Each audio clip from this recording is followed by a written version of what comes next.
Hey everyone, welcome to Infinity Harry.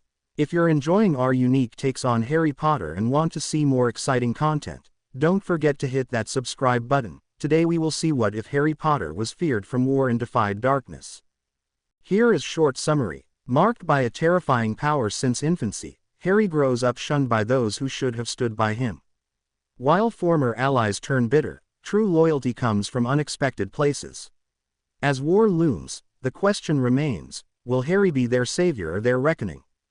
But before we start, if you want more stuffs like this, then please support to subscribe this channel and share with your friends. Let's start the video.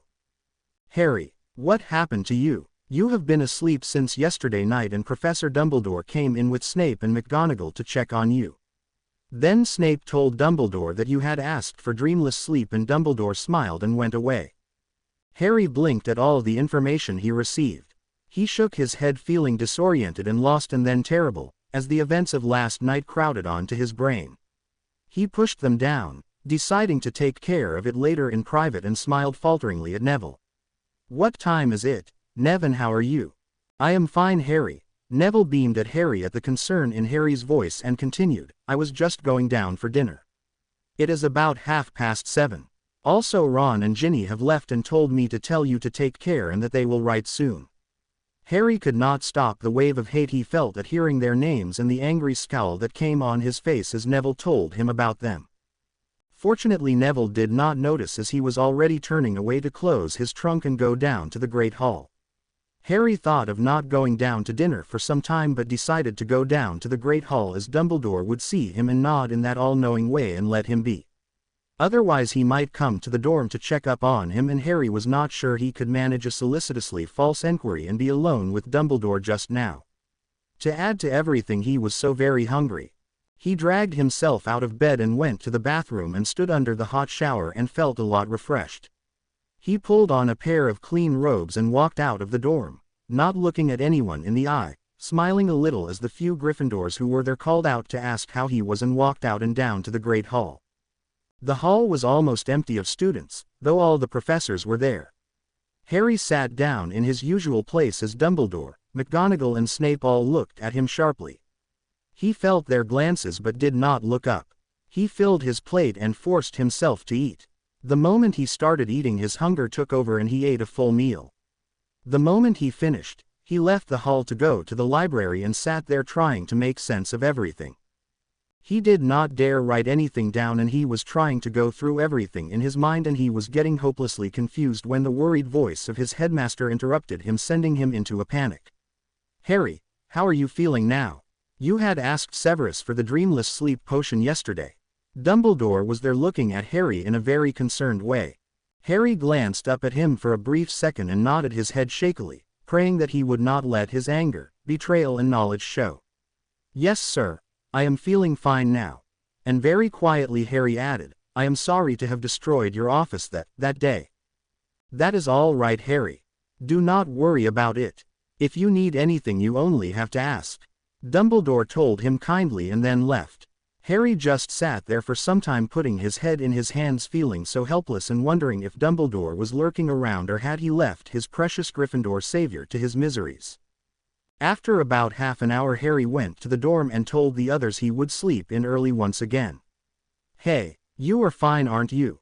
Asked Dean Thomas, looking at Harry. Harry nodded his head. Just tired, that's all. And went up the stairs that led to the dorm. He undressed and went to bed, tightly drawing the curtains around him and cast a silencing spell on them.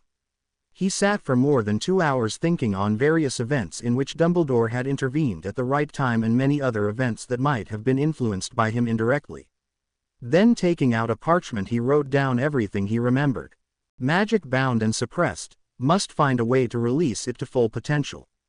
Ron and Ginny working for Dumbledore and he wants to kill me because I am linked with Voldemort and am more powerful than I should be. Don't know about Hermione. Have to find a way to learn stuff and defeat Voldemort for my parents and Dumbledore for Sirius. Harry had to blink his eyes several times after writing this, as he now knew that Dumbledore had probably kept Sirius in Azkaban deliberately so that he could not get custody of Harry. While he did not have proof of this, he had heard Dumbledore and Moody say that it was a good thing that Sirius was gone.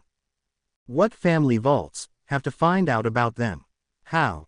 The Dursleys. Did Dumbledore charm them to hate me, and does he have spells to find out what I do there, as last year he seemed to know Uncle Vernon was going to throw me out and his howler came in exactly at that time. Snape and how to tackle him. Subjects to study. Occlumency, Legilimency, Wandless magic. That was what the Lumos was when the Dementors came, dueling and other branches of magic that might help. Unlocking his gifts. What gifts and how to unlock them. Cannot trust anybody. Have to do this on my own. Have to take care of Voldemort and Dumbledore and Ron, Ginny, Percy and Moody. That sentence made him feel truly miserable, and he sat there for some time wallowing in his misery and sadness that he was not destined to have anyone who cared enough to look beyond the barriers, and the friends and the man he had truly looked upon as people who were his were now plotting to kill him. Harry was not scared of dying, as he was more or less prepared for the fact that Voldemort would finish him off sooner or later. The prophecy only assured him that his thoughts were correct. What he had been praying for was that he would take Voldemort with him as he went down. If somehow he would survive, he was grateful to the powers that be. Now all that had changed, as Harry was determined not only to defeat Voldemort but others in the light, and try to live through all that just for the reason that they wanted him dead. That would be his tribute to Sirius and to his parents who had sacrificed their lives so that Harry may live. He memorized all that he had written and then wrote a few more sentences. Things to do to achieve what he had written above. Go to Gringotts somehow before going to the Dursleys and meet with the goblins.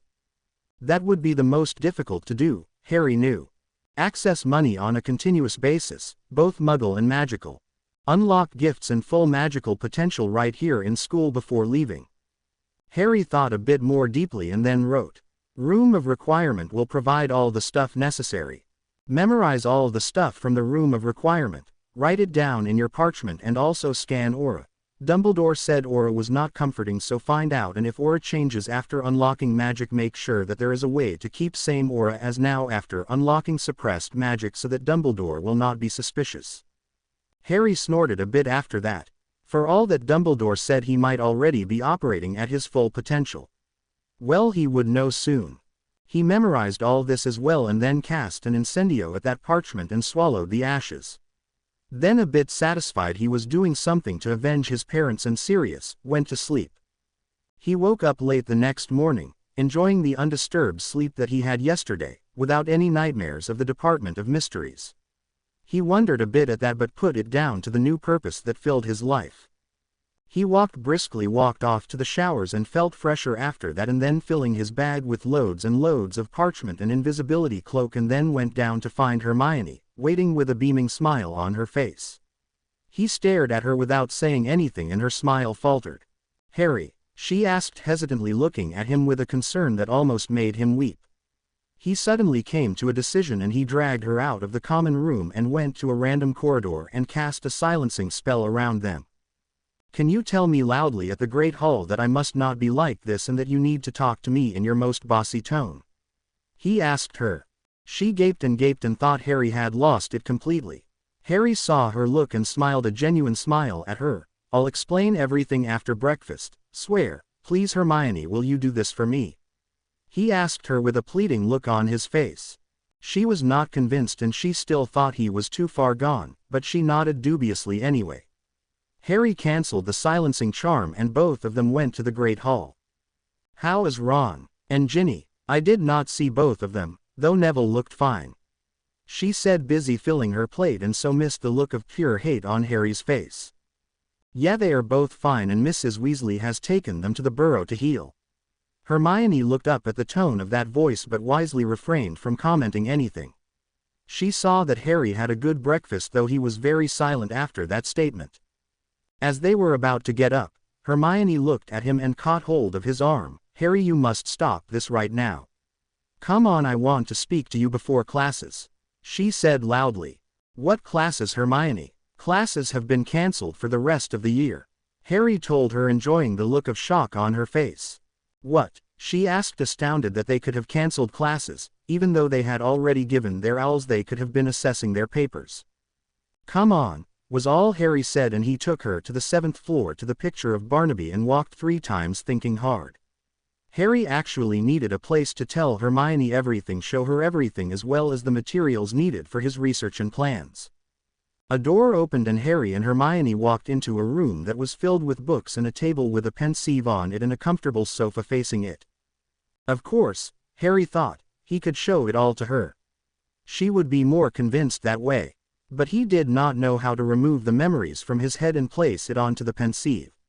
She had looked at the room once and now was facing the door and was fiddling with her wand near it. Immediately there was writing on the black board that was behind the pensieve. Hold your wand tip to your temple and think of a specific memory and slowly pull it out. Break the connection after you have pulled out what you wanted to. Harry thought back to last afternoon where Ron received the letter and then his research and then the order meeting. He almost did not show her the main order meeting, not wanting to see the same accusation in her eyes as Remus's, but then he shrugged. He would know whether to trust her with what he had to do or if he did not have even Hermione, who had stayed with him all this time, never wavering even during the fight with Ron in their 4th year. He placed them in the pensieve and then he held her hand and both of them put their face into it. The next minute they were falling down and Hermione stood through the whole thing silently, her right hand holding her mouth in horror and her left hand clutching Harry so strongly that he was beginning to feel numb. Both of them came out automatically as the memories ended and then there was a deathly drop silence as Harry lifted the memories and placed them into his head, again following the writing on the blackboard. How could all of them? Hermione whispered aghast as she looked at Harry with tears in her eyes. How could Ron and Ginny betray you like this and for money? And Remus, I thought better of him and the worst of them all, Dumbledore. Oh Harry, you realize what he said, didn't you? I bet he kept Sirius in Azkaban deliberately so that he could not get access to you. Tears overflowed from her eyes and Harry just stood there trying his best not to join her in the open weeping. After about 10 minutes, Hermione wiped her eyes and she looked at him. Okay, we know all this now, she began in a determined voice that was just a little shaky and frightened. We know where we stand, and Harry, we are most likely fighting with Voldemort, Dumbledore and Ron. That means the Order, the Dark Forces, and because of this mess the Ministry of Magic as well. We have to make a list of things to do and also plan on how we are going to beat the tar out of all of them. Harry, she noticed that he was just standing there looking at her with so much gratitude that she was bewildered for a second, and then she understood. You said we, thanks Hermione, and you will never know how much. His voice broke on the last word as he stopped, trying to get his emotions under control. After a little while he continued. I also need to tell you something else that Dumbledore told me about on that night. Harry told her shakily as he told about the prophecy, and she stared at him with so much horror in her face. Oh Harry, was all that she said. So if you want out I will understand, only please don't tell what I told you just now to anyone. I just needed to share it with someone. He told her, feeling so alone. She went to him and hugged him fiercely. You were my first friend and Ron became my friend only because of you, Harry. Of course I will help you as much as I can. I thought Ron and I. She broke off looking a bit wistful and then angrily continued. From when did he start this and why? Where does Percy fit into all this, and most importantly we have to plan for so many things. I have already made a list, and he dictated to the board and Hermione nodded approvingly. Come on Harry, we have work to do.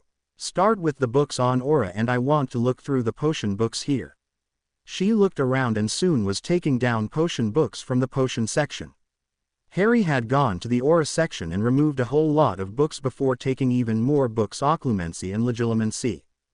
He merely wrote the names of the books and authors and returned all the other books back except those on aura and started looking through for finding out his aura that he sported at present and how to change his aura to fool others. He found information in the 7th book. Hermione in the meantime had taken the parchments from him and had already started writing down great lengths. He sighed and turned back to his own research. An aura is an indication of your character and power that can never lie. Only the most powerful can even attempt to see the aura, and it is the people with the silver or the golden aura who can even see the aura with the naked eye. In rare cases people with a green aura are able to see auras around them. An aura can be seen by a powerful wizard by simply concentrating on the outline of the person whose aura you wish to see. You will be able to slowly make out the blurred outlines of vague colors in the beginning, but you are practiced, it will almost come instantaneously as the mind is able to comprehend and understand your need to see the aura in a fraction of a second and work automatically to see the aura. You may change your aura only to colors that indicate a lower power level than what you have. For example, if you are a wizard with a pink aura, you will not be able to hide your aura with green or silver, which are higher than your power level. Remember, only the powerful can change auras, it is not for the average witch or wizard. For all the others, to find your aura, all you have to do is point your wand at you and say the words Aura Revealus and check for the aura. The aura colors are white, brown, yellow, red, blue, pink, purple, green, silver and golden. White is the color represented by the lowest power and golden by the highest amount of power found in a wizard and witch. To change your aura, point your wand at yourself and say Aura Metacangus. It will automatically move to a color that is one color less than your own. If you need to go down one more power level, then say the same spell and go down one more color. If you need to find out that a person has changed their aura, remember that only very powerful wizards can do it in the first place. You will know by seeing a jagged line that outlines their changed aura, a very thin outline not visible very clearly to the naked eye. Auras are an indication of your true character and power. While auras are read as they are to determine power levels, by taking the predominant color that surrounds you, to determine character the combination of various colors are taken into account. Red says anger and a short temper, and from that you may be rest assured that the wizard is rash and brash. Brown indicates sluggishness, yellow laziness, white sickness, pink harmony and good cheer, blue very analytical and logical, purple very powerful and has leadership qualities and is spiritually inclined and may have a bad tendency to dominate, green sheer power and harmony along with selflessness, and silver and golden are higher rungs of green. Black is a color to beware of in a wizard, as black means cruelty, a tendency towards evil and a keen desire to dominate and destroy. Wizards who can see auras usually have an aura that is green, silver, golden or black. Otherwise this spell would reveal it to you for a second, for you to assess. Hermione, I have found the thing about how to see aura and how to change them. She beamed at Harry as he told her all about it. Well, I also have a list of potions and spells. He noticed that she had moved from potions to charms books that were lying on the table. Well, the first thing to do is to make the potion to release your magic, and then another potion to see your gifts, and then we will conceal your aura and take it on from there. Harry looked at her, both bemused and grateful that he had someone with him in this madness that was threatening to overwhelm him completely. The first thing to do though is to see your aura now, so that we can make sure that your aura is the same later. What was the spell? Say it one more time. She asked him, wand ready in her hand. Afterward will you apply it to me and tell me what my aura is and if it has been changed? She asked him, slightly scared, as she thought that Dumbledore could have done that to her as well. Shall I cast it first at you? Harry asked her. She nodded nervously as Harry raised his hand and cast the spell to reveal the aura. He had to cast it almost 12 times before his anger gave his magic a boost and he saw her aura that was pink and patches of purple and no jagged line around to suggest that her aura had been tampered with. Well, you are safe. Your aura is pink and purple and no jagged line. So no tampering, he told her, making exaggerated motions of being relieved. Suddenly Hermione flicked her wand and the room became a cozy place with sofas and teacups and snacks, and another flick all her and Harry's notes went into her bag. Come on Harry, you cannot be like this. You have to get over Sirius. How many times should I tell you this? We are all there for you, Ron and me, all the Weasleys, Professor Lupin and Tonks and all of us. You can't bottle all your feelings inside the entire time, okay? I wish Ron were here. He would have brought you out of your dumps. Well, both of us are not going anywhere till you speak out. Harry was shocked and for a minute he thought she had gone mad. He was about to open his mouth and really snap something rude at her when she spoke again. I am going to get Professor Dumbledore right now to speak to you about Sirius if you don't get off that look from your face. Harry opened his mouth to tell her to shut up and get out. Harry, please keep quiet for a second. While I explain to you why you must not bottle up your emotions, please be quiet for a few minutes and please understand what I am about to say. Okay, you are not going to. Let me check your map for Professor Dumbledore and I will bring him here if you are going to be sulky. Harry was horrified as she spoke and was about to scream at her and actually push her out, when she ran to him and hugged him. "I am sorry, sorry, sorry, sorry." Harry just gaped at her thinking she was really off her rockers, when she started sniffing, tears running down her eyes. "Someone was here invisibly, Harry. When we came here and I saw the pensieve, I cast a spy spell on the door that would tell me if Dumbledore or any of the professors came here to check. I had set the alarm to go off if anyone came within 3 feet near the room of requirement. The alarm tripped me off saying someone was here, and that was why I changed the room and started speaking to you about Sirius. It must have been Dumbledore, and now he will not disturb us again." He realized how clever she had been and he was so thankful he had her on his side. "Thanks, Hermione. I was shocked and a little angry, I guess. I really did not know why you were talking all that. But I did not see him open the door," he told her sheepishly and with just a touch of defiance. Yes, he did not, but he could have cast an illusion of the door and have opened the door, or maybe he was standing outside and overhearing, or maybe he cast a see-through charm on the door so that he could see straight inside. "You really don't know with Dumbledore, especially now," Hermione explained to him as he gaped at all the things Dumbledore could do. "Now you have to cast the aura charm at yourself now, Harry," she told him, smiling, and he pointed the wand at himself and cast the spell. This time he got it the first time. "Well, your color is blue," she told him, "and there is a jagged line to show it has been changed." She smiled at him. "Come on, we have work to do. We have to go to Hogsmeade and buy these potions." She frowned. "No, Diagon Alley will be better. No one will recognize us if we go there with a small glamour, and we are safe." "Great. We can also go to Gringotts then." Harry was delighted, as he had been breaking his head about how to tackle that particular problem. "No, Harry, we cannot be away for that long, and we have to make sure we get back before we are missed. How much money do you have? I will bring all of mine, as well as some of these ingredients are very expensive, and it would be better if we do not steal from Snape, as he will be in charge of you during the holidays and he will suspect you the moment something goes missing." Harry had to reluctantly agree, and both of them used Harry's spells he had learnt the day before and concealed their auras and scent for good measure, and Hermione transfigured their robes into ordinary robes for everyday use and with a glamour to change their looks, and slowly crept out under the invisibility cloaks and walked swiftly to the One-Eyed Witch and went down the tunnel, and soon were in Hogsmeade, and they took the flow from the 3 broomsticks and landed in Diagon Alley. They walked swiftly, a little scared, and exited it doing something so daring, and went into the apothecary. Hermione had also used a voice-altering charm along with a notice me not that made Harry gawk at her in shock when she spoke. She briskly gave the list of potion ingredients. "Please, could you tell me how much this costs, as I have some more potions to order?" she told the manager. That man did not even look at them twice, and swiftly calculating told them an amount that was well within their limits, and Hermione gave him a second list. "I have mixed a lot of common ingredients so that he would not know why we are buying these." She leaned over and whispered to him. In no time they had finished, and Hermione asked the man to shrink the package for them, and they almost ran back to the leaky cauldron and took the flow. They popped their invisibility cloaks over them and went through the dark passage and went back to the room of requirement. The whole exercise had taken an hour and a half. Hermione decided to keep then potions with her so that no one would suspect anything. "Harry, I will also go back to the room of requirement and brew them. You stay on here, and if you are conspicuously present, Dumbledore will not think of looking for me.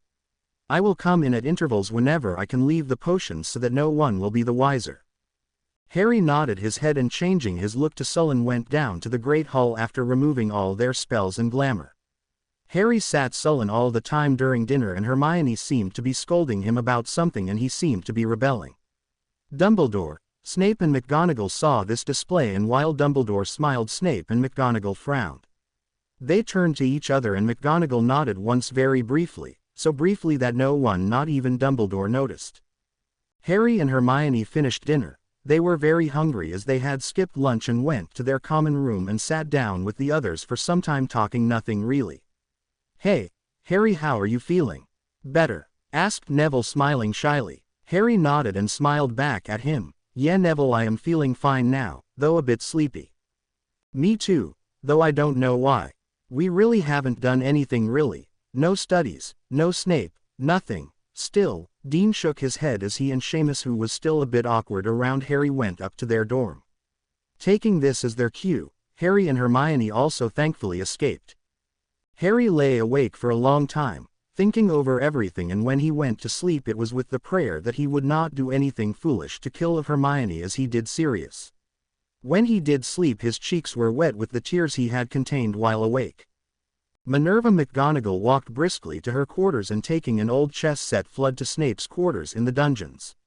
She had been watching Harry since he had come back from the Department of Mysteries and she was very worried.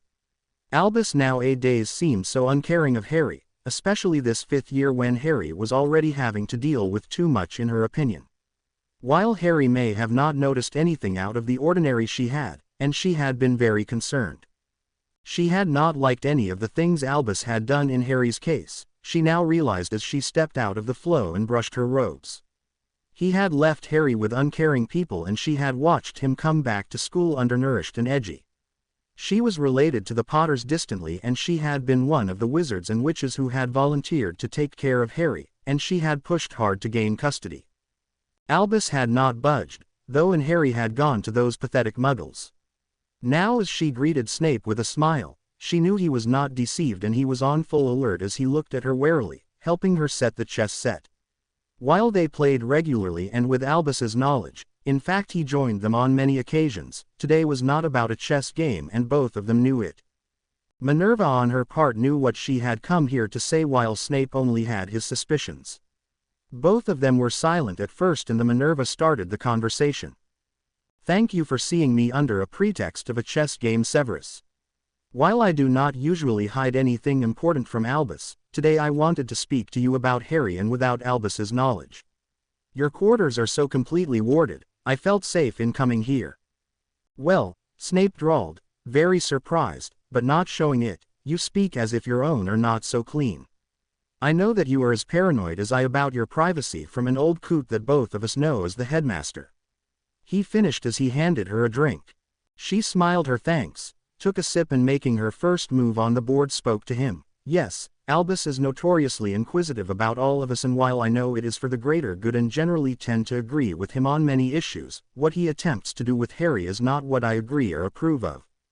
Snape made his move swiftly as he spoke. "Why, Minerva, I am surprised. You of all people are speaking against Albus in this matter, and so far as I can see, Albus has done a little too much for that ungrateful boy and Potter, I think is wholly undeserving of it in my opinion." He finished acidly as Minerva contemplated thoughtfully both Snape and the chessboard as she made her next move. "You couldn't be more wrong, Severus. You taught him occlumency. Surely you must have had an insight into what type of muggles those people are, the Dursleys, I mean." "Yes," Snape told her, "I did see Minerva. But that is no excuse to disobey or disregard the rules, and your elders are to poke your nose into things that are not of your concern."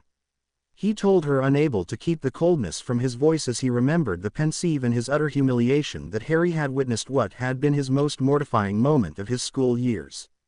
She smiled once again, moving her knight into an attacking position. "You are offended that Harry went into your pensive and he saw you hanging upside down showing your knickers."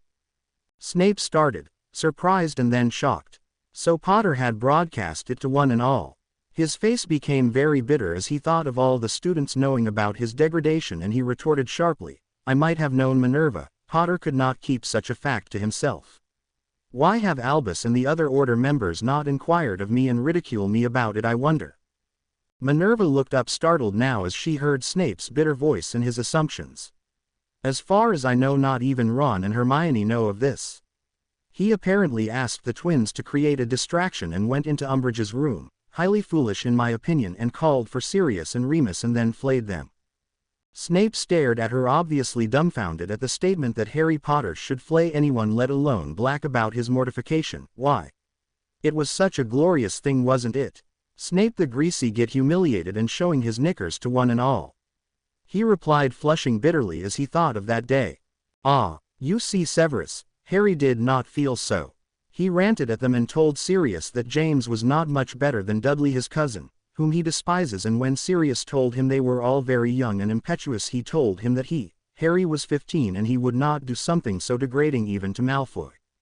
McGonagall laughed softly at Snape as he gaped at her open-mouthed, unable to comprehend the Harry Potter he knew and the Harry Potter Minerva was talking about. He told them he felt ashamed and he could not believe how arrogant James had been and had implied that all of us had been lying about his father as a wonderful person.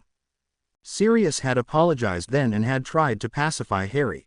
He confided in me and at the next meeting that we had and asked me to look out for him as his head of house, and he said that was planning to show Harry a lot of good memories of his father, the good things he had done so that Harry would not feel let down by James's behavior, that Harry had been unfortunate to witness. But now he cannot, as he too is gone, she finished sadly. Snape was very still as he heard Minerva speak and he was totally astounded. Potter had defended him. That alone was enough to give him nightmares, over and above that he had been sharply critical of his father. Black would have cringed at the thought that Potter would think so less of his father and his friends. Well, that had been a revelation of a very confusing nature. It presented Potter in a different light, and Snape, while had seen enough of his memories to realize Potter had less than a comfortable home life, he had thought him rash and disobedient. You call him impetuous, Severus, but Harry has hardly any opinion about authority. To him, elders are not necessarily betters and authority probably means suppression. He is so used to relying on himself. To accept help for him is a sign of weakness he cannot afford to have. She was pleading now, look at it from his point of view. When has anybody consulted him on anything concerning him? When is he, Severus, even respected as a boy in his own right? Severus, Harry has no one to call his own. Even Neville has his grandmother to come for him and ask questions if anything goes wrong. Can you step out of your limits with Ron? No, because Molly will lynch you. But Harry, he has no one to talk for him, no one to care for him, and now he has no one he cares about. She stopped there, unable to go on for a moment, so angry she was. How dare Remus say those words at the order meeting? She was ranting now, her eyes furious and sparkling with anger and unshed tears. We ask so much of the boy, we tell him to face and defeat you-know-who for us, but what do we do in return, Severus? Nothing. Sirius was right all along. He wanted Harry to have more information. Information, if Harry had would have made him more cautious. But none of us told him anything and he had to act with what little he knew. He only knew Sirius was in danger and he was likely to lose the one man who represented not only his parents and family, but a normalcy he was never blessed to have, a man who did not expect anything from him, who cared for him and who saw him only as Harry. She wiped her eyes and sniffed and calmed down visibly. Now I know why you came here. You wanted to get it off your chest. Snape told her, attempting to calm her down, his own thoughts in utter chaos and swirling with confusion. Sorry, Severus. I had no right to let go like this, and I did not come for this alone. Snape smiled at her. You wish to rant and rave some more? Be my guest. She was deadly serious, though. I want your assurance you will keep what I say in confidence as well as what I just spoke. Well, all right, ranted and raved to you. Seeing him nod his head, she smiled. I am distantly related to Harry. Seeing his shocked look, yes, not many people know of it. In fact, apart from Albus, you were the second person to know. I pushed very hard for custody of Harry. Artemis Potter, Harry's great-great-grandfather, and my great-grandmother were first cousins. When James died, I told Albus that I would resign my job here and take care of Harry. Albus refused and I went to see and scrutinize the type of people that would have custody of Harry. I spent a whole day there before Harry came that night, and I spent the next week there as a cat. Severus, they were horrible. That is the word I would use. That woman used to change him only once a day and she would feed him only twice. Minerva stopped there, unable to go on. They were horrible, she whispered again and stopped. Snape was silent, as was Minerva, for a long time. Then she spoke again. I came here to ask you to go softly on Harry. He will disobey you, especially now that his lack of occlumency skills, for which he alone is responsible, has cost him serious. He will try to take it out on you as he does not understand you or particularly like you very much, and in all honesty you have not helped as well. Please, Severus, understand. If you don't, then, well, thank you for at least letting me get his off my chest. She stood up and with a flick of her hand packed her chessboard and smiled at Severus once again, nodded and left. Snape sat there for a very long time staring into the fire and sipping his drink. Harry woke up with a purpose as he thought of unlocking his magic and gifts. Who knew this could be the power the Dark Lord knows not? Maybe this could even speed up his spell casting and concentration and other things that he was so lacking in. Hermione had told him that the 2 potions that would unlock his suppressed magical powers and the other that would unlock his gifts would take a few hours to brew. It would take the whole of today, and Harry wanted to tackle the issue of going to Gringotts before going to the Dursleys. He came down to find Hermione was not there.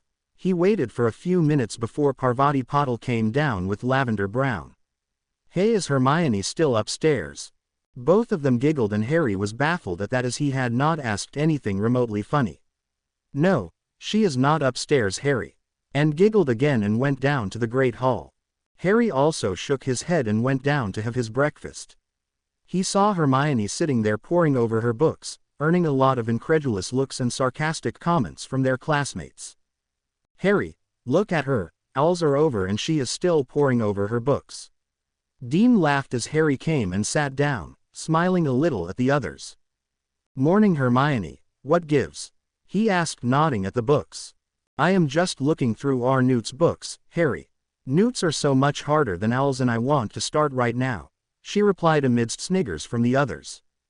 Harry smiled a little at her, knowing that she was doing something else entirely, and he was proved right, when she huffed a little and muttering angrily about nothing and got up abruptly. "Bye, Harry, I will be seeing you, maybe at lunch." And Hermione left the Great Hall to most likely go to the library. "Can't you guys go easy on her? You know she likes to study." Harry glared a little at all of them. Dean just shrugged and looked uncomfortable, and they turned to other things. Harry once again wandered aimlessly, thinking hard. He finally went to the library and sat down there waiting for Hermione to either call him or come down. Waiting for lunchtime to come, Harry was bored. He went to lunch and Neville told him she had lunch hurriedly, muttering about something to do with elves, and had left. Harry had not wanted to do any referencing in the library as he did not want Dumbledore to get suspicious, so he stayed in full sight, slightly sullen and grieving, which he was, really. After lunch he took a walk outside around the lake, thinking hard and getting his thoughts into perspective. It was so sad he had no one to trust and no one to call his own. Even Remus thought him to be responsible for Sirius. Why did they not understand that if only they had told him something about what they were guarding and some real information about the Scar Link, he would have been a lot more cautious?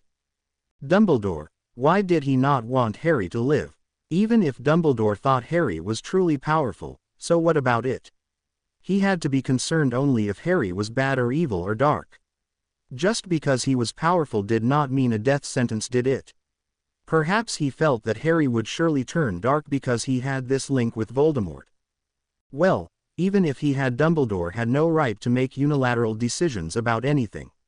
Even if he wanted to do away with him, he had to wait and see if he would turn dark, before plotting and planning to kill him. It was dinner before he saw Hermione, and she was looking very pleased with herself. She nodded to him and whispered as he sat down next to her, smiling reluctantly. "Both the potions are finished, Harry, and you will take it tonight in your dorm, okay? I will come in at about 11, so hand me your invisibility cloak and open the door as if to go out to the common room for a minute at 11, okay?" Harry nodded, his head still looking sullen, but his eyes were sparkling for the first time since Sirius fell through the veil. They had a leisurely dinner, chatting. Rather, Hermione was chatting with Neville, Dean and Seamus, her anger of the morning all forgotten, and Harry was listening. After all of them left in a group to the Gryffindor common room and continued their chat. Slowly all of them left one by one, and Harry too went to bed, though he did not sleep. Exactly at 11 Harry went yawning and stretching to open the door to go to the common room, and he felt something brush him by. He went down, stayed for about 5 minutes, and then came up to apparently go back to sleep. He opened his curtains and shut them tightly and turned to find Hermione standing there in her night clothes and wand in her hand, busy casting silencing charms and securing the curtains to stay shut. Then she once again took Harry's invisibility cloak and went to each of the beds and cast a sleeping charm on all of them. "There, all of them will sleep till tomorrow morning. Harry, there is one thing you must be careful of though. You may fall unconscious as the magic unravels in you, and if you don't wake up before 5 tomorrow morning, I will alter the aura as you sleep, and you must say that you had a dreamless sleep potion that put you off like that. From where did you get that? Harry was taken aback at what Hermione was saying. I bought it at the apothecary the other day. Now come on. Let me check on your aura once again, and then you take the first potion that is the one which will release your suppressed and bound magic. She ran her wand over Harry and rechecked his aura, and then with a shaky smile opened it and gave it to him.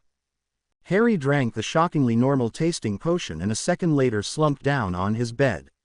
He woke up 3 hours later and stretched and found Hermione snoring slightly, sleeping in a sitting position, her head on the headboard of his bed. Harry felt so light. That was the word, he felt so light and so fresh, as if a huge burden had been taken off him. He nudged Hermione and she woke up with a start and squealed when she found Harry was awake. How do you feel, Harry? So light and good, Hermione, so good it is as if a heavy backpack has been lifted off me. She grinned delighted. Great, Harry, now let me test your aura and also change it to blue. That was the color Dumbledore gave you. She cast the aura spell and then gasped. What? Harry asked her, anxious. He had been hoping for a green aura and praying that magic would come far more easily to him now. Oh Merlin, Harry, Dumbledore has done you a great injustice. Your aura is a beautiful sheen of silver with green and golden lines. Near your temple is a very, very small dot of black, where your scar is. It is like a mole, almost invisible. She hugged Harry, who was so shocked that he could not answer. Silver with green and golden lines, that were amazing and far more than he had hoped for. Harry desperately prayed that this be the power the Dark Lord knows not. Hermione was already bringing his aura back to blue. Okay, now that is done, let us try the next thing. We'll see what kind of gifts are there for you. All you have to do, Harry, is to drink this and place a drop of blood on this parchment, and your gifts and the magical abilities for which you have special talent will be known. I am also going to try this, and here, yours. Both of them drowned their potion vials that tasted like dead frogs and retched simultaneously. Giggling, both of them pricked their thumbs and let a drop of blood fall onto the parchment. Aura sight, wandless magic, parcel magic, potions, animagus, spell crafting, runic magic, dark arts, blood magic, elemental magic. Harry looked at the list in a daze. What the hell was this? He looked at Hermione and silently held out his parchment. She took it and gaped at it and then at him. Wow, Harry, someone up there likes you. This is an impressive array of gifts. And it might have saved Sirius if only I had this power unlocked and these gifts properly trained. Harry said bitterly. Hermione paled and then looked very sad. Yes, now, though, we will use it to destroy Voldemort, who killed your parents, and use the power to deal with Dumbledore, who wanted to use you and then throw you away. Now let us get to sleep and we will discuss in the morning. The dark arts, Hermione. Maybe Dumbledore had a point to kill me off if I had a tendency towards the parcel magic, dark arts and blood magic. Harry was shocked that he was a dark wizard, as he knew the dark arts, blood magic and parcel magic were extremely dark. Hermione shook her head. You couldn't be more wrong, Harry. These arts are dark only if you use it in that way. Remember what McGonagall told us in our first year: there is no light or dark magic, there is only magic, and there is the intent that makes the magic light or dark. The dark arts or blood magic can be performed by very few wizards and witches who are powerful, as blood magic involves blood as the basis of magic, and for the dark arts more power is required in the spells.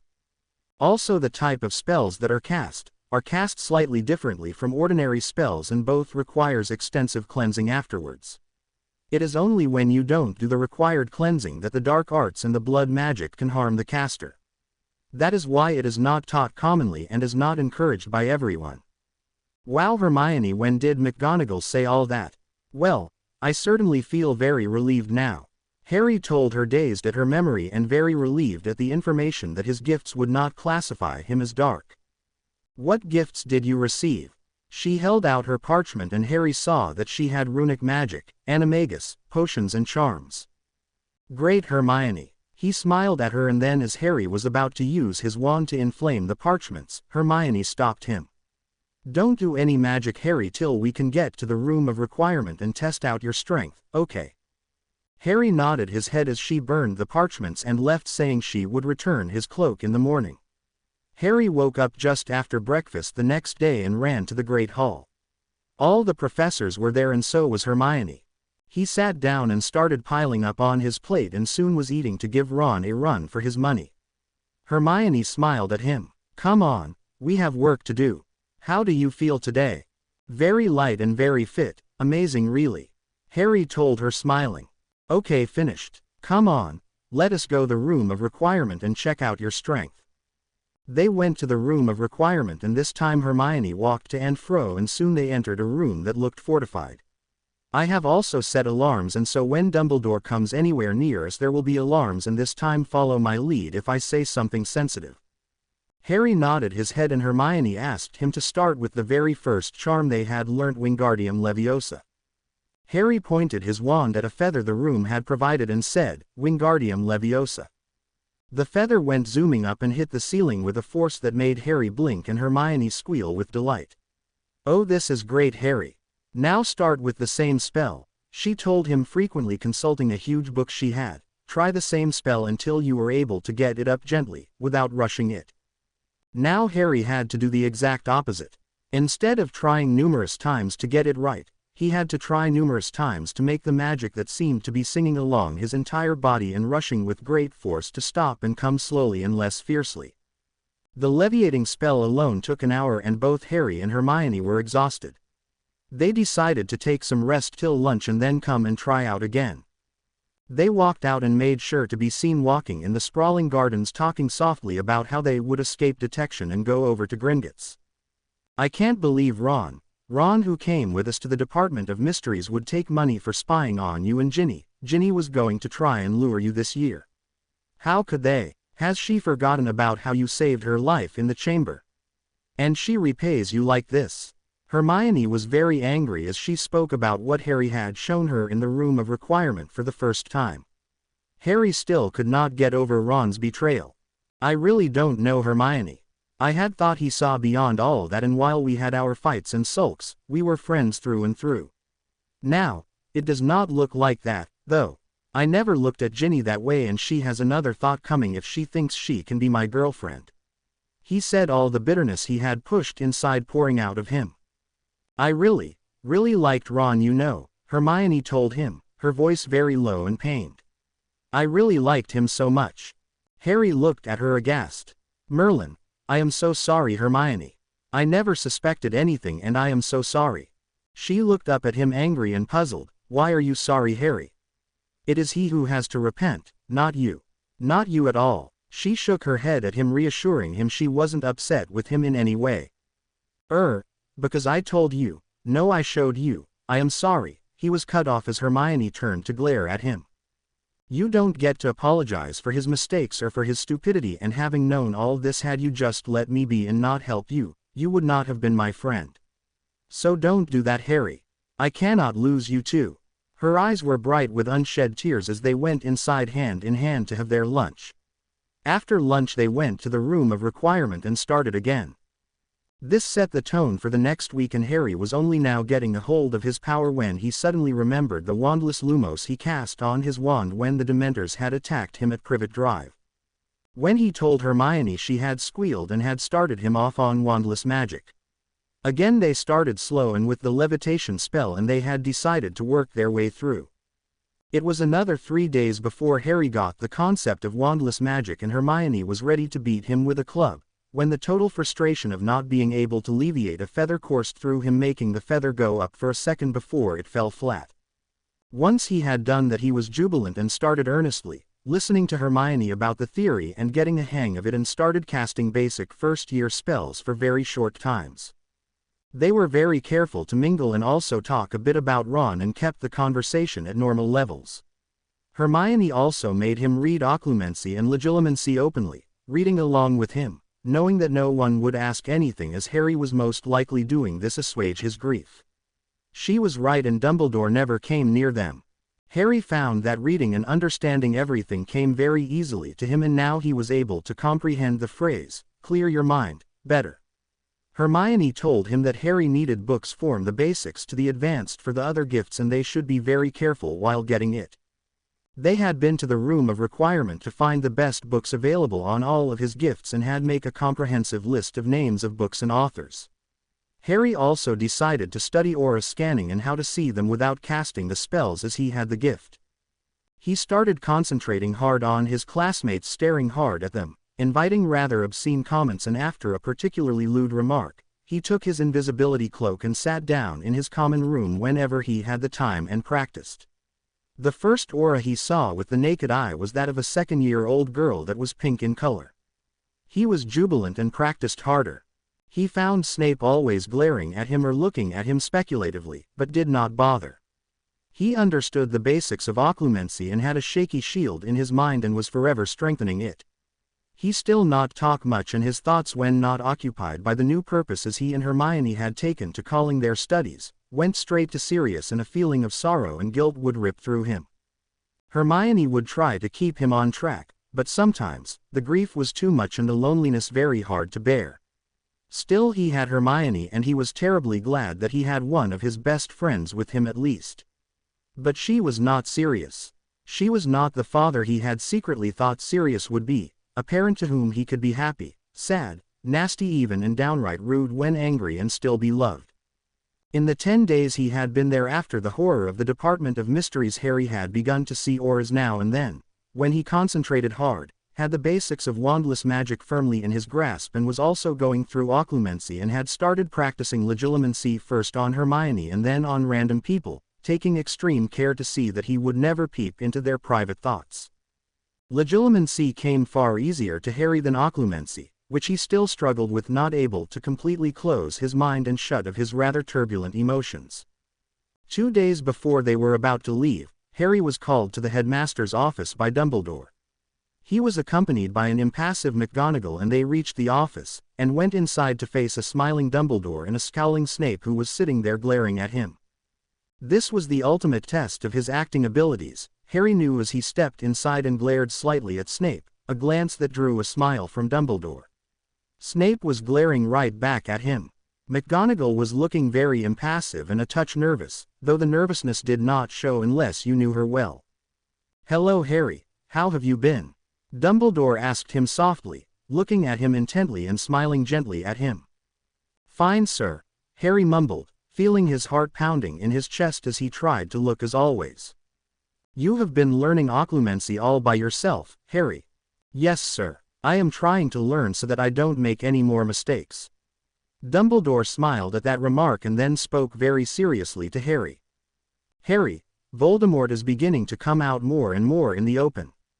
His plans to operate in secrecy, as the Ministry had refused to accept his return, have now been nullified, as almost everyone saw him in the Ministry the other day. He will come after you and try his best to kill you, as you have been the thorn that has refused him the status of the most powerful wizard. He can hardly be won when he is defeated by a 1-year-old baby and then subsequently by you almost every year since you started Hogwarts." Harry nodded his head, still careful not to look at Dumbledore in the eyes. Dumbledore laughed gently. "Harry, I am not going to read your mind. You may look at me." Harry blushed but looked down and did not answer. "Harry, I have taken a step to ensure that you will be trained adequately for the war that seems inevitable. These holidays you will spend only a week with the Dursleys, the rest of the time you will spend in training." Harry beamed convincingly. "Yes, sir." Dumbledore did not beam back. "Yes, Harry, but the training will not be at Hogwarts. I have asked Professor Snape to take care of your training in defensive and offensive magic as well as occlumency and—" Crash! Harry had stood up furious and almost shouted at his headmaster. "I won't do it, sir. That is equal to handing me over to Voldemort or worse. It was because of him I lost. Harry stopped there, unable to go on, his hands clenched and every line of his body screaming in rage.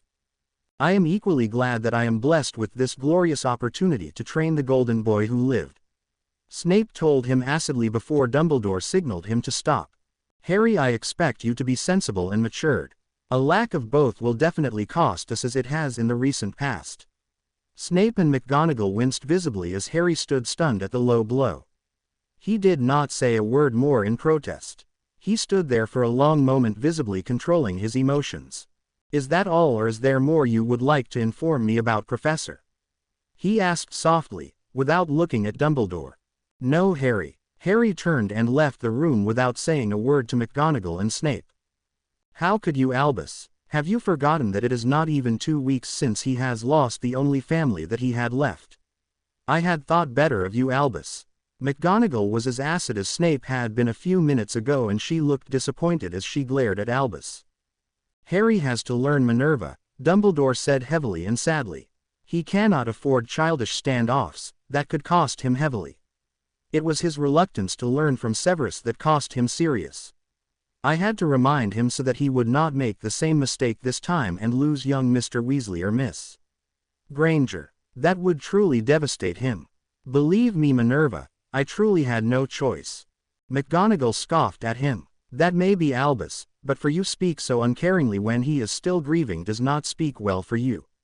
Now I hope you will excuse me." She did not wait for an answer and went out swiftly, leaving Dumbledore to sigh heavily. "She will understand." He shook his head and smiled at Severus and chatted for some time about Voldemort and then dismissed him and, calling Fawkes, slowly petted him, thinking deeply. Harry stormed out of the headmaster's office and ran to the room of requirement where Hermione was waiting for him anxiously. One look at his face and her face fell as well. She waited as Harry threw himself on the sofa next to her, still shaking with anger and sadness that was tearing him apart. It was almost 15 minutes before he was able to speak to Hermione and told her briefly what Dumbledore had said. She was equally horrified. "I know I am to blame, but for him to say so, I felt so bad, Hermione." "Of course you are not to blame. It is all of them who are to blame. Dumbledore for not telling you about Voldemort and that he was capable of planting false visions in your head, for going away from the school and you leaving you alone, Snape for not teaching you occlumency properly and not stressing the importance of leaning that art so much more, Harry. All of these gits are to blame, not you."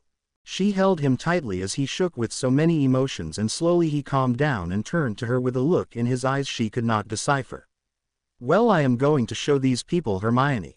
Snape, Dumbledore, RRR, Ron, Ginny, Moody, Remus and all of them. I will take care of Voldemort and I will try to live after that, or if I can't at least take him down with me as I go, and none of them will touch a pie from my account for any purpose other than what I specify." Hermione had tears flowing down her eyes as she looked at the boy who was her first friend and who had been so abused by everyone, and here he was still wanting to defeat Voldemort instead of just vanishing from the wizarding world that had only bad things to offer him and live his life in peace. "You will not be alone, Harry. I will be there right by your side, and I am sure the twins will also back you, and so will Neville and Luna." He smiled at her, all pushing all his sorrow and buried them deep inside him, and started to practice again. He studied occlumency with new fervor, as Snape would probably start off with that as a welcome to Harry Potter. The next 2 days went fast in a round of practice, and to Dumbledore's and Snape's shock and McGonagall's surprise, Harry became almost normal. He was quieter than usual, but there was no sulking and no angry hissing to Hermione and no glaring at Dumbledore or Snape. He never looked at the head table and made sure he never met Dumbledore or ran into Snape. When he did bump, only once into Dumbledore, he just muttered, "Sorry, sir," with a small smile and went on his way, stopping Dumbledore at that place for almost 2 minutes wondering about Harry's sudden change. Hermione had been very busy in the last 2 days, and she had written several letters to her parents. They said their goodbyes to Hagrid and went to a compartment at the back and sealed the doors and then relaxed.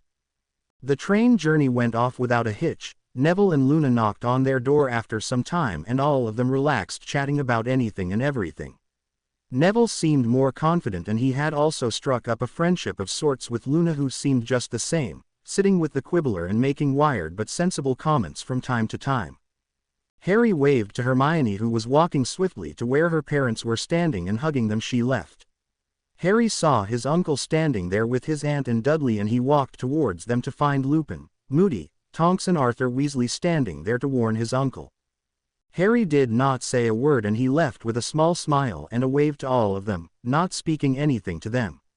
He got into the car and waited for about 5 minutes before he performed the first bit of wandless magic outside of the room of requirement. He cast a mild compulsion charm at all 3 of them with a flick of his hand and asked his uncle at the same time, "Why don't we stop in London for tonight and leave for Privet Drive tomorrow morning? Dudley and I can explore London today." We can leave early tomorrow morning. And waited with bated breath for what his uncle, Aunt and Dudley would say to that. While I hate to agree with you boy, your idea has merit. What do you say Petunia? Asked Mr. Dursley. She nodded her head and turned to Harry. You will not be coming with us. You will find your way around London and stay in a lodge or something. Vernon, can you please give him a little money, and you, boy, you will come to Privet Drive tomorrow morning, all right? Vernon Dursley drove to a 4-star hotel and got down and handed a few pounds to Harry and told him to leave. Harry left the next second, dragging his trunk behind him till he came to a small alley. He flicked his hand and shrunk his trunk and put it into his robes, and walking along called a taxi to take him as near as possible to the Leaky Cauldron. Hermione was waiting there in a side alley next to the Leaky Cauldron with her parents, and Harry put his invisibility cloak on, and then Hermione walked inside the Leaky Cauldron to check if Moody or Dumbledore were there. Seeing the place almost empty, she signaled to Harry, who came in with Hermione's mother, and all of them went into Diagon Alley. There Harry once again flicked his hand and changed his hair to blonde, and another flick to change the shape of his glasses, and he became unrecognizable. Harry had practiced these charms wandlessly for the last so many days till he had perfected it. Now he was glad, and he grinned as he saw Hermione's envious look. I am jealous of you, Harry. How I wish I could do this. He smiled at Hermione, and all of them went to Gringotts. Harry went alone slightly away from the Grangers so that no one would question them about the strange boy with them.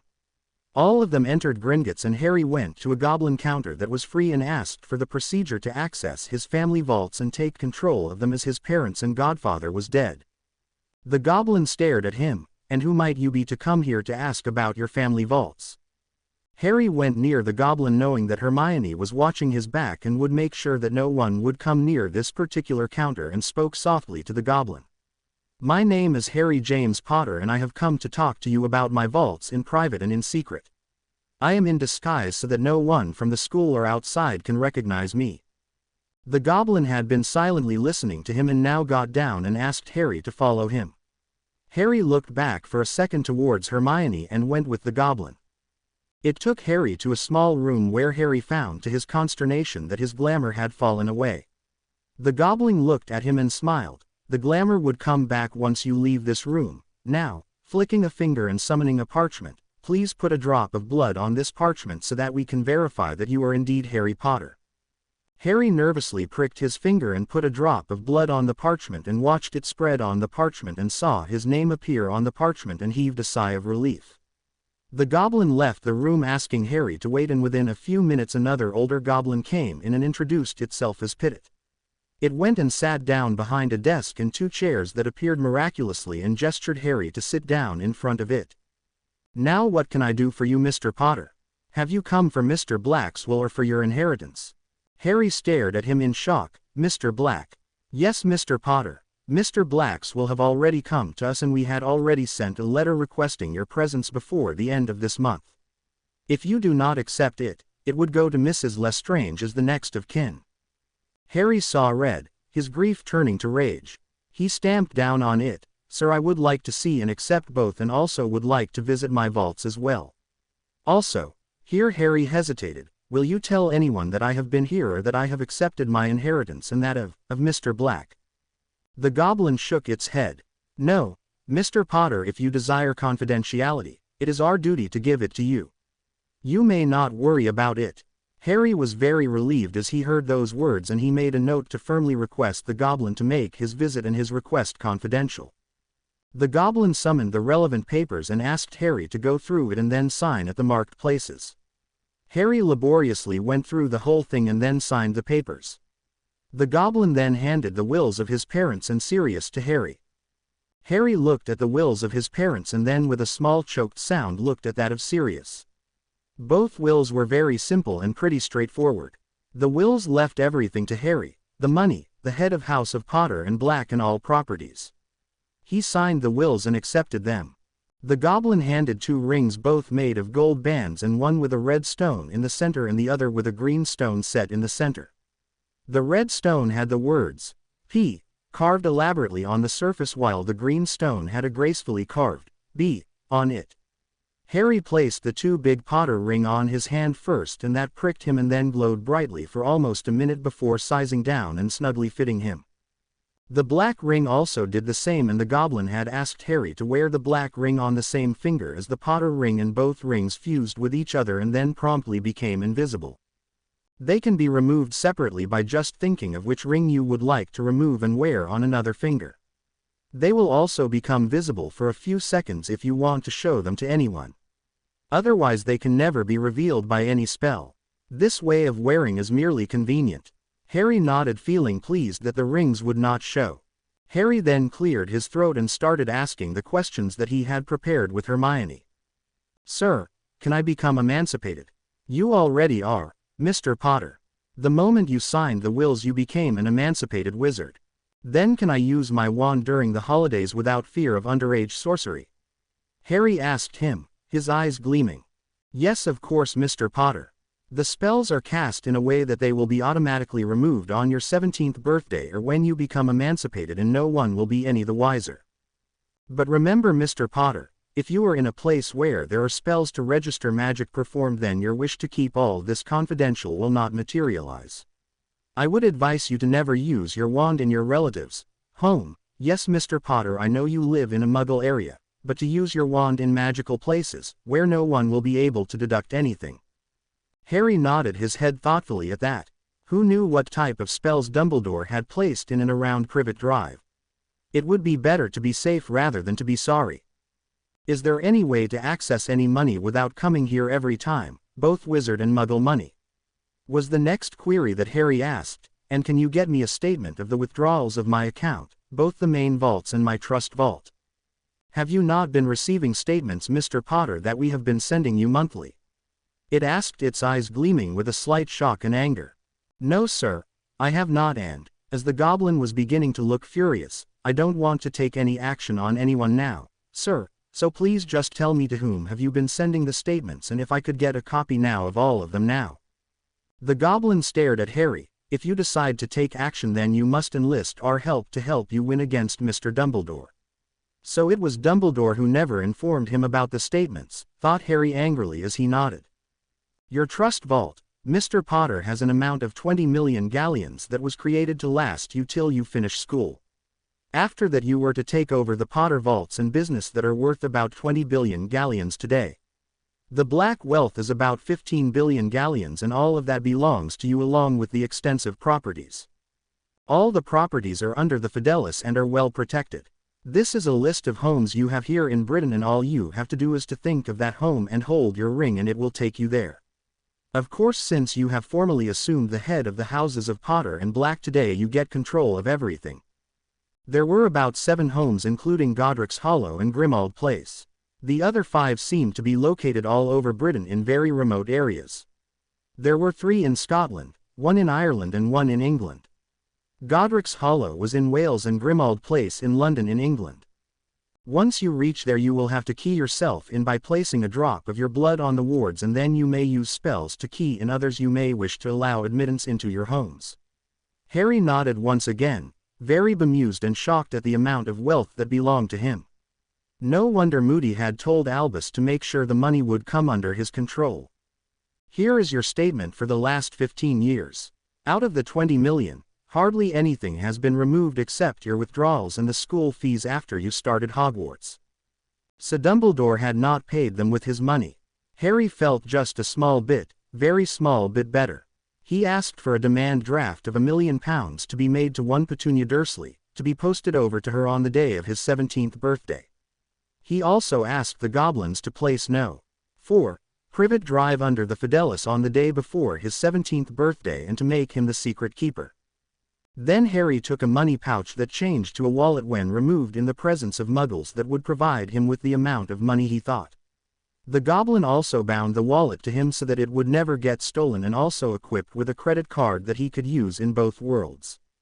"Sir, is there a way I can reach you in case of any doubt? How do I prepare a will, and is there a way I can remove my money from my main vaults and not my trust vaults? I will give you a secure pouch in which you may submit queries, and I will get them immediately and attend to it." I have been conducting your affairs for many years now, since your great-great-grandfather's time, and though I was not in charge of the black accounts till now, after it has become yours, I have taken charge of it and am in the process of looking into it. Of course you may tell me anything you wish to do and I will have it done. To prepare a will, all you need to do is to write it, date it and sign it, and place a drop of your blood on it and specify at the end that it is your final will. That is all. You can remove money from any vault by thinking of that vault. If you think of your trust vault, then the money will come from there. Think of your main vaults or of the black vaults and the money will come from there. Harry nodded his head and stood up. Thank you, sir, for everything. May I see the black and the Potter main vaults now? He asked, his voice shaking as he thought of visiting his parents' vaults and Sirius's vaults. The goblin too stood and smiled. A rare thing. I have yet to see someone so polite for someone so powerful, Mr. Potter. A rare combination. It saw the panic in Harry's eyes and laughed gently, if ever a goblin could laugh in the first place, and gently at that. I told you the glamour falls away. I saw your true aura. Do not worry. All glamour will be on you once you leave the room. It is a pleasure to do business with you, Mr. Potter, and do not hesitate to approach me and by extension the goblins to assist you in any manner.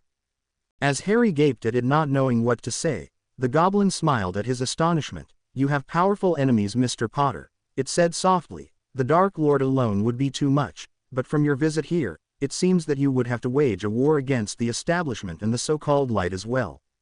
So do not hesitate to ask for help if you need it.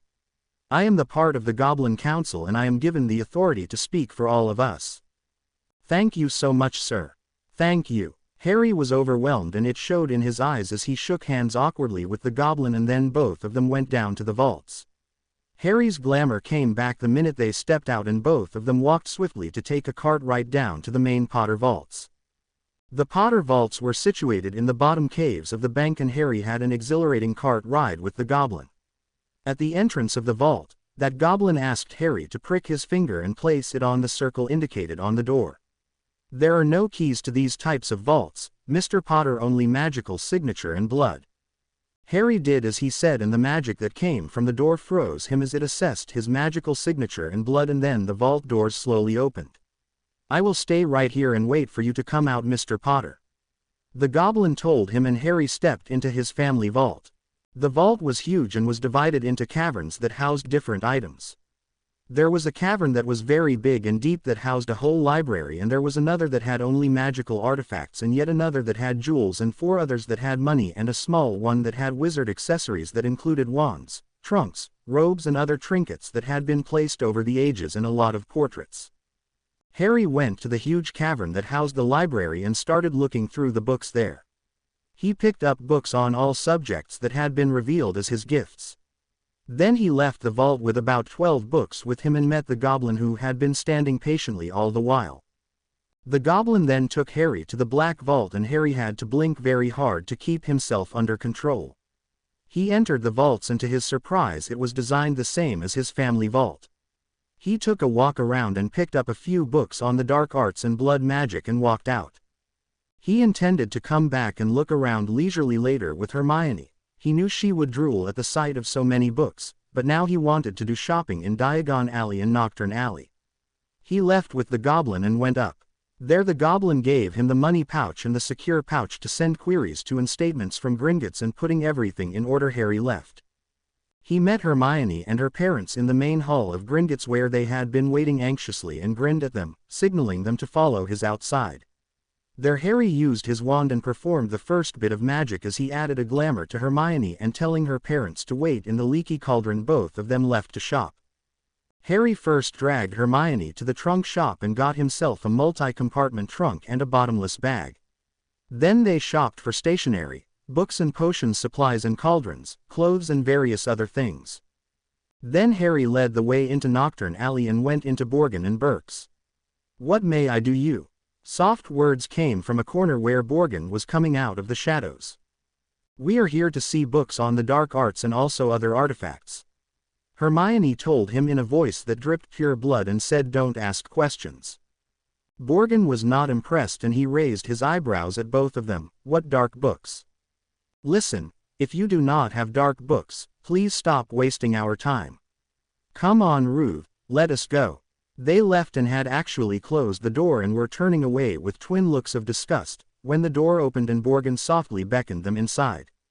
"One cannot be too careful nowadays, sir, madam, please forgive me and follow me inside." Harry and Hermione felt a sudden surge of excitement as they went inside and Borgin took them to a hidden staircase that led them up to the first floor that they had not seen or noticed before. There Harry looked around stunned as he saw the books and artifacts that were filled from top to bottom in shelves that were neatly arranged. Hermione was actually drooling at all the books that were there and was itching to have a go at them. They separated to look at the various books and artifacts and Harry slowly walked down the aisles looking and picking anything that caught his fancy. All you need to know about the dark arts, blood magic, the art of shielding the mind and the art of probing the mind, runes, what are they? Hermione had picked up about 20 books for herself and Harry had 14 books added to his collection from the vault. As he turned the last corner, Harry caught sight of a bookcase that was elaborately carved and had books inside it. It was about 3 feet in length and was about the same in width. Harry tried to open it but could not, and before he could ask Borgin what was inside, the man himself came to him. "That has been as long as I remember, young sir, and I could not open the case and I tried in so many ways." On an impulse Harry asked him what the price was. "Well, I really don't know, but I will let you have it for 100 galleons. Borgin's eyes were gleaming with greed. "You must be crazy. I will give you 20 and that is only for the bookcase. Those books may be worth less for all you know and it is a very good price for the case." "What if the books are very worthy and valuable?" "There are about 60 to 70 books in there, sir. Make it an even 50 and you may take it and that is final, sir," he said hastily as he saw Harry opening his mouth to argue. Harry considered only for a moment and then he nodded his head. The bookcase was beautiful and who knew the books could be very valuable for all he knew. Harry shrunk the case and all the books that they had purchased, haggled over the prices for the other books and then finally left with an impressive collection of the dark arts, blood magic and other books. They walked out of Nocturne Alley and went into Diagon Alley and from there to the Leaky Cauldron where the Grangers were waiting for them. Harry and Hermione went out not waiting for the Grangers to join them and Hermione's parents soon came out and followed them to a small alley outside the Leaky Cauldron.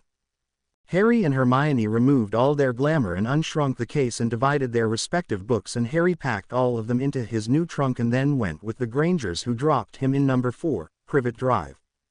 "Thank you so much, Mr. Granger, Mrs. Granger, Hermione," was all he said before Hermione's hand came and shut him up. "It is a pleasure, lad, no need to worry and you only have to call if you need anything," Mr. Granger told him, chuckling at Hermione's method of shutting him up, and Mrs. Granger was nodding her head and smiling at Harry, endorsing all that her husband had said. "You must be very careful and make sure you use the parchment that will enable us to talk to each other," was all she had time to say before she caught sight of the Order who was waiting on the lawns of the Dursleys. The entire Order was waiting for him at the Dursleys, looking anxious and then relieved as they saw him with the Grangers and then angry as they saw him with 2 trunks and many purchases. Dumbledore came up to him first. "Are you all right, Harry? All of us were so worried. Where were you?" Harry looked sick, tired and totally down as he answered in a low voice. "Well, sir, it was entirely my fault. I wanted to look around London and I asked my uncle if we could. He agreed, only he gave me some money and told me to look around by myself and return here by tomorrow morning. He dropped me off near the Leaky Cauldron and I wore my cloak and went inside and did some shopping there by wearing my big cloak that hid my face, and afterward as I came into Muggle London to take the bus, I thankfully ran into Hermione, who was also finishing her shopping and going home. The Grangers offered to drop me here and I am sorry for all the trouble I caused." Moody spoke to him then and Harry noticed Remus standing there and not saying anything to him and his shoulders sagged. "We could verify all this with your uncle, Potter. Why don't you, and if I have been telling the truth will you give me a piece of candy for being a good boy?" Moody stared at Harry as Harry glared back at him before turning to Dumbledore. "Sir, I am very tired and I doubt the Dursleys will be here till tomorrow, so may I be excused." "Potter, where will you go? Have those idiots given you the keys to this house?" McGonagall asked him, not minding the reproachful looks that Dumbledore gave her. "Not to worry, Professor. I will sleep in the shed," Harry told her, glad at least one person was there who was speaking up for him. In the shed, she asked him incredulously. Harry shrugged uncaringly. Yeah, that is where I usually sleep, when they go away for the holidays.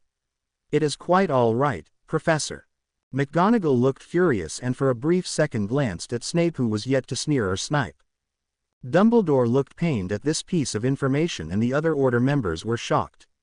Harry though had enough. He turned to the Grangers and Hermione and thanked them for bringing him here and excusing himself from the Order. He left to open the shed with the key he took from where it was hanging on the nail on the wall and went inside as the Order members started apparating to Grimmauld Place.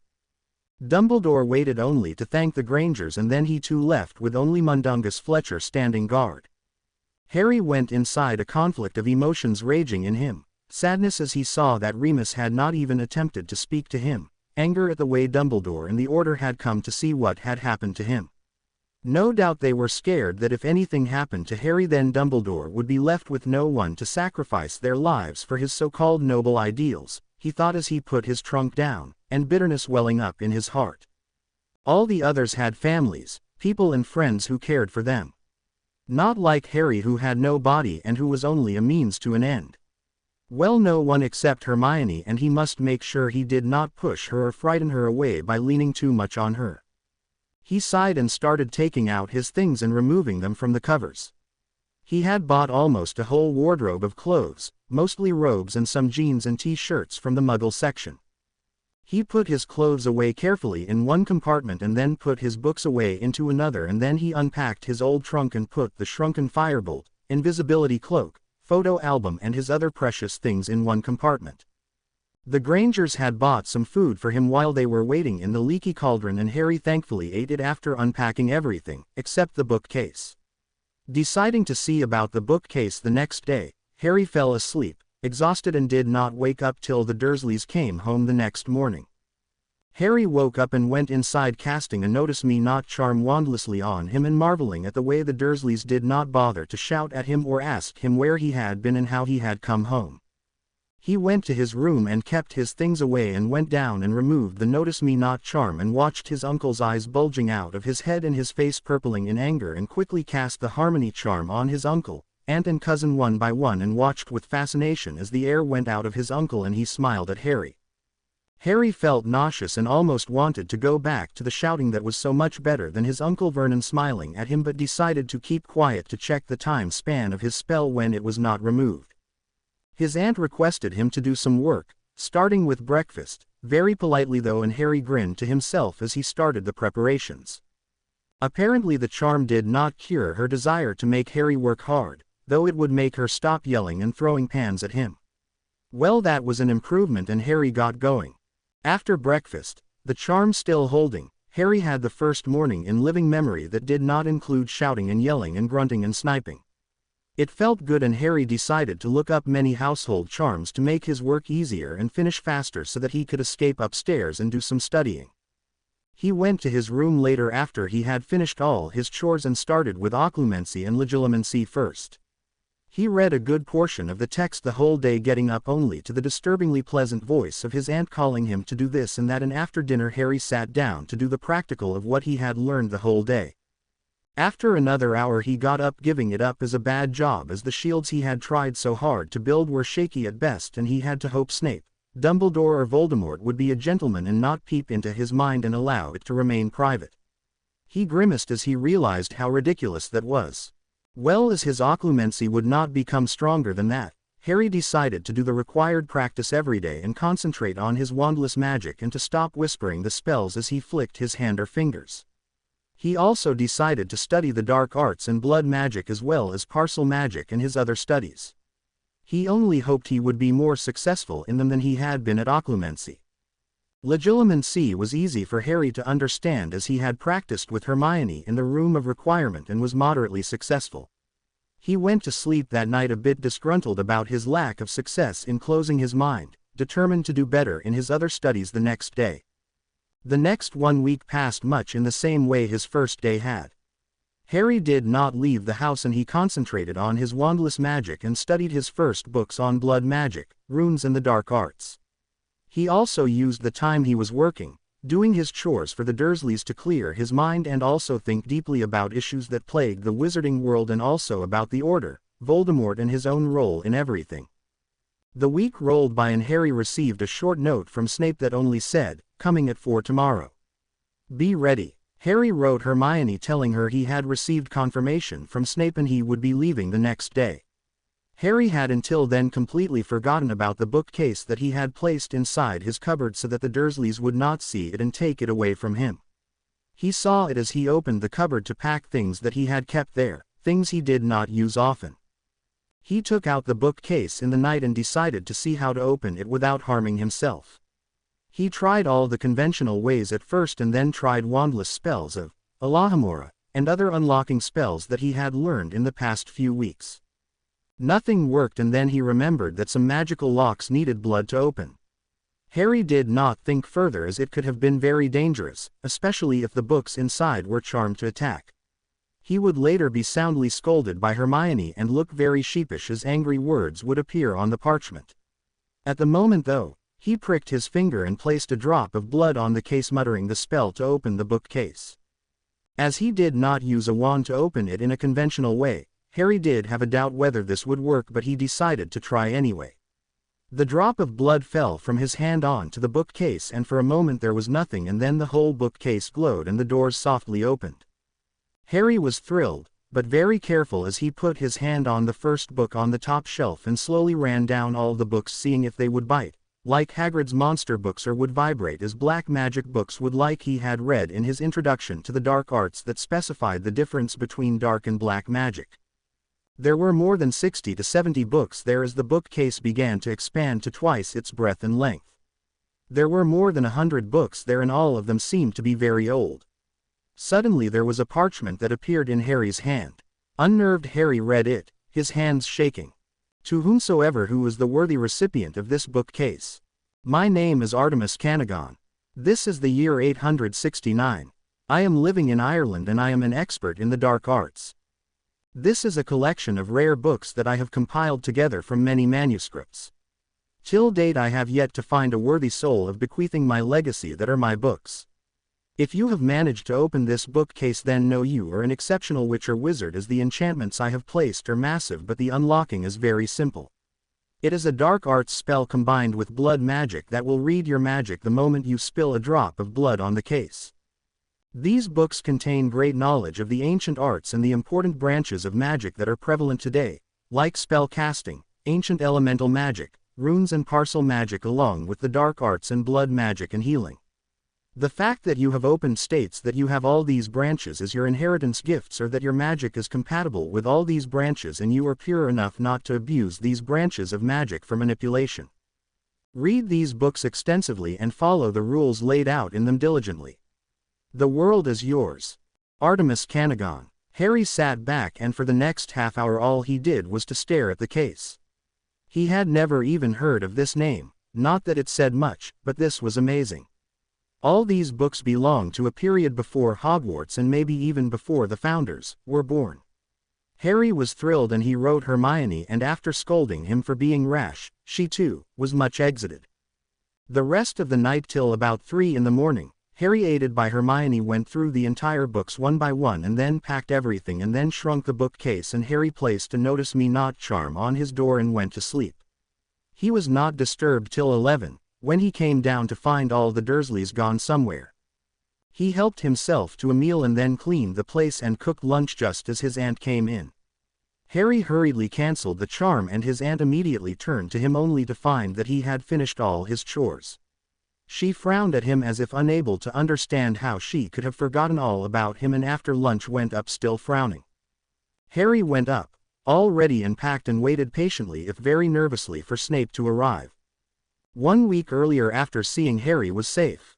The order had apparated from the Dursleys' residence to Grimmauld Place and their Molly Weasley was waiting impatiently as was Ron, Ginny and the twins.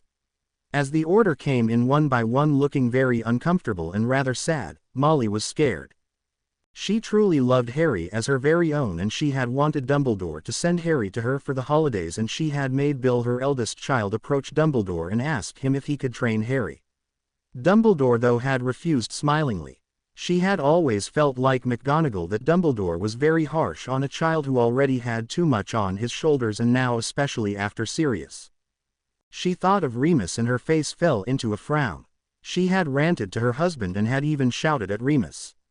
She remembered the way she had yelled at Remus and Tonks the next day. All of them had gathered for lunch at Grimmauld Place: Remus, Tonks, Snape, Albus, Moody, McGonagall, Shacklebolt and her family, except Ron and Ginny, who were resting in their rooms, and Charlie, who was in Romania. She had waited until all of them had finished with their lunch and then had taken Remus to the cleaners. "I really do not know how you can say that Harry was responsible for Sirius's death, Remus. You of all people know how he regarded Sirius. He had put Sirius in place of his parents, and you just come up with this." Albus had tried to calm her, but had not succeeded. She had looked steadily at Remus, who had at least the grace to flush. Tonks had bristled angrily, but she had simply glared Tonks down as well. "If Harry ever came to know that you felt like this, Remus, I really do not think you could ever breach the gap, and I suppose you think that James, Sirius and Lily would be very pleased with the way you are treating their child." Remus had looked up in horror as the remark she had intended to hurt hit home. "Molly, all that you say is true, but the wolf inside me howls for Sirius. For nearly 13 years I lived in the belief that Sirius had betrayed, and after he came back to me he was snatched away. He would not have ventured out had it been anyone other than Harry, and he would have not died if he had not ventured out.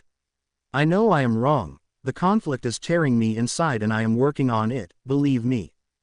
Molly had snorted, but had to back down after giving him a piece of her mind, as she knew the wolf in him was in mourning, and to an extent he could not help it, but he need not have said it so openly. Now she was almost jittery with worry as the order members apparated in and silently went and helped themselves to the coffee, tea and biscuits she had prepared. Arthur came in and he went straight to Molly and hugged her, and told her in low tones what had happened. When she heard that Harry spent whole holidays when he was younger in the shed and alone, she was furious. "What is happening here, Albus? I feel we are coming close to the side we are fighting." She was cut off by Albus, who raised incredulous eyes to her. "Molly, you cannot mean that, really." "Of course I do. What kind of people have we left an orphan boy with?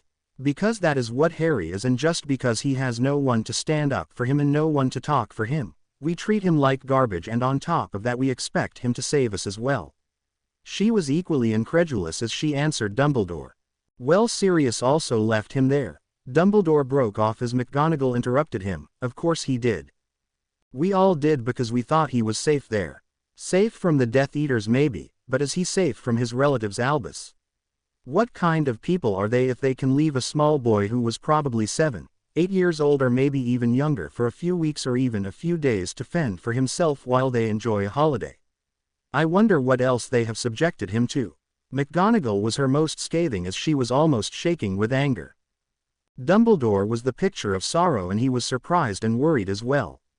If Harry had been treated like this, had he already gone dark?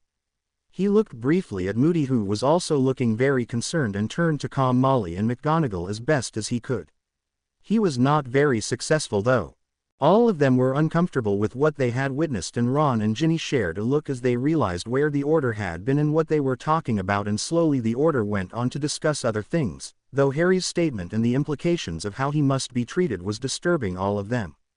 Remus was the worst affected, as he knew if it had been Sirius, Dumbledore or not, safety or not, he would have rescued Harry from that. Harry was being treated like he was treated in the wizarding world, and Remus bent his head in shame. But the damage had already been done. He had seen the brief glance Harry had thrown his way, and he realized he had been no better than any other wizard or witch who was oblivious to the burdens Harry had to bear from since he was 15 months old. Harry was waiting for Snape to come and take him away from the Dursleys. At 3:30, he took his trunk and came down to find his aunt sitting in the drawing room, sipping a cup of tea. He told her he would be going away today and would not return until next year. "Next year you will turn 17, won't you?" she asked him stiffly. He nodded. "I will come here for a week or two perhaps and then leave for good." "You will not see me later." "Good," she said, making Harry's lips curl sarcastically as he nodded too. Harry sat on his trunk and waited for 4. Sharp at 4 the bell rang. His aunt stiffened in displeasure and a little bit of fear as Harry went to open the door. Snape was standing there, his lips curling in total disdain at Harry, Harry's aunt's home, Harry's trunk and just about everything that his sharp eyes took in at a glance. Harry glared at him fiercely and went inside and nodding to his aunt, dragged his trunk outside and followed Snape to the end of the road. "I am going to apparate us to my cottage. Take your trunk in your hand," Snape told Harry softly, and no sooner had Harry picked up his trunk than they were gone. Harry landed in a heap as he looked at Snape, who took his hand off Harry's shoulder and brushed off the non-existent dirt from his robes and looked at Harry, raising his eyebrows. "You couldn't have told me before we left," Harry snarled at Snape as he got up. "Why, I did tell you, Potter. I cannot help it if you are slow to understand things," he replied smoothly. "Now are you coming, or are you going to stand here arguing?" Harry gritted his teeth and walked behind him. He had been with Snape for only 5 minutes and he was already foaming at the mouth. He had another month and 3 weeks to go before he would be free of the Git. He shook his head and tried to look around, but they were really standing in the middle of nowhere. Behind them was a huge lake and there were hills beyond them. All of it looked very wild and extremely beautiful. They would have walked for a minute, when Snape stopped, Harry almost bumping into him. "Give me your hand, Potter. I need to key you into the wards." Harry silently held out his hand and Snape flicked his wand and took Harry's hand and placed it on the wards that buzzed loudly as they registered his magic, and then Snape went into the wards and Harry followed him to see a very small cottage that stood a little away. Snape did not look back as he walked to the door and flicked his wand along with a long chant, and the door opened. The cottage was actually a big room that had the kitchen straight ahead of him on one side, a small table with 2 chairs near the kitchen space. Must be the dining table, Harry thought. 2 small single sofas with a center table in between the sofas and 2 doors on the left and 2 windows on the right. The cottage was warm inside even though Snape had opened the windows with his wand the moment he had opened the door. Next to the kitchen there was another door. Must be the way to the kitchen gardens, Harry thought. "You will not be able to leave the wards, Potter, whatever happens, do you hear me? So do not try unless you want to be roasted," Snape informed him, going inside and removing his outer robes and hanging them on the pegs to Harry's left. Harry muttered something that could be taken as a yes. At least Snape took it as such, and hanging his robes turned to meet him. "This cottage is completely warded. That means you may do as much magic inside as you want. No one would detect it. There is only one bedroom, and as that is mine, Potter, you will sleep here. I will transfigure a bed for you as well as pillows and other things.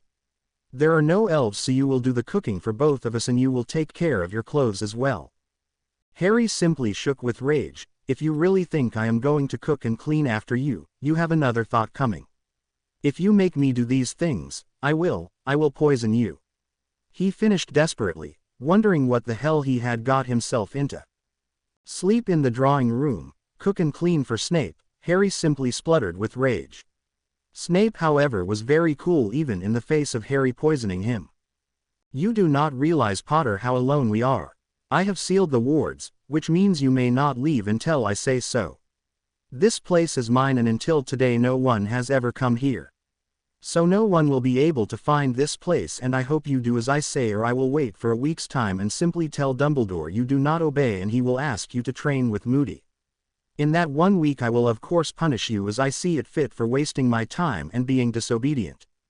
Snape watched with a frown as a peculiar expression came over Harry's face at the mention of working with Moody. He tucked it away in a corner of his mind to examine it later. Snape had been shocked when Remus had spoken what he did at the order meeting, and Minerva's plea and her revelation that Harry had not breathed a word to anyone about what he had seen in the pensive and had taken Black to task caused him to re-examine the boy who lived. When he had seen Harry's interaction with Dumbledore and Moody, with whom he had been deliberately rude, Snape knew there was more to Harry than what he had believed. He had decided then to push the boy as far as Harry would go and see what made him tick, and if he was on the up as Minerva had said, Snape was willing to work with him and help him to take down the evil maniac. But first he had to know Harry, trust him, and also make sure Harry would trust him. Harry was frothing at the mouth as he heard the rules, and after he heard Snape telling him what would happen if Snape went back to the order saying he had failed with Harry, Harry knew being with Snape was the lesser of the 2 evils. So he had swallowed his anger and had nodded his head stiffly. Snape was shocked. So Potter chose him over Moody. He wondered what that meant. He turned away and conjured a bed in the hall in one corner, and then curtains, a table and a chair. I will be back in half an hour. You may unpack, refresh yourself and make some tea for us. The bathroom is through that door. You share it with me. There are 2 doors and if one of us is inside the other door is automatically sealed. Be ready in half an hour. Snape strode inside and shut his door with a bang. Harry fumed as he turned and stomped away to what would be his room from now on until the end of these miserable holidays. He dumped his trunk by his bed and went to wash his hands and face in the kitchen sink and started making tea.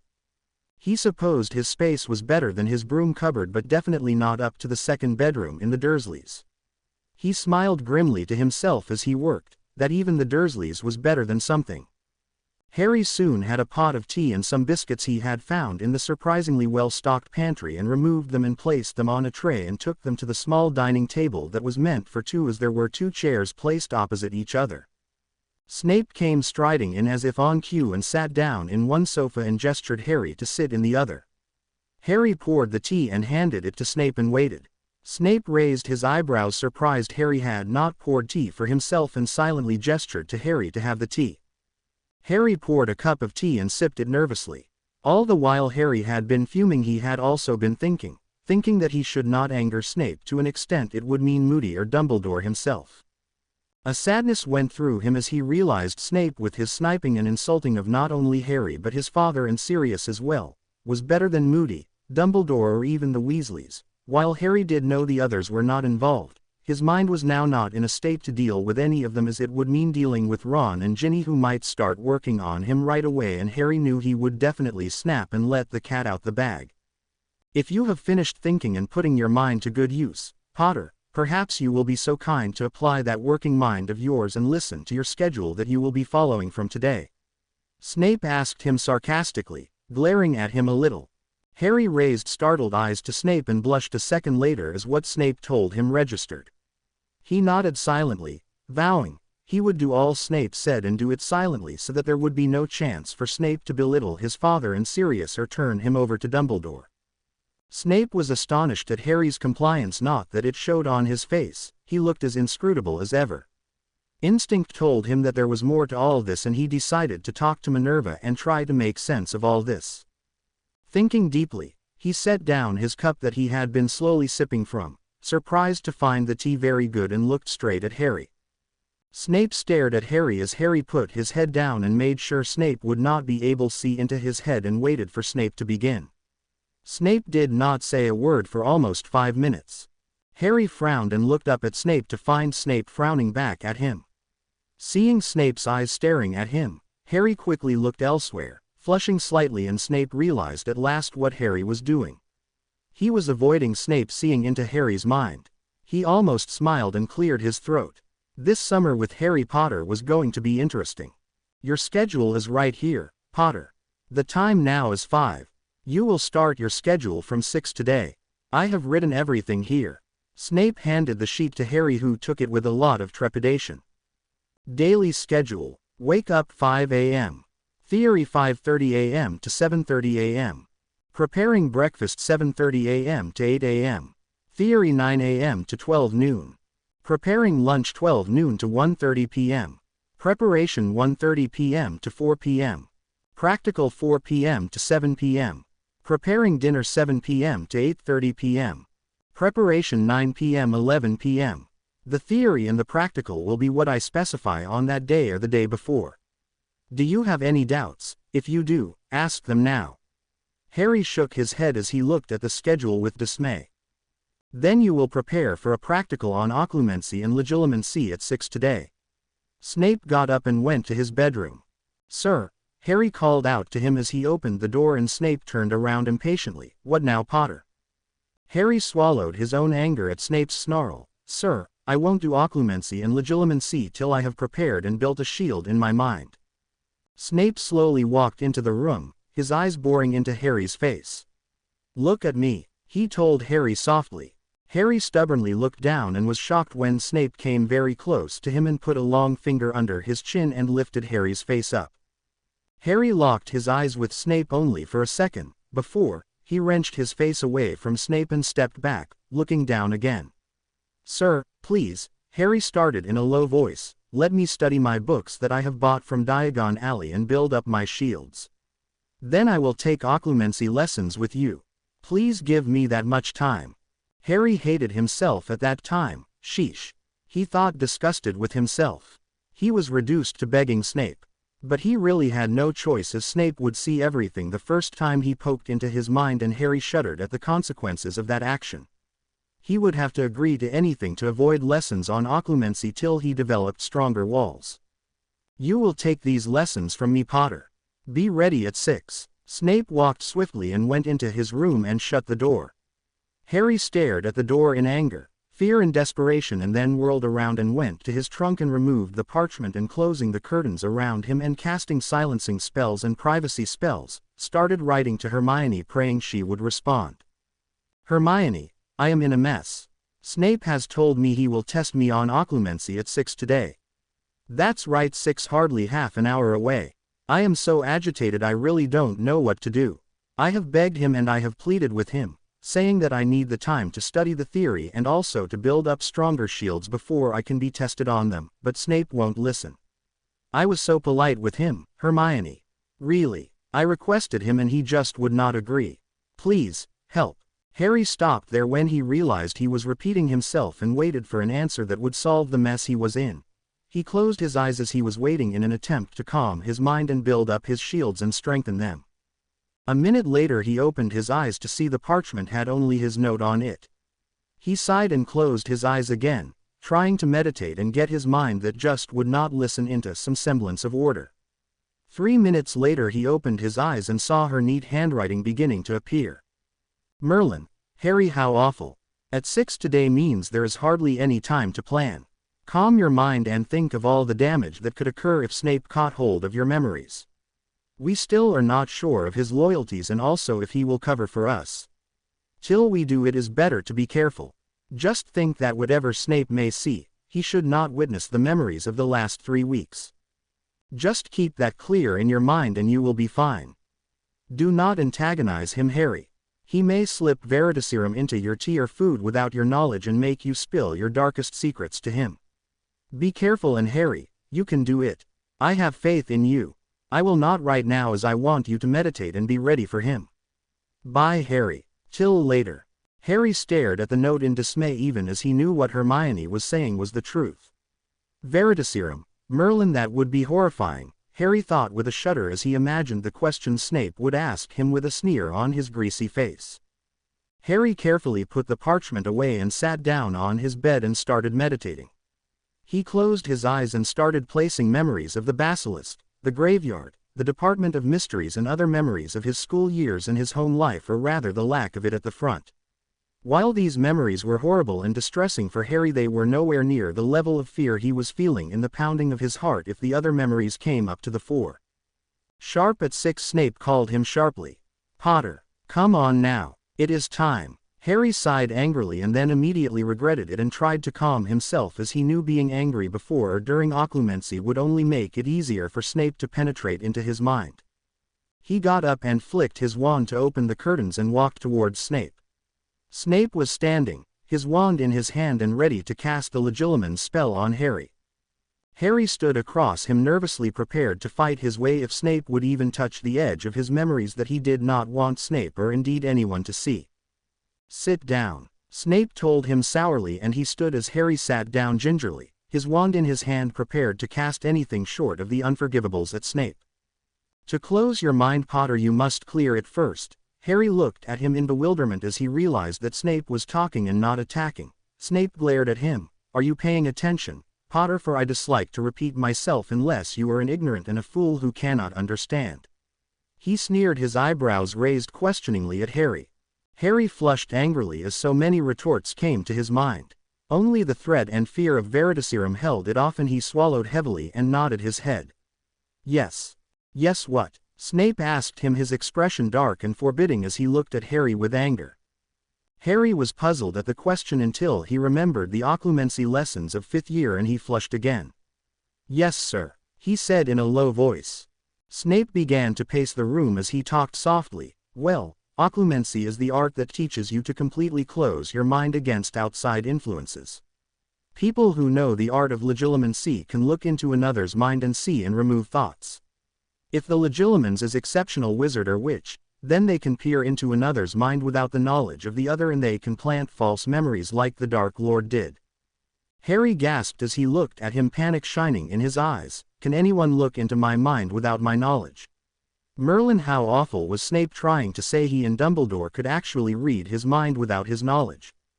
Snape snorted and sneered. Why, what are you hiding, Potter? He asked Harry as he watched Harry very closely and saw him almost shake in fear and blush madly. Sir, no sir, I am hiding nothing. I just don't like anyone and everyone to peep into my mind without my knowledge. Harry was stuttering as he answered Snape and looked at him for a second before looking down. This was already getting tiresome, and he had been here for only an hour or two. Harry felt his spirits sink lower than the floor as he thought about the next 2 months. The week with the Dursleys had been fantastic by comparison. At least at the Dursleys there was no constant fear of anyone peeping into his mind.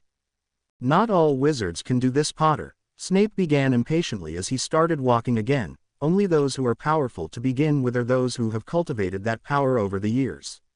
Today only a handful of wizards can do this. The Dark Lord is among them, and that is why you will learn this branch of magic that will stop him from using your mind for accomplishing his work. Harry nodded his head, listening and concentrating as Snape continued. How to close your mind is something I cannot tell you, as you must decide for yourself how best to lay protections around your mind so that no one can go past it and see your memories. The best way to do that is to arrange a lot of your memories, true ones, with maybe spell walls or other kinds of protection as you see it fit, and then constantly check them and strengthen them, by the simple process to not giving into your mind's whims and fancies. In short, occlumency is to have control of your mind and its actions, and never to allow the mind to have control over you and your actions. But how, sir? Aren't me and my mind the same? I mean, as Snape scowled at Harry for interrupting him and asking silly and foolish questions, Harry continued hurriedly. He had been genuinely listening and had wanted to know honestly. All of do what our mind dictates in any situation, don't we? Snape stared at Harry, and Harry immediately blinked his eyes and looked elsewhere, amusing Snape a lot and making him think seriously about just what Harry had in his mind that made him so desperate to protect it. Well, your mind and you are two separate entities, Potter, and if you want to master even a little bit of occlumency, you must be prepared to accept this and work on it. Snape told him softly. Harry frowned as he struggled to think of his mind that was just telling him to curse the git in front of him to oblivion, just so that he could look anywhere he pleased without the fear of legilimency cast on him and himself, who was saying exactly the same thing. He heaved a huge sigh as he told himself that though both were saying just the same thing, they were very different, and felt like banging his head on the table in front of him, felt by both him and his mind. He told himself darkly. Potter, please. I know it is very difficult, but do try not to be foolish. Snape told him angrily as he glared at Harry as if he had heard aloud what Harry had thought. Harry looked blankly at him as Snape came around and sat in front of him. He made himself comfortable and looked once again at Harry. Now you had Umbridge last year. Harry shuddered as he remembered Umbridge and her blood quills and the cruciatus she had almost cast. Now when she spoke about the Dark Lord and told all of you his return was a figment of your imagination, you might have wanted to immediately jump up and say she was wrong and the Dark Lord had indeed returned. That was your instinct, which is generally correct, mind you, and powered by your mind that generally tends to give into impulses of contrary emotions that you must have felt at the time. You must have kept silent though, as it was not prudent to talk to a ministry official in a way that would bring down nasty consequences on you. The emotions were right, mind you, but the power that acted opposite to your emotions that were equally correct, so you had to choose. You chose an action that was prudent at that point, and so you exercised caution. You who are powered by your emotions and intelligence chose one. The other you quelled to either put it away for good, as it would have never been a wise option, or to act upon it in the future, when there might be a more favorable atmosphere. Do you understand now? Harry blushed in shame as he thought of how he had jumped and listened to his mind rather than his intelligence. Snape smirked. Of course I know you did no such thing, and you spent a lot of time in detention with her, but I am merely explaining to you the difference between what you did and what you should have done. Harry did not know it was possible to go redder as he blushed furiously and glared at Snape for a second. What you did was to give in to your impulses. What you should have done was to exercise caution and kept quiet. You must listen to yourself and start discriminating so that every action is a well-thought-out process from a mind that listens to both the instinct and the intelligence inside you and makes the correct choice.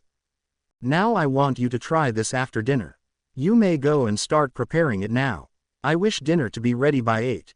Snape got up and went into his room and shut the door, leaving a thoughtful and a resentful Harry.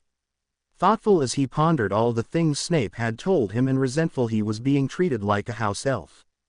He got up and started working, chopping the vegetables and thinking furiously about what Snape had said. It made a weird kind of sense, and Harry was amazed Snape was this polite to him. Harry had expected him to straight away start off with the Legilimens and had been shaking with terror, but Snape had been more than decent, more decent than Ron and the others, and definitely more than Dumbledore. Harry drew a deep breath as he tried to stop the thoughts of that one and only Order meeting he had attended. He decided it had put him off the Order forever, as one meeting and the after effects had made him feel Snape was better than all the people he thought were his friends. He brought back his thoughts to occlumency once again and was soon trying out different shields in his mind he felt might just work. Sharp at 8 Snape came striding to the small table and sat down. Harry set the table and placed the dishes in the middle, and Snape silently helped himself, and then he noticed Harry standing and he still silently signaled to Harry to sit and begin. Harry sat down with some relief as he was very hungry. He had only a cup of tea after lunch that he had had at the Dursleys, and the tension and stress of occlumency and the subsequent relief made his stomach ache with hunger. He immediately loaded his plate and then paused, giving a brief glance at Snape, waiting for a minute to see if Snape would object to the amount of food he had placed on his plate. The Dursleys would have, and in fact would have, ordered him to remove half from his plate. Snape did no such thing as he went on with his meal. Harry started his own, still keeping an eye on Snape, and soon he finished and looked up to find Snape staring at him intently. Harry blushed. "I am sorry, sir, and did you want anything?" Snape frowned at Harry as if trying to find out why Harry was being polite as he answered him. "No, have you finished?" At Harry's nod Snape got up, and Harry got up as well and started piling the dishes in the sink to wash. There were not many, and with magic Harry had completed cleaning everything in no time. "You may concentrate on the different shields you would like to protect your mind with, and tomorrow we will continue." Snape once again turned to go into his room for the night. "Sir, may I use the bathroom now?" Harry asked him, hating the flush that stained his cheeks. "Make it quick, Potter." And Snape banged the bedroom door close. Harry washed and went to his bed and drew the curtains and cast a silencing charm on them and went to sit at the table and chair Snape had conjured for him. He removed the parchment and started writing to Hermione about his first lesson, and soon was engaged in a very pleasant chatting session with her for the next half hour. Then he went to work, and taking out the runes book he spent about 3 hours studying hard and memorizing the various rune combinations. After that Harry once again cleared his mind and, checking his shields, went to sleep. Snape in the meantime was thinking had a very interesting day with Harry Potter. Potter was not like his father or even like his godfather Black, who so adored him. Snape's lips curled as he thought of Sirius Black and James Potter. With all his faults, Black had truly loved Potter. Had he been present at the Order meeting that other day, he knew Black would have stopped speaking to the werewolf and cut off his friendship with him. His one regret had been Potter could not be with him at Grimmauld Place so that they could bond closer with each other. He frowned as he thought deeply. So many things did not make sense now that he was beginning to look deeply into the actions of the headmaster after his talk with Minerva. While Evans may have sacrificed her life for her son, there was no blood magic as far as he knew that would keep Potter safe in an abusive household like the Dursleys. For the blood magic to work, Evan's sister had to accept the magic voluntarily. From Potter's memories, he knew that was not the case. So why did Dumbledore keep Potter there all these years? Minerva would have made a wonderful guardian. Why was Minerva not allowed to parent Potter when she had volunteered for the job? The blood magic could have been altered, he knew, with a simple ritual that could have blood-bonded Potter and Minerva, thereby transferring the protection, if any, from Petunia Dursley to Minerva. More confusing was the imprisonment of Black. He had been a Death Eater and was in fact responsible for the deaths of Potter's parents by handing over half the prophecy to Voldemort, and even though at that time Evans had probably not conceived, still that was a thin line. Albus had gone to great lengths to save him so that he could spy for Albus, and he knew had deeply repented and regretted each and every action as a Death Eater. Albus had not done a thing to demand a trial for Black. That was astounding by itself, as Black had been a brother to Potter, something everyone knew. Sure, Black had cried insanely that he had killed the Potters, but why had no one verified it under Veritaserum? Black could have been under the imperious curse that had made him betray the Potters. If he had really been responsible for their deaths, then why had no one demanded he be killed? Albus could have demanded a trial, and the moment Veritaserum was given, he would have known Black was not the culprit and it was the rat who had betrayed him. The rat was another confusing thing. In Potter's third year, when the Dementors were guarding Hogwarts, Albus had secured the wards very tightly so that he would know each and every member in the castle, so that if Black or indeed anyone who were not part of the staff, elves and students entered, he would know immediately. Why did he not realize that the rat was human? Snape sighed as he had too many questions and almost no answers at all. Potter would have been fine with Black, Snape thought reluctantly to himself as he threw a bit of the flow powder in the fire in his room. There was another flow exit in the drawing room, but he had secured both so that no one other than him could flow in and out unless he allowed them to. Minerva, he called softly, wondering if she would be there in her private quarters. There was no one there, and he left a parchment for her eyes only, telling her to call him, whatever the time and the password for the flow, and waited. He heard Harry finish with the bathroom and went to have a bath and came back all refreshed. Half an hour later the flow glowed green as Minerva's head came into view. "Hello, Severus. How are you and Harry?" she asked him, her face very anxious. "Fine, your precious Gryffindor is fine, and I am sure he is plotting ways to kill me right now," he told her, sneering at her. She smiled. "Oh good. Harry's fine and you look fine as well. Why did you call me? I was so worried." Snape scowled at her happy sarcasm and then frowned. "Have you got a minute, Minerva? Can you come over? There are so many things that have begun to make me ponder, and I wonder at the many things that have happened in Potter's life so far that I needed to talk to someone about it." "Give me a minute. Severus the First will come in as soon as I ward the place." 5 minutes later Minerva was in Snape's room sipping a cup of tea. "I am sorry I cannot take you to the drawing room as Potter is there." Snape told her about the layout of the cottage. "That is fine, Severus. I really don't mind. What did you want to ask me about Harry?" she asked him in concern. Snape had called McGonagall mainly to seek information about everything that was bugging him and also find out where she was in the scheme of things that surrounded Potter, and with that in mind he started. He told her all his doubts. "I was the one who ran away with half the prophecy, Minerva, and everyone knew Black would have died for Potter, James Potter as well as Harry Potter. Albus swore on his magic for me. Why didn't he demand a trial by Veritaserum, or at least ask Black for an oath on his magic about his loyalties? He ran away from his home, Minerva, to avoid being marked by the Dark Lord, and Albus just sent him to Azkaban without a trial, and Potter was left to rot with the Dursleys. Another thing that got to me was the protection magic. Potter, I am sure, is being protected by other magic, not the blood magic based on the sacrifice of his mother, which means he could stay just about anywhere." "What?" Minerva was shocked and stunned by what Severus was telling her. "What are you saying, Severus?" Snape nodded his head sharply. "The truth, Minerva, only the truth. If Potter could get by with the protection that his mother's sacrifice gave him by staying with the Muggles for only 2 months in a year after his 11th birthday, why wasn't that rule enforced before? Second, this year Potter stayed there for only 1 week, to strengthen the protections Albus told us at the Order meeting. 2 months after starting Hogwarts, and 1 week when you want Potter to learn occlumency, 3 weeks after 3rd year when you allowed Potter to go to the Quidditch World Cup, 4 weeks after the Triwizard Tournament when you brought Potter to Grimmauld Place. Minerva, blood wards don't work like that. You know that as well." Minerva stared at him in horror as she tried to come up something that would justify Albus, and failing stared at him again. "Yet another thing that confuses me is his aura." Snape was silent for a second and then he continued quietly, "I am saying this in confidence, hoping that you will not betray me, Minerva. No one, not even Albus, knows that I can see auras." Snape was silent for a second and said softly, "My aura color is green with silver lines and golden sparks." McGonagall gasped.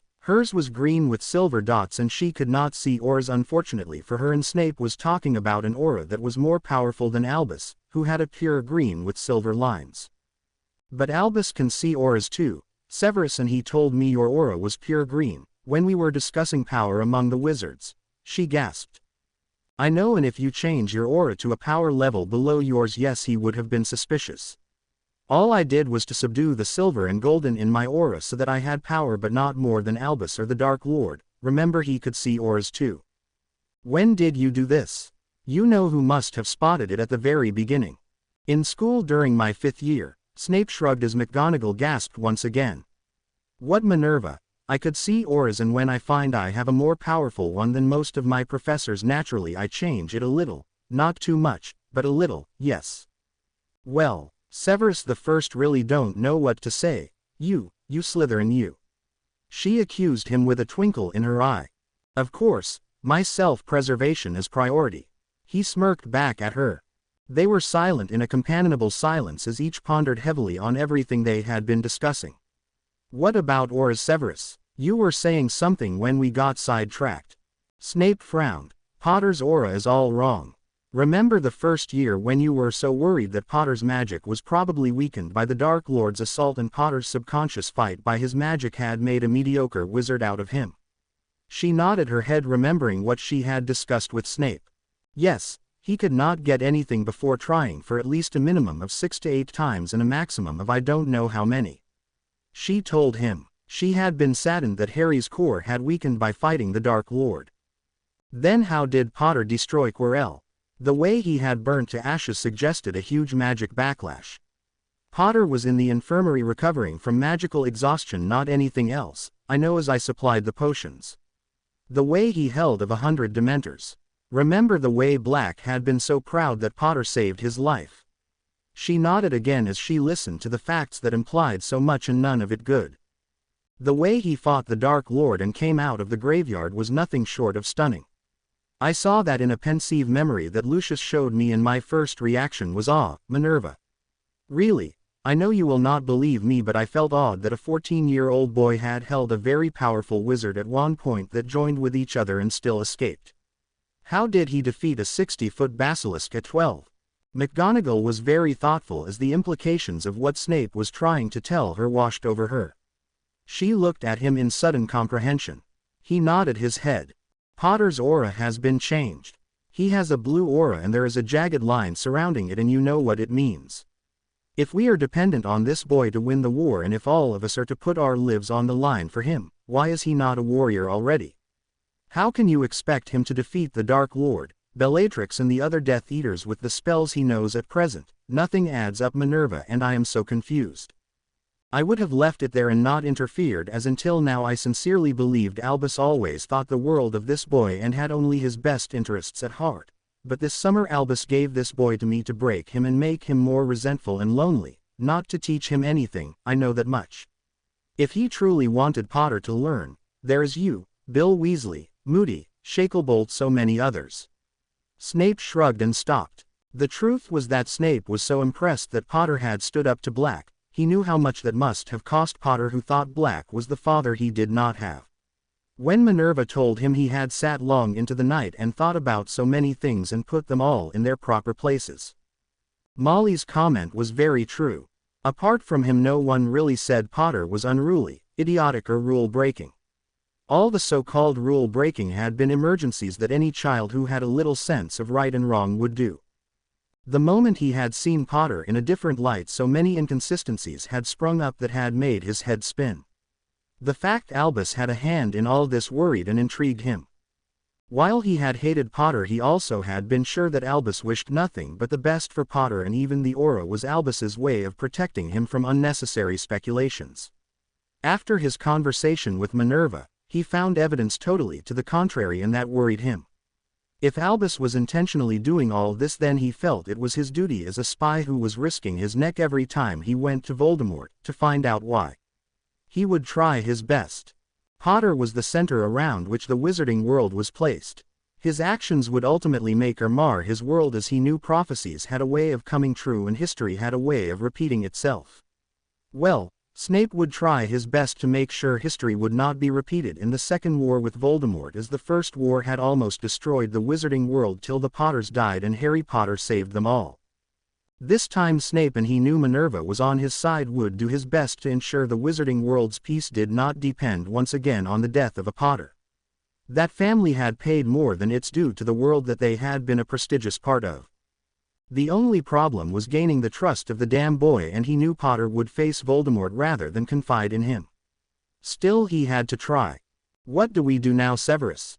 All this is so frightening, and I really do not know what to do and whom to trust. Trust no one, Minerva, no one till they prove themselves.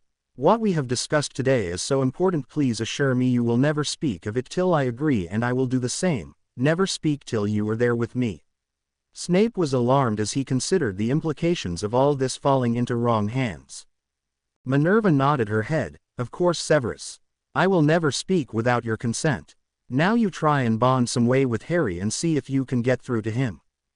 He doubtfully agreed to try and added a warning that it would be very difficult though, and both the colleagues went to have a well-deserved rest. The next morning Harry was woken up by Snape sharp at 5:00 with a magical alarm that almost made Harry deaf and woke him up from a nice dream in which he was having Dumbledore at one point and Moody's magical eye in his left hand and yelling at him.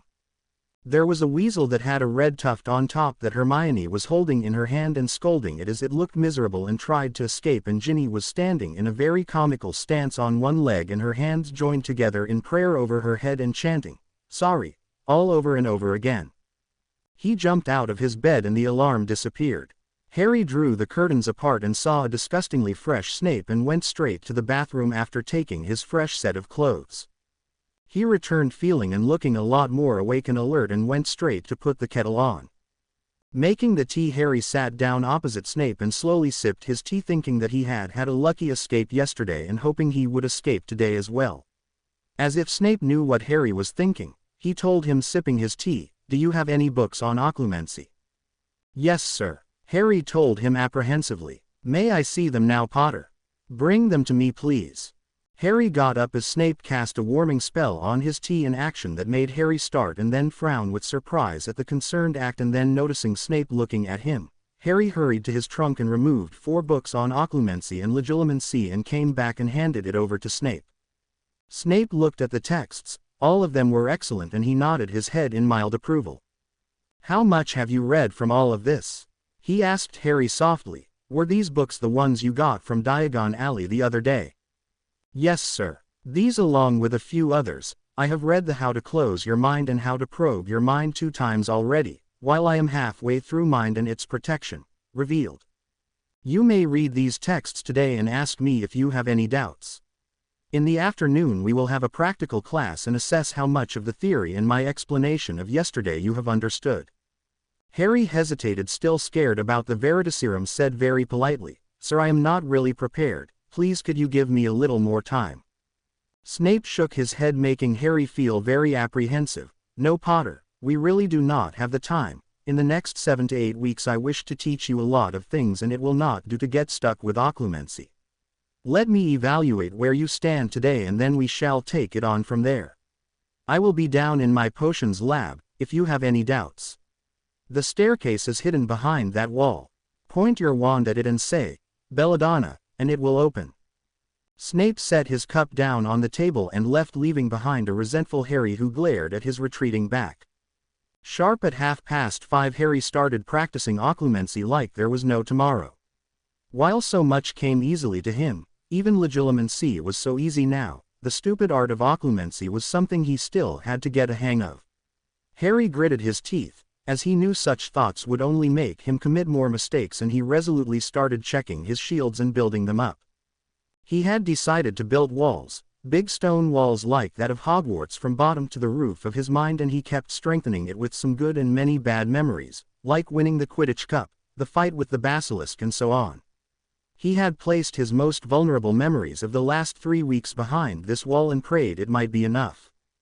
The whole morning went in this way, and when an alarm sounded for Harry to start breakfast and then for lunch, he would get up and do them, Snape appearing always at the right time and then disappearing after having his meal.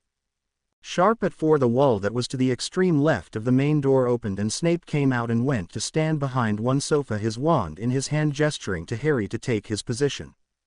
"Are you ready, Potter?" Then on the count of 3, he said softly, looking at Harry with an unreadable expression on his face. 3, 2, 1, Legilimens, Snape said as Harry looked at Snape in the eye for the first time since the Department of Mysteries.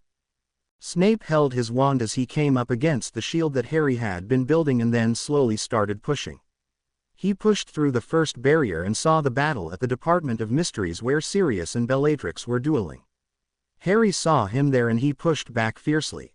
Snape reeled back with the force of the attack and went crashing down.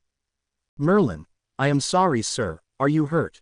Harry ran to Snape, who was picking himself up and groaning slightly. "I am fine, Potter," he snapped, feeling very curious inside at the power Harry had exhibited. He had kept Snape away from his mind by simply using his power to throw him out. While it was a very mild attack, still Harry had never been able to resist him before, except for that one time in his 5th year. Snape walked back to the position he had been standing originally and asked Harry to take his position as well.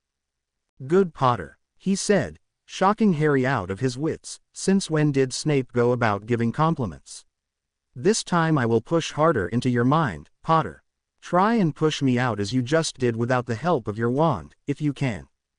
"But sir, what you just did was pretty tough. Are you saying you will probe harder than that?"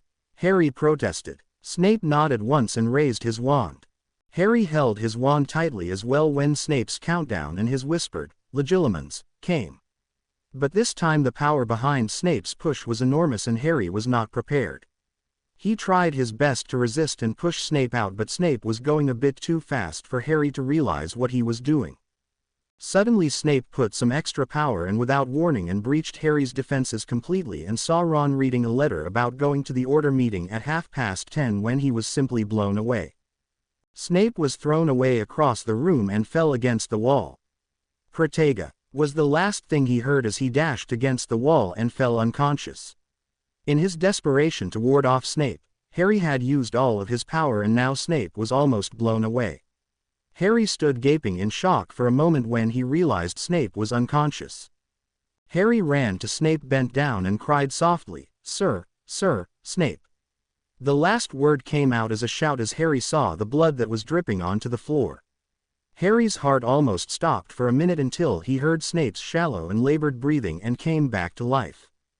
Harry quickly leviated him and almost ran into the potion master's bedroom, kicking the door open with his leg and placed Snape on the big bed. Snape was bleeding from his nose and from the back of his head and Harry had heard at least 3 breaks and he suspected one of them could be the spine. He ran back to the bed for the book on healing that he had from the bookcase of Artemis Canagon and ran back to the room where Snape was lying awkwardly, telling Harry his bones were broken in more than one place. Harry quickly looked through the book and soon came to the place where there were specific instructions to stop bleeding from the head, nose, limbs, chest, back and stomach. It needed a potion to ingest along with a spell. Harry could have cried. He followed the book's instructions and first ran a diagnostic spell on Snape. That read 4 bones broken, 1 right wrist, right knee, right ankle and pelvic. The bones had crumbled and in Snape's hips as well as in other places there was extensive bleeding. Harry was horrified at that and then the spell ran saying that there was internal bleeding from the nose and the back of his head where his head had cracked. He studied the book as Snape by this time was beginning to look blue, so Harry put him under the stasis charm as the book suggested and then calmed himself down as Snape retained that sickly blue color and did not deteriorate. The one advantage in all this horror Harry thought was that his spells were spot on and worked at the first try so that the stasis charm held at once instead of needing 15 tries, by which time Snape might have died. Harry shuddered at the thought that Snape might die or be maimed for life. He ran to the potions lab, forgetting in his terror that he could have contacted Hermione and asked her to get the order. He went into the lab that was so well stocked that Harry was relieved. He looked at the potion specified in the book and realized he did not have the method. Desperately Harry looked around and saw a lot of books in one corner and ran towards them. The third book had only healing potions and Harry easily found this potion Marantaga and started assembling the ingredients and strictly followed the procedure and soon had it bubbling away. It had to boil till it became clear, and Harry had time to wait, as the book said that would take at least an hour.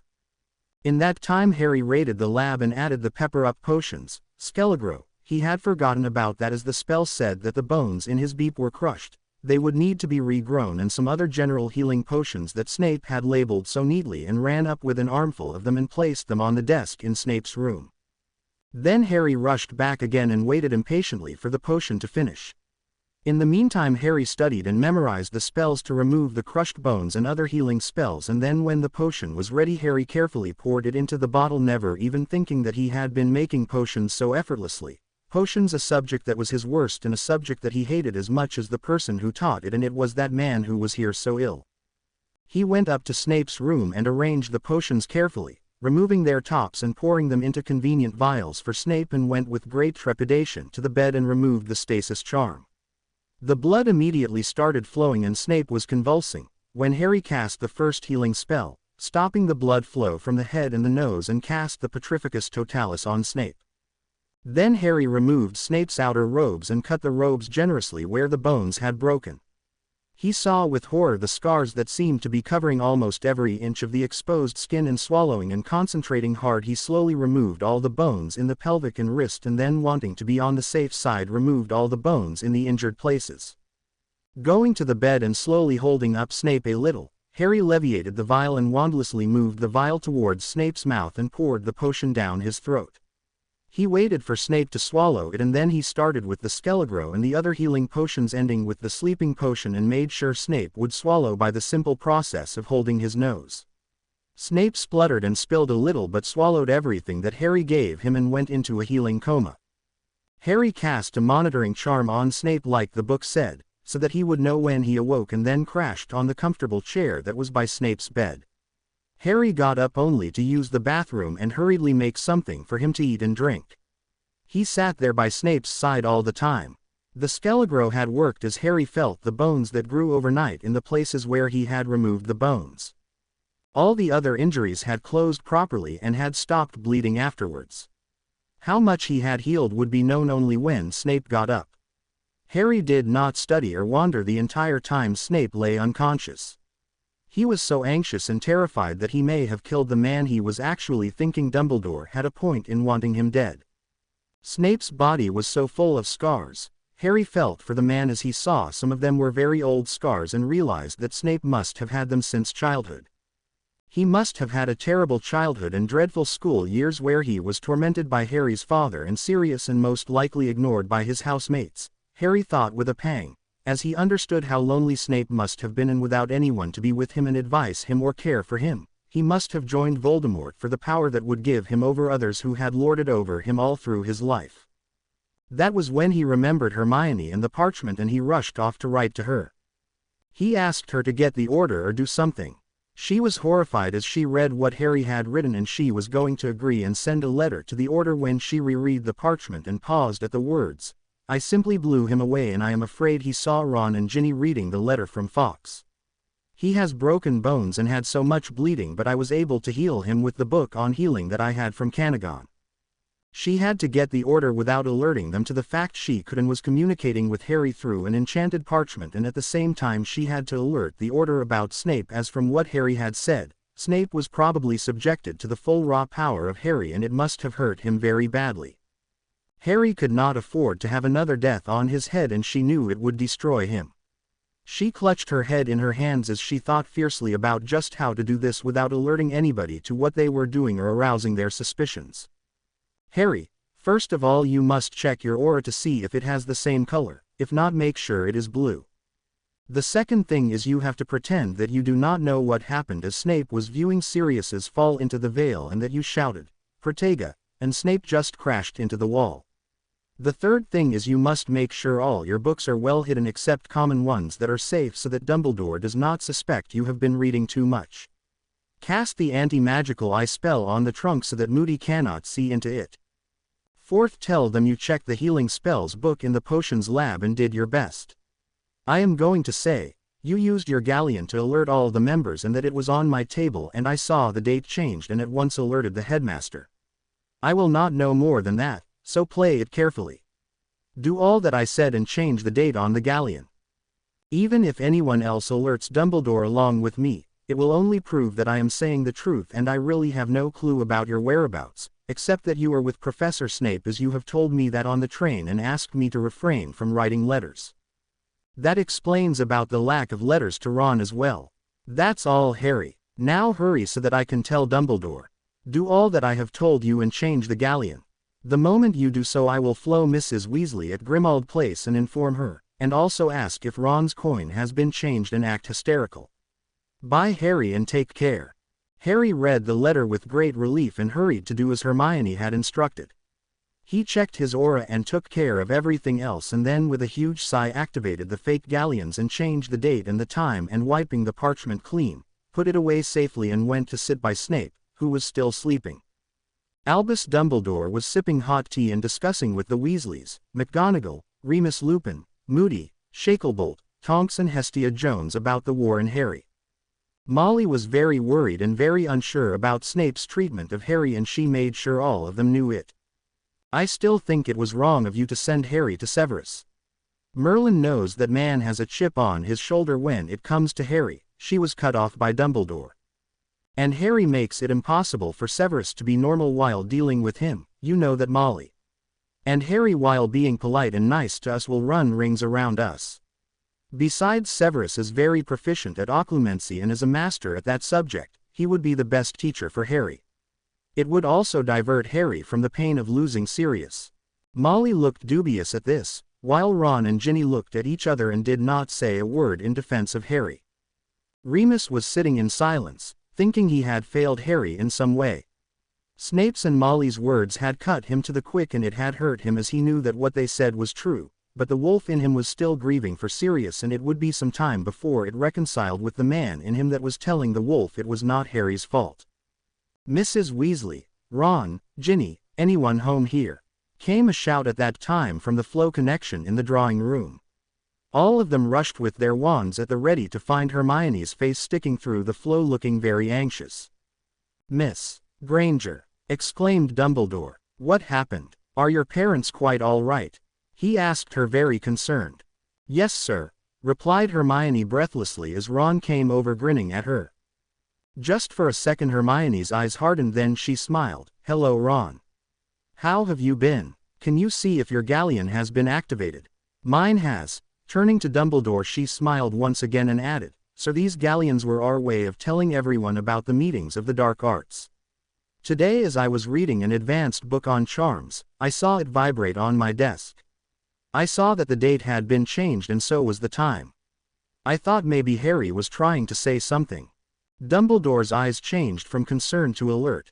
May I see it, Miss Granger?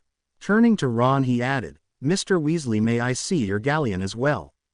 Ron grinned at Hermione who gritted her teeth as she realized that he had to yet ask after her or about Harry and scrunched up her face as she noticed Dumbledore looking at her. Sir, it is really uncomfortable on the floor.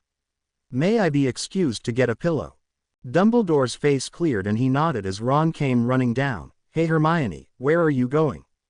She did not answer as she had already withdrawn her head and standing up went to the bathroom to scowl and let off a few choice words.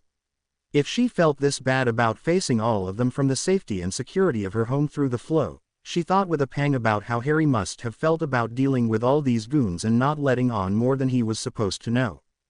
She went back quickly and taking a pillow put some Flow powder into the fire and put her head once again into the Flow, smiling and putting her shields right up. She had taken to studying occlumency right from the moment Harry had shown her the memories, and she had done it openly to encourage Harry while they were in school. To Harry's jealousy and envy, which he professed to have in large quantities as he told her sourly, when she had told him organizing her mind was so easy and she had got the hang of occlumency quite nicely. She had grinned at him and whispered that his secrets were now safe and no one could pry it out of her. He had been only slightly mollified. Sorry, sir. She smiled at everyone including Ron who grinned back at her. He and Ginny had got the news from Mrs. Weasley and the others who were there and no one noticed the look of shock and horror on McGonagall's face. Miss Granger, I am afraid that I really do not know just where the place is. I know it is called Rose Cottage, but where it is, Severus has always guarded it most jealously and I really do not think he has invited anyone there. It is his sanctuary and he has taken Harry there only so that Voldemort will not be able to harm Harry there. McGonagall's face turned white with horror, but as all of them were gasping as they understood what Dumbledore was saying, once again no one noticed it. "But sir, what can we do? What if Harry is in danger there?" she asked anxiously, noticing the look of jealousy on Ron's face. Dumbledore smiled at her. "Nothing until Severus approaches us, my dear. If you get any more notice on your galleon you may tell us, and then we shall try to do something if it continues for more than a day or two. But for now I really do not think there is cause to worry, as Severus would have used the Order's means of communication and would have informed us of anything untoward. Let us not think of the worst and let us relax." Dumbledore smiled at her gently and she nodded, looking obviously relieved that Dumbledore was in charge. She then spoke to the others quite as usual and gaily waving to Ron, who also told her that Snape was a git and Harry had probably hexed the greasy bat and he had punished Harry. Tough luck for Harry, but with Snape you really cannot expect anything else. Just when are you coming, Hermione? Next week, and you make sure that you finish your holidaying by then so that we start with our Newt's potions. Have you decided what you are going to take?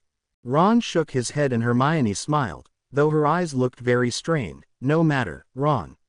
We will discuss when I come there. Hermione left Grimmauld Place and sank down on the floor crying as she thought of Ron and his betrayal. All for some money, she thought bitterly.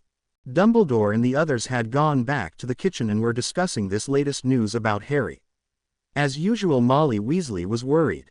"Albus, don't you think you should make an effort to see why Harry has alerted the others?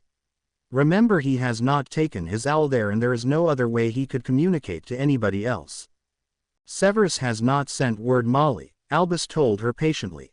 "Severus may be harsh, but willing to harm a boy in his care." "No, Molly, I don't think so, and it could be something as simple as Harry playing with the galleon, not realizing that Miss Granger or Ron would have seen it and rushed to you or to me. We will wait for Severus's message to inform us if anything is remiss at the cottage. I will send him a Patronus asking him to answer if Harry activates the galleon again, as that might tell us there is a problem, but I really do not think there is any cause to worry." Dumbledore shook his head as Molly Weasley pleaded once again. "I really do not know what kind of wards Severus has placed there. Once he is there he does not communicate with anyone in any manner short of a catastrophe. We will wait for a day for an answer before thinking of horrible thoughts." Dumbledore got up before Molly Weasley could pester him more and left, smiling at one and all. Slowly all the others too left, leaving the Weasleys and Lupin in the house. McGonagall fled to Hogwarts along with Dumbledore, pleading a headache, and went into her private rooms and warded the door. She went into her bedroom asking a house elf for a cup of tea, and after it went away she carefully warded the door and cast many spy spells and also many wards to ensure that no one would even want to come in, and took a pinch of flow powder and threw it into the fire in her bedroom. Hermione could have cried with anger. She was so furious at the callous treatment of Dumbledore, Ron and the Order. She wondered how Harry and she had been so blind to all of them. Well, she conceded reluctantly, everyone except Mrs. Weasley, only no one listened to her. She did not know what to do, as Harry would have put his parchment away and would be waiting for the order. She took out her parchment and sat down by her bed and patiently waited for Harry to write and ask her why no one had come. Harry was waiting with fear, anxiety and a host of other contradicting emotions as he looked at the peaceful face of Snape, who looked so relaxed and young as he slept there. Harry, on the other hand, was not so relaxed or peaceful, as he fidgeted continuously, wondering if he had done the right thing and praying that Snape be all right and he had not done lasting damage to his potions professor. An hour later the fire in Snape's room turned green and McGonagall stepped out and looked at Harry and then at the still figure on the bed, and her eyes widened in concern. "What happened here, Potter?" she asked crisply. "Oh, good Professor, you got the message I sent through the galleon." "Who told you? Was it Ron?" Harry asked, her relief in his voice. "Professor, we were practicing occlumency and Professor Snape was probing in my mind and I wanted to somehow push him out and I cast the Protega charm and suddenly he went crashing into the wall behind him." Harry was looking down in sheer guilt and he missed the look of amazement on McGonagall's face as he recounted what had happened. "You mean the professor went sailing and hit the wall? How far was the wall and where did he get hurt?" she asked him, running her wand over Snape and waiting for the diagnosis. Harry did not answer, flushing with guilt and fear. McGonagall looked up at him and was about to say something when the diagnosis only said Snape was in a healing sleep and all his vitals were functioning properly and his wounds had closed properly and were in a healing process now. She looked as if she wanted to question Harry about the severity of the wounds, but she did not say anything. Professor Snape seems all right, Potter. Harry heaves a huge sigh of relief as he grinned at his head of house, truly happy that nothing terrible had happened to Snape, and nodded his head as she continued to speak. He is a healing sleep, that is all. Ask him to call me when he awakes. She turned to leave and then hesitated. Potter, she began quietly, Professor Snape gave me the secret password of the flow on the condition that I inform no one about the fact that I had access to this cottage. No one, not Professor Dumbledore or any other member of the Order or anyone else, knows I have come here. All of them have assumed that you are merely playing with that galleon of yours when Miss Granger told us it had been activated. Harry gaped at this and then flushed angrily. Professor, isn't it silly to allow us to be here with no outside connection whatsoever? How could Snape? At her glare, Harry hurriedly corrected himself. I mean Professor Snape do this. What if he had been injured seriously and I had no way of contacting anyone? He demanded indignantly. McGonagall's lips thinned as she glared at the sleeping Snape. I really have no answers to your questions, Potter. But you may be rest assured that I will make sure that this is not repeated again. Ask him to call me when he awakes.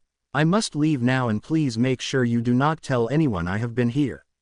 She looked straight at him and raised her eyebrows, waiting for confirmation.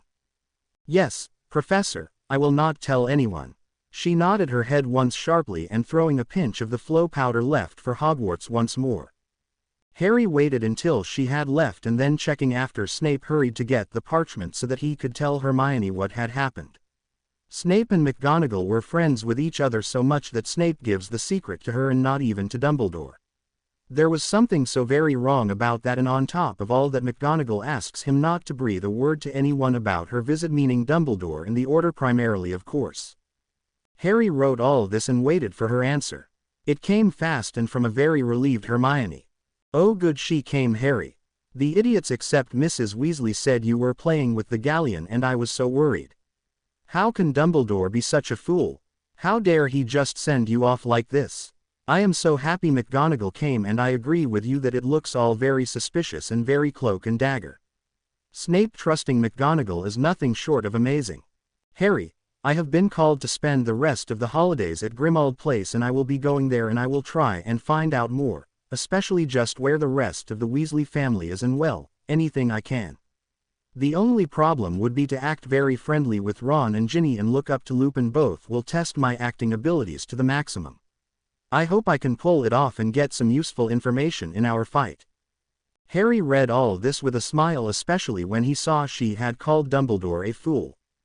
If you are going to Grimmauld Place, remember to act normally and make sure you do not give away anything to anyone.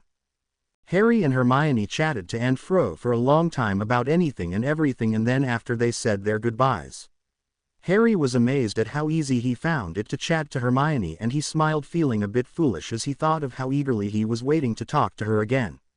He put his parchment away carefully, as did Hermione, who went down to have a late dinner with her parents, and Harry sat down to wait for Snape to get up and kill him. It was on the third day that Snape woke up from the healing sleep. It was just before lunchtime, and Harry had just been wandering in and around the small cottage, thinking in a desultory manner of making lunch, and had come to check up on Snape before going to wander around the cottage restlessly yet again. He was very worried, as Snape had still to open his eyes, and although McGonagall had told him Snape was in a healing coma, Harry had been tying himself into knots about hurting Snape so badly, thinking all kinds of things and clutching his hair and putting his face into his hands in despair and unable to concentrate even for a little while all this time. Harry walked around a few times and then came back to sit with Snape once more, and 10 minutes later he was once again about to get up to go to the kitchen to make lunch, when he saw Snape moving slightly and groaning in pain. Harry's heart jumped in joy as he went at once to the small table by the bed and checked to see if the healing potions and pepper-up potions were all in place, and waited for Snape to regain consciousness fully and recognize him. Snape groaned a lot more before he opened his eyes and looked around hazily, trying to get his bearing right. He looked right through Harry 2 times before he registered Harry's presence as his eyes came around the room 3rd time. "Potter," he rasped, "what the hell did you do?" "I am very sorry, sir. I never meant to hurt you. I only cast the Protega, and you went and crashed into the wall.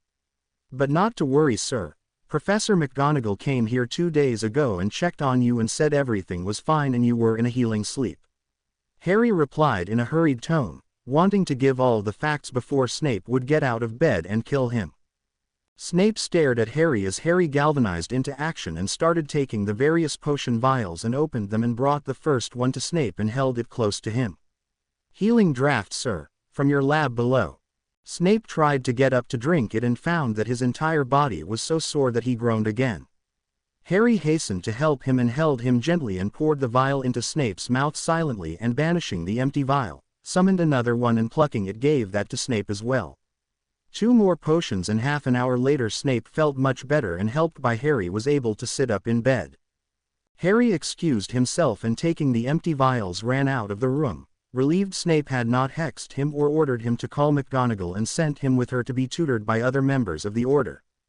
While Snape was hateful, Harry at least knew where he stood with that man and he also knew Snape would never sugarcoat anything and would never lie to him. Harry felt that he preferred this treatment way better than the one where he was fed lies and falsehoods all in the name of the greater good. Harry went to the kitchen and set the cauldron on the stove and started cooking. Soon there was an aroma that was mouth-watering and Harry removed the stew and pouring a good amount of it into a bowl, left the rest under a warming charm for him to eat later and ran back to Snape's bedroom. As Harry entered Snape was trying to stand up and Harry went to the table and placed the bowl on it, cast another warming charm and went to Snape. "Sir," Harry protested, "you are not supposed to get up just yet." "Potter, do not be silly, I need to use the bathroom. Unless you have other suggestions." He glared at Harry who blanched at the other suggestions that probably translated into bed pans and the like and then went red with embarrassment. "Sorry, sir," he replied in a subdued voice and went to assist Snape. Harry put an arm on Snape's waist and slowly helped him get up. Snape's face crunched up in pain and was sweating heavily. Harry thought for a minute as Snape stood there panting with the effort of standing up even with Harry's help and suddenly Snape yelped a little as he was being leviated off the floor. "Potter," he asked Harry in a strangulated voice, "pray tell me what in Merlin's name are you doing?" "Leviating you, sir, and I will take you to the bathroom like this. It will be easier than walking for now." Harry carefully leviated Snape into the bathroom and slowly set Snape on the floor holding him with his other hand all the while. Once he made sure Snape was steady, he went out and waited by the door for Snape to finish his business. Snape called out to Harry after a while and when Harry went in Snape was looking slightly blue with the effort he had made and was sweating heavily. Harry wasted no time and leviating Snape he returned to the bedroom and put him down gently on the bed. Harry then wiped the sweat from Snape's face and body and slowly shifted him into a sitting position. "Potter, get me some water." Harry conjured a glass of water and put the stew bowl on the table and so did not see the frown Snape sported on his face for a second as he saw Harry effortlessly conjure a glass of water that was very easily 7th-year stuff. Harry held the water to Snape's mouth as Snape's hands trembled so much that he was spilling the water all over him. After Snape drank the water Harry took the bowl of stew and started feeding Snape gently, feeling very guilty that Snape was in such bad shape that he could not even hold a glass of water properly. Harry knew that Snape would be fine in another day but the damage his power when not controlled could unleash still scared him even after 3 days. He knew when Dumbledore came to know of this, it would only reinforce his opinion of killing Harry. Snape had a strange look on his face as Harry fed him patiently. He was still mildly shaking with the impact of being blown away and the raw power he had witnessed truly scared him. More than the spell, it was the sheer magic of Harry that had created so much damage in him. Harry's unconscious desire to prevent Snape from probing further had led to the uncoiling of his magic that was still affecting him. He had been out cold for 2 whole days and he was sure he would need at least another day in bed before he could move around. What kind of raw power was that? Snape sighed as his buzzing head was unable to understand anything at all. Snape tried his best to think deeply as he swallowed mechanically what Harry fed him, thinking of the memory that had made Harry react in such a manner. He began to analyze and found his head aching badly, and he gave it up as a bad job in disgust and relaxed fully as Harry finished feeding him and grimaced at the thought of having a bloody Potter feed him and take him to the bathroom of all places. This was what would manifest as his greatest fear from now on when he came face to face with the Dementors. Snape thought even as another part of his brain that was pure mush, he told himself sternly, felt nice. Damn it, he did not do nice. That would haunt him forever as well he felt as he scowled at that stupid part of him that felt so good to be taken care of when he was just not able to help himself. All this time, whenever Snape had been under the Cruciatus or under any curse Voldemort would throw, he would use his portkey after he had dragged himself outside the wards and fall in a special bed that was charmed to receive him, and Poppy would treat him and he would begin his duties as soon as possible. For the first time in so many years Snape had someone who took this kind of care and even fed him. Snape was torn in two as he wanted to sneer at himself for being so pathetic that he was glad to have even Potter attend on him, while the other was telling him that maybe what Minerva and Molly had said the other day had a point and Potter was like this only with him as he had started the "Potter is stupid like his father and dog father" fight in his very first potions class. Snape shook his head to clear it and obediently swallowed a sleeping potion that Potter, who had been looking at him with increasing concern, said would help, and went to sleep, promising himself that he would think rationally when he woke up later. Snape slept peacefully all through the day and night and woke up very early in the morning to find Harry was sleeping right next to him in a camp bed he had obviously conjured. So Harry had been sleeping here for the last 3 days. Snape felt something warm moving inside him and scowled. He was feeling much better. The trembling had stopped completely and only the soreness remained. A strange feeling that all his scowls could not banish came over him as he saw Harry sleeping so peacefully. As he continued to look at Harry, his mind started working with the usual amount of alertness and intelligence as ever. Why had Harry's magic reacted so violently? Usually this type of magic was released only when there was extreme anger or fear or being cornered by enemies, and where you didn't have a choice of any kind except to have to fight your way out. Potter knew that what Snape was conducting were lessons on occlumency, and he was supposed to learn to shield his mind, not attack with raw magic. The power of Harry's magic was more than what he had ever seen. Not even Dumbledore's or Voldemort's had been able to exude such raw magic or power. He frowned as he looked at the sadness in Harry's face even as he was sleeping. Maybe the boy was dreaming about Black. What had it been? The memory that had made Harry so desperate to throw his magic at Snape, and going by what Harry had said, he had not even felt the magic leave him or feel tired or anything really. That was even more incredible. Snape's brows furrowed deep as he thought of the last thing he had seen in Potter's mind before he had smashed against the wall.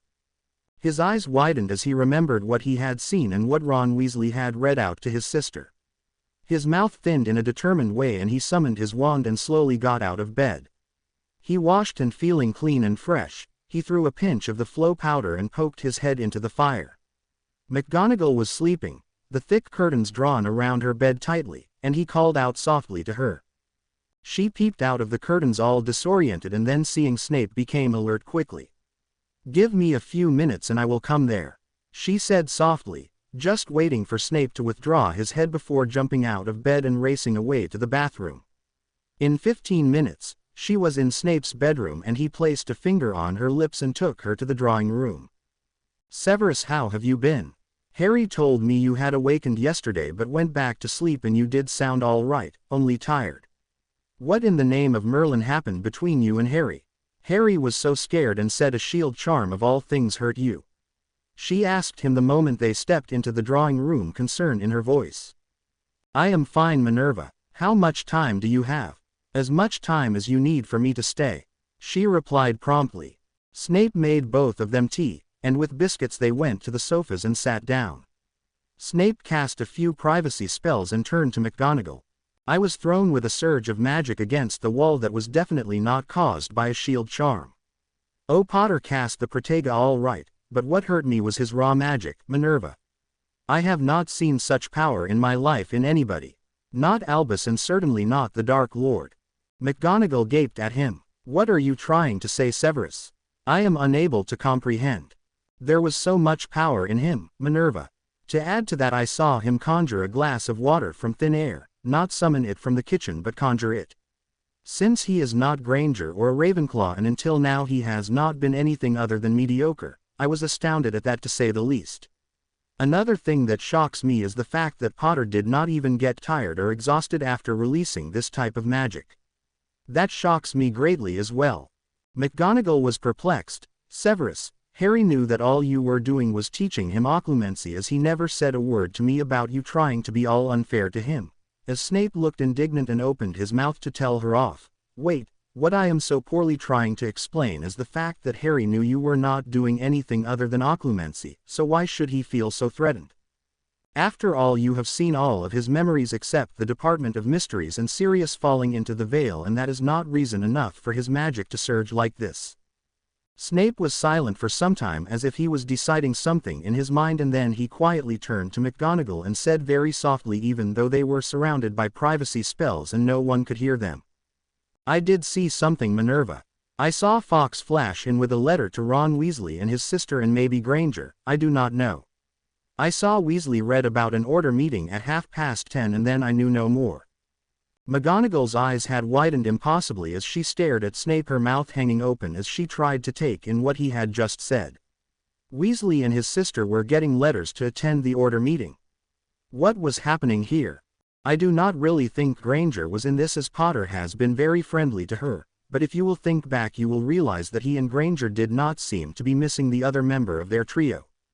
I can believe it if Potter gets letters from Albus, but Weasley and sister. All of this sounds impossible and improbable, Minerva, and I am at a loss to understand. Snape finished, and he sat back and slowly sipped his tea, looking at his colleague and giving her the time to take all this in.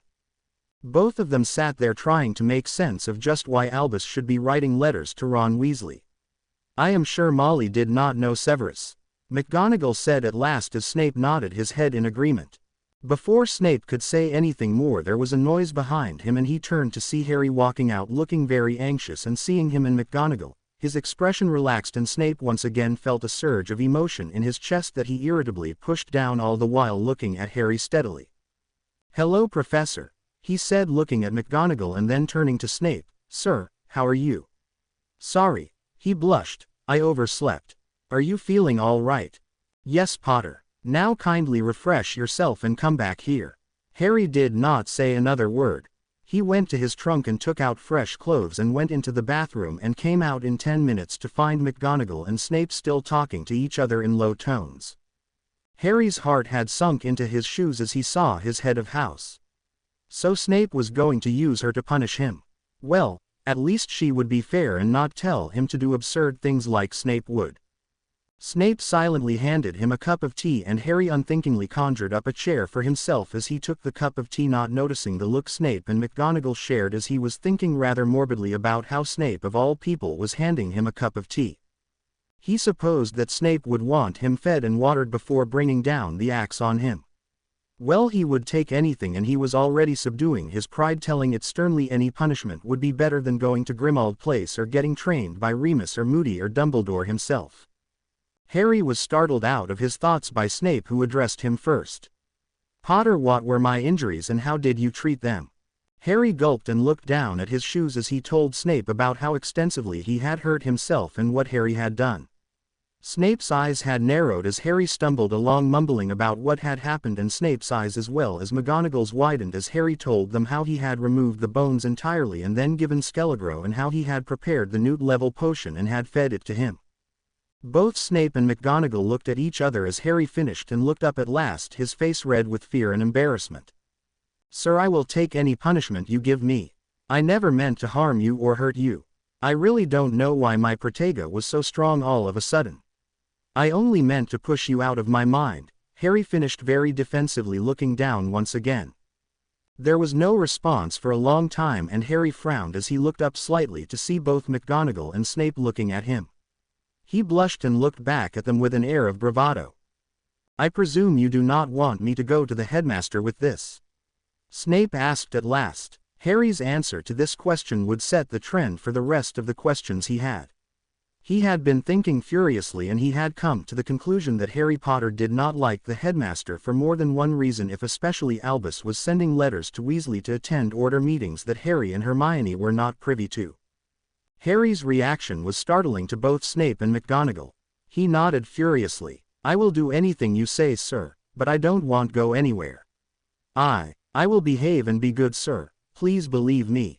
It was a mistake. I never meant to hurt you." Harry was desperate, but he really did not have a choice.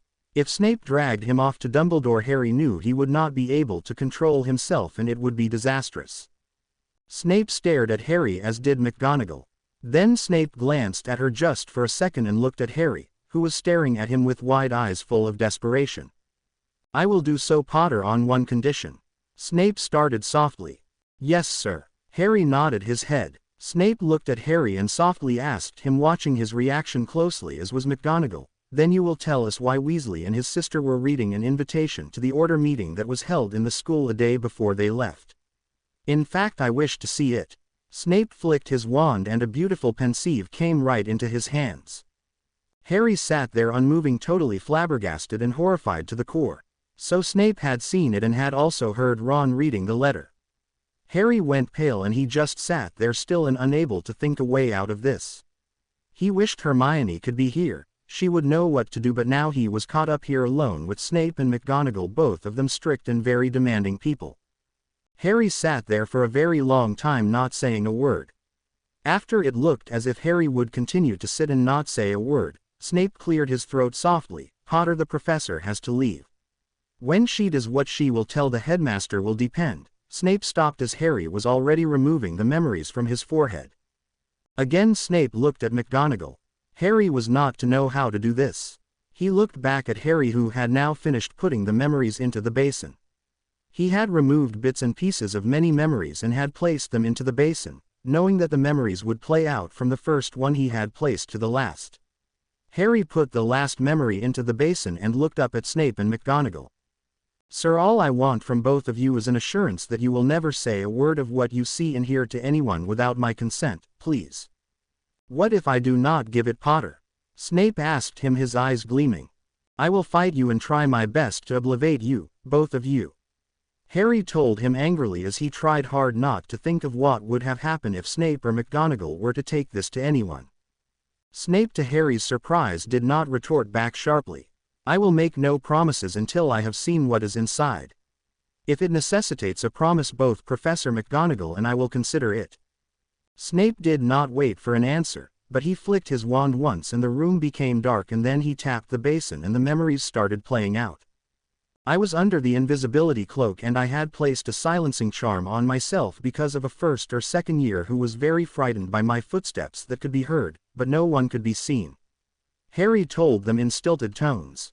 The memory started in the infirmary, where Snape and McGonagall watched Fawkes flash in with a letter that Ron read out aloud. The spells Harry placed on himself to hide his aura and other things. The Order meeting, the meeting that took place after the Order meeting. McGonagall gasped there, placing her hand over her mouth, and Snape drew his breath in sharply, glancing at Harry for a second. Then as the memories continued and Snape turned away, Harry going to Snape for the potion, the meetings with Hermione in the room of requirement the next day, the prophecy, their discoveries and Harry's aura. Snape gasped here as he saw Harry's aura, as did McGonagall. Harry's foray into Diagon Alley, his meeting with the goblins, and ending with the scene with the Order members speaking to Harry and the Grangers at Privet Drive. The memories ended and Snape and McGonagall sat as still as Harry had a little while before. Harry had shown only brief moments of each of the meetings, the important things they had discussed and done.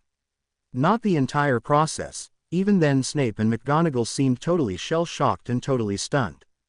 "Sir, Professor, can you at least now promise me that you will not breathe a word about this to anyone?"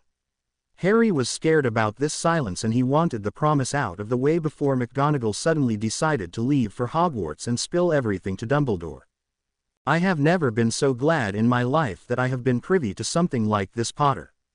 While the contents horrify me, and I know you showed this only under duress, nevertheless you may be rest assured that you have me on your side in this horrible war, and I will not only not reveal what you have shown me so far, I will also from now on inform you about all that goes on in the Order and do my best to help you in any way I can, and you may be rest assured no one will ever dare kill or even think of it you as long as I am alive."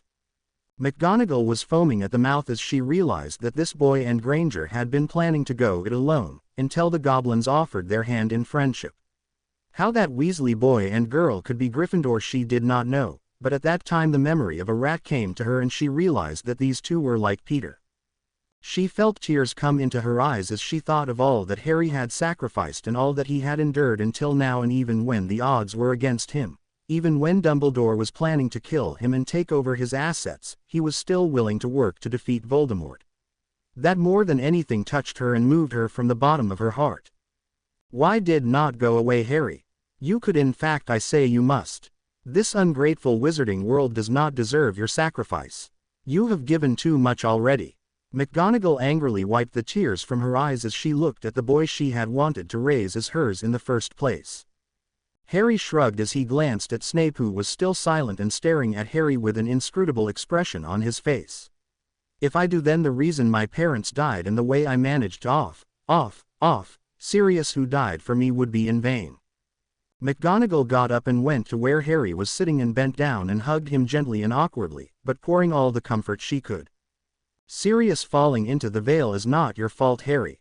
It is ours. We never did anything that would have made you think and be a little more cautious, never gave you the information that should have been told to you so many years back. Sirius argued so much at every order meeting that you should be told about the prophecy and the mind link, but Albus shut him and all of us, saying he wanted you to enjoy your school time without all of this hanging over your head. Never regret you went to fight for Sirius. That is what families do. Love each other and fight for each other. Had Sirius known that you were in danger, do you really think he would have cared two hoots about his status as a wanted criminal or Albus's advice about not going out? He would have hexed his way to hell and back and got to you. He did just that when he came to the Department of Mysteries to save you. That is what you did as well. But he died. Harry's voice came softly, trembling in its grief as he finally said the words that made Sirius a part of the past. Yes, he did. That was sad and very unfortunate, but he died for you as you were prepared to and would have died for him. But do you know one thing, Harry? He would have lived for you as well. That is what I want you to do. Live for him, and your parents who gave their lives as did Sirius who gave his life in the hope and knowledge that you will have yours. Defeat not only you know who, but Dumbledore, Moody and the others who think that you should be done away with just because you had the gall and the nerve to do at 15 months what they cannot dream in their 10 lifetimes to come. She held on to Harry, who was sitting quietly, letting her words of much-needed comfort wash over him as he drowned in memories that were very few in his opinion, of Sirius. At that time a Patronus came from Albus who had called for a meeting at Grimmauld Place. She stood up and smiled at Harry slightly. Well, wish me luck. I am off to my new career in spying. I will tell you what happened there, Harry. Start the real work with Severus, as this holiday here in so much isolation is ideal for learning about all your gifts. Snape flicked his wand at her as she was about to flow, descending for Lupin. Was all he said, and then she smiled at Harry and left. There was an uncomfortable silence after she left, and Snape got up and swiftly started preparing lunch, giving Harry the time to calm down after McGonagall's emotional speech. They had missed breakfast and both of them had got up very early. Soon Snape laid the table and silently gestured to Harry to eat, and not waiting for Harry, Snape sat down without much ado and started eating. Harry, too, sat down opposite him and wondered how he could ask Snape to tell him personally that he would not reveal anything to Dumbledore and Voldemort, as McGonagall seemed to categorically speak for both of them. He decided to ask Snape as soon as lunch was over. Snape and Harry ate their lunch in total silence, and afterward Harry stood up and cleared everything away. The food was delicious and Harry had been surprised at how good a cook Snape was. Harry had eaten his lunch fully and turned to the drawing room where Snape was sitting down. He looked up as Harry came and did not say a word as Harry hesitated a little and then sat down opposite him. Potter, why did you leave £1,000,000 for the family that hated you, abused you and never took care of you? He asked Harry softly. Harry shrugged. They did take care of me and not let me out into the streets to fend for myself. I have so much now and, Harry shrugged once again. And the Fidelis, well, they are under threat from Voldemort only because they are related to me. I thought placing them under the Fidelis for a short while until everyone forgets about them would be safer for them. They never wanted to have to do anything with my mother and me. It was Dumbledore who probably forced them to look after me because of my mother's sacrifice. I feel whatever they did, they do not deserve to die for having an opinion of the wizarding world that is not very favorable." Snape looked at him with unblinking eyes. "Ah, but you see, Potter, you were not protected by any wards that were the result of your mother's sacrifice." Harry, who was looking down, looked up sharply at this and his eyes darkened in anger. "What? I thought I was safe there from Voldemort." He noticed Snape was not flinching or wincing at Voldemort's name and continued angrily, "Then why was I left there?" "Dumbledore." He breathed the last word softly in anger as he answered his own question, and the order meeting he had attended without invitation came to his mind. "He wanted me to suffer so that I would be prepared to listen to him and do anything to get out of that place." Snape nodded, still staring at Harry.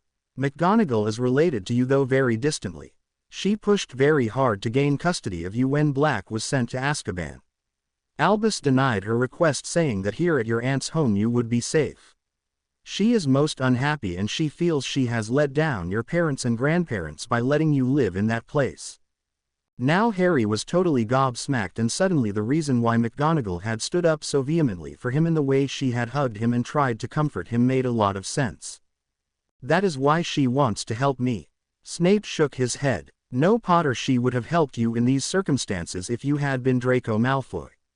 She is very fair, and the way you have been treated would have hurt her sense of fairness, relative or not.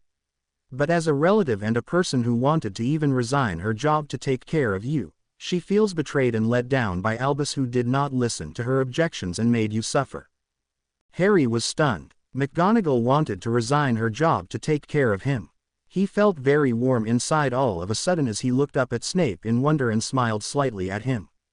"I must thank her for wanting to do so," he said softly, reveling in the feeling that someone other than Sirius was willing to take care of him, and he instinctively knew that McGonagall would never ever see the boy who lived, and he would always be Potter or Harry to her.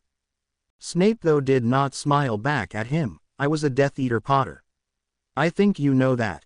I also turned from the side of Voldemort to Dumbledore, offering myself as a spy." Harry nodded, bemused at where this was going. "I was there at the Hog's Head the day Albus interviewed Trelawney," Snape said, and fell silent. Harry looked puzzled only for a second before he jumped up, his face flushing with anger and total betrayal and very horrified. You, Harry whispered before he stated, shaking, literally pouring magical energy everywhere, affecting everything as his face turned red in scorn and sheer rage. "You were the intruder, weren't you? You were the reason Voldemort went after my parents." Harry was shaking with anger as he realized that Snape was the reason that Voldemort was after him, the reason he was suffering so much. All the things in the room started rattling as Harry's anger escalated. He looked at the man who was staring at him with an unreadable expression, and Harry could have gladly killed him at that point. Snape had not even removed his wand to protect himself or do anything to calm Harry. The cups, plates, and indeed everything was rattling very hard as there was no sound from Harry, who was standing, his eyes flashing in anger as he looked at Snape, and Snape, who was sitting there, his eyes unwavering on Harry. The windows shattered first, and then the cups, saucers, and plates started breaking and falling down. The noise they made startled Harry out of his anger, and he looked around distracted from the thought of killing Snape, and the rattling stopped as he looked around and slowly registered what had happened around him. "You killed my parents, Snape. Tell me one good reason why I should not kill you," Harry asked him very coldly. "No reason, Potter. You may go right ahead and I will not defend myself." Snape sat tight, looking up at Harry calmly. Harry glared at him, his whole body shaking with suppressed anger, sadness, and a host of so many emotions, all of them very violent, ripping through him. "Why did you report that to Voldemort?" "It was because of that my parents died. Sirius was in Azkaban for 13 years and my mum, Dad, and Sirius are not here today to talk for me, be there for me, no one, Snape, and no one for me. It was because of that I was shoved into a cupboard, and because of that I was the Dursleys' house elf, the Wizarding World's insane attention-seeking idiot, and Dumbledore's weapon. Ickle Harry has to take down Voldemort, and then he has to die because he was unfortunate to be born with a silver aura, and he was stupid to defeat Voldemort on the strength of his mother's sacrifice. You have had your revenge for what my dad and Sirius did to you in 5th year, don't you? You must be so happy. Why did you, Snape? Why did you? Why did you? I am asking you, damn it.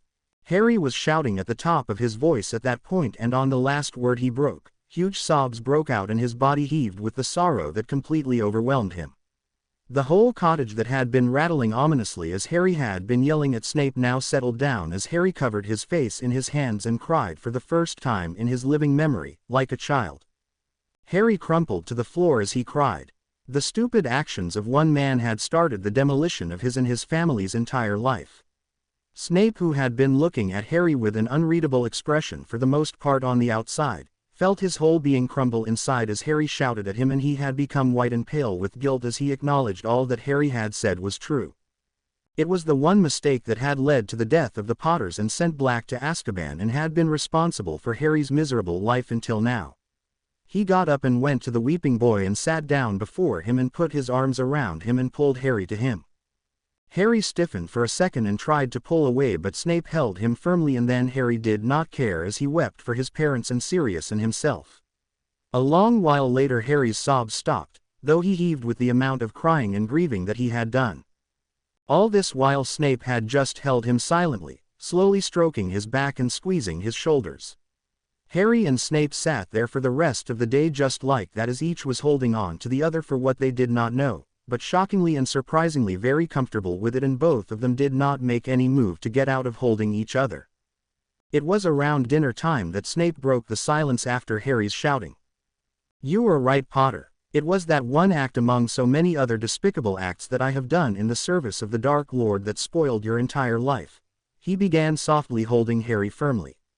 Harry was so tired with his crying he was just lying with his head on Snape's shoulder, and when Snape began to speak, Harry just stiffened a little, but stayed where he was, very silent, not saying a word in acknowledgement or anger. "I joined the Death Eaters to get my own back against the world that I felt in my supreme ignorance and ego-filled stature had been pretty unkind to me. My mother had died in the holidays of 5th year, and I went home to find that my home had been locked and shut down. My father had not seen it fit to even tell me she had died just 2 weeks before school closed for the summer, and she was already buried by the time I had got home. The street house was in her name and she had willed it to me, and my father had left to go and live with another woman whom he had been with for a long time. I abhorred him and he hated me as I was magical. He beat my mother and tortured her almost every day, and she did not have the luxury of escape like I did once I was 11 years old. What was shocking to me at the time was that she made no effort to leave my father even when he would sometimes bring women home. She put up with everything patiently and almost never ventured out and never spoke an unkind word to me. She tried to protect me as much as she could from my father's abuse, and when I got home and found her dead and my father alive and kicking, I was so furious I would have killed him if not for the fact I knew my mother never wanted him harmed. She took a promise from me when I was in my 3rd year. My father had beaten her so much one day that I was furious and had planned to kill him with a potion, as I could not use my wand, and pleaded with me and asked me to never harm him as she loved him, and if he did not love her that was all right with her. Today I can see that she was very weak mentally and she did not have the will to fight against my father, but then I felt disgusted and I vowed that no one would have control over me like that. What a fool I was and how wrong. I was not happy, but I could not go against her. She was a witch and a powerful one. She had been to Hogwarts and was in Slytherin, and her family was as pure blood as the Malfoys, Blacks or yours, Potter. Your father's side, I mean. She could have cast the Harmony charm, she could have even cast the Imperius and made my father a human being instead of a sick animal, but she never did, and she always endured his violence. That year, the year my mother died, I joined the Death Eaters along with Lucius Malfoy and the other Slytherins, including Regulus Black, who was my best friend and the only one who had a fair idea about my home as he came from a similar background. Only both his parents were equally bad. Sirius Black had Potter and he was already an outcast because he was sorted into Gryffindor, but Regulus had no one. While he did not hate the Muggles as I did, he desperately craved acceptance from his parents, an acceptance he was never blessed to have. We related surprisingly well with each other and bonded with each other in secret as Black and your father did openly. I became a Death Eater, and it was my way of making sure that wizards and Muggles never mixed and our world was as safe as could be from people like Tobias Snape. But what a disappointment Regulus and I were in for. It was no grand scheme to rule the wizarding world or tackle the Muggles, as the Dark Lord said, no equanimity among the Death Eaters, nothing. The Dark Lord was very paranoid, and the slightest doubt or suspicion, we would be tortured and cursed.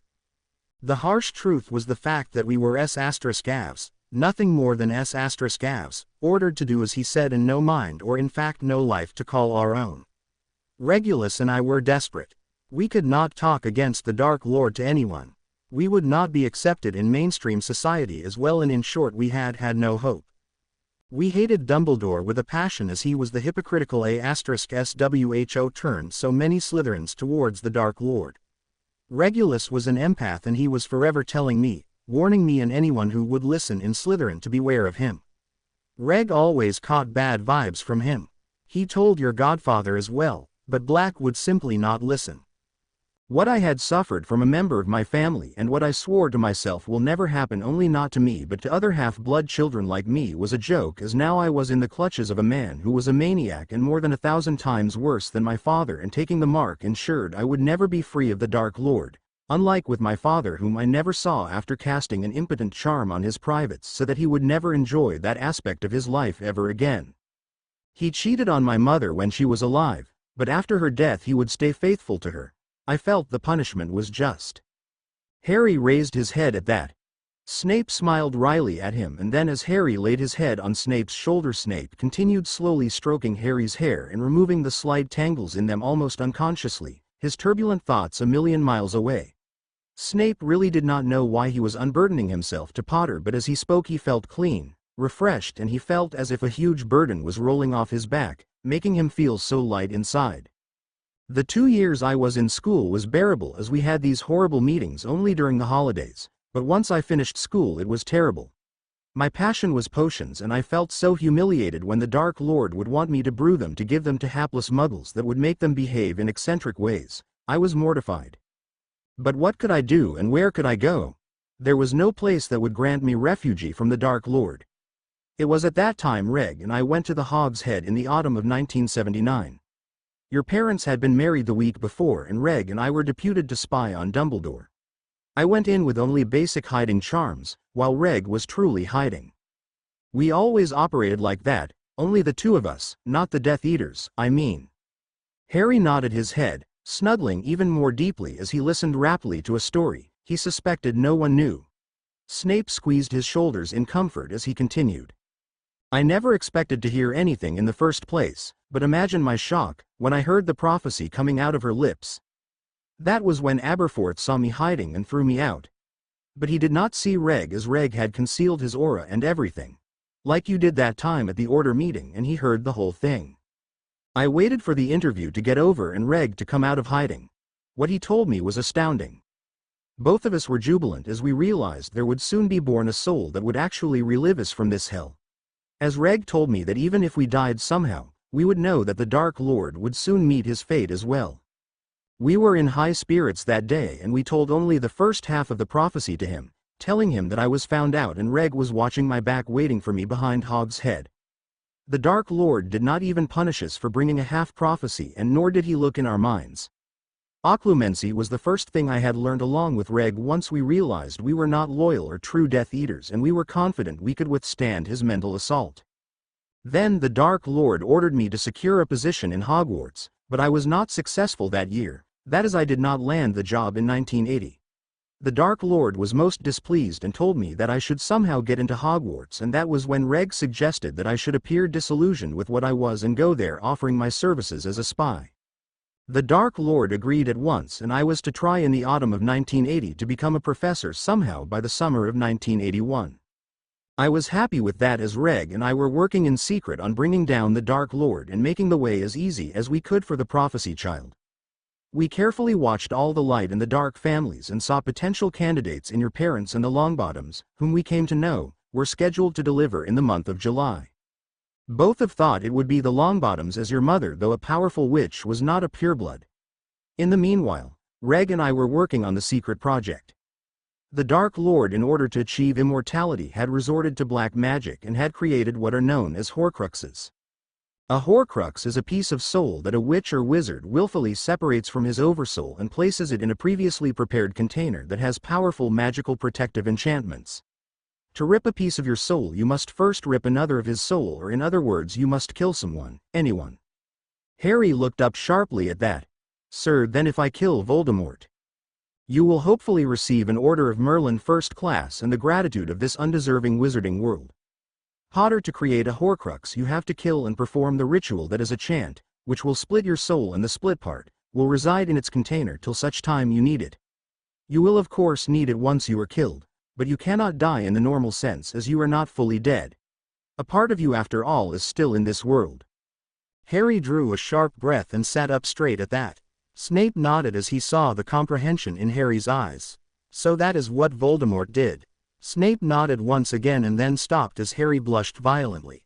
He frowned as he could not understand the reason for it until Harry looked down and mumbled, "Can I sit the way I was before?"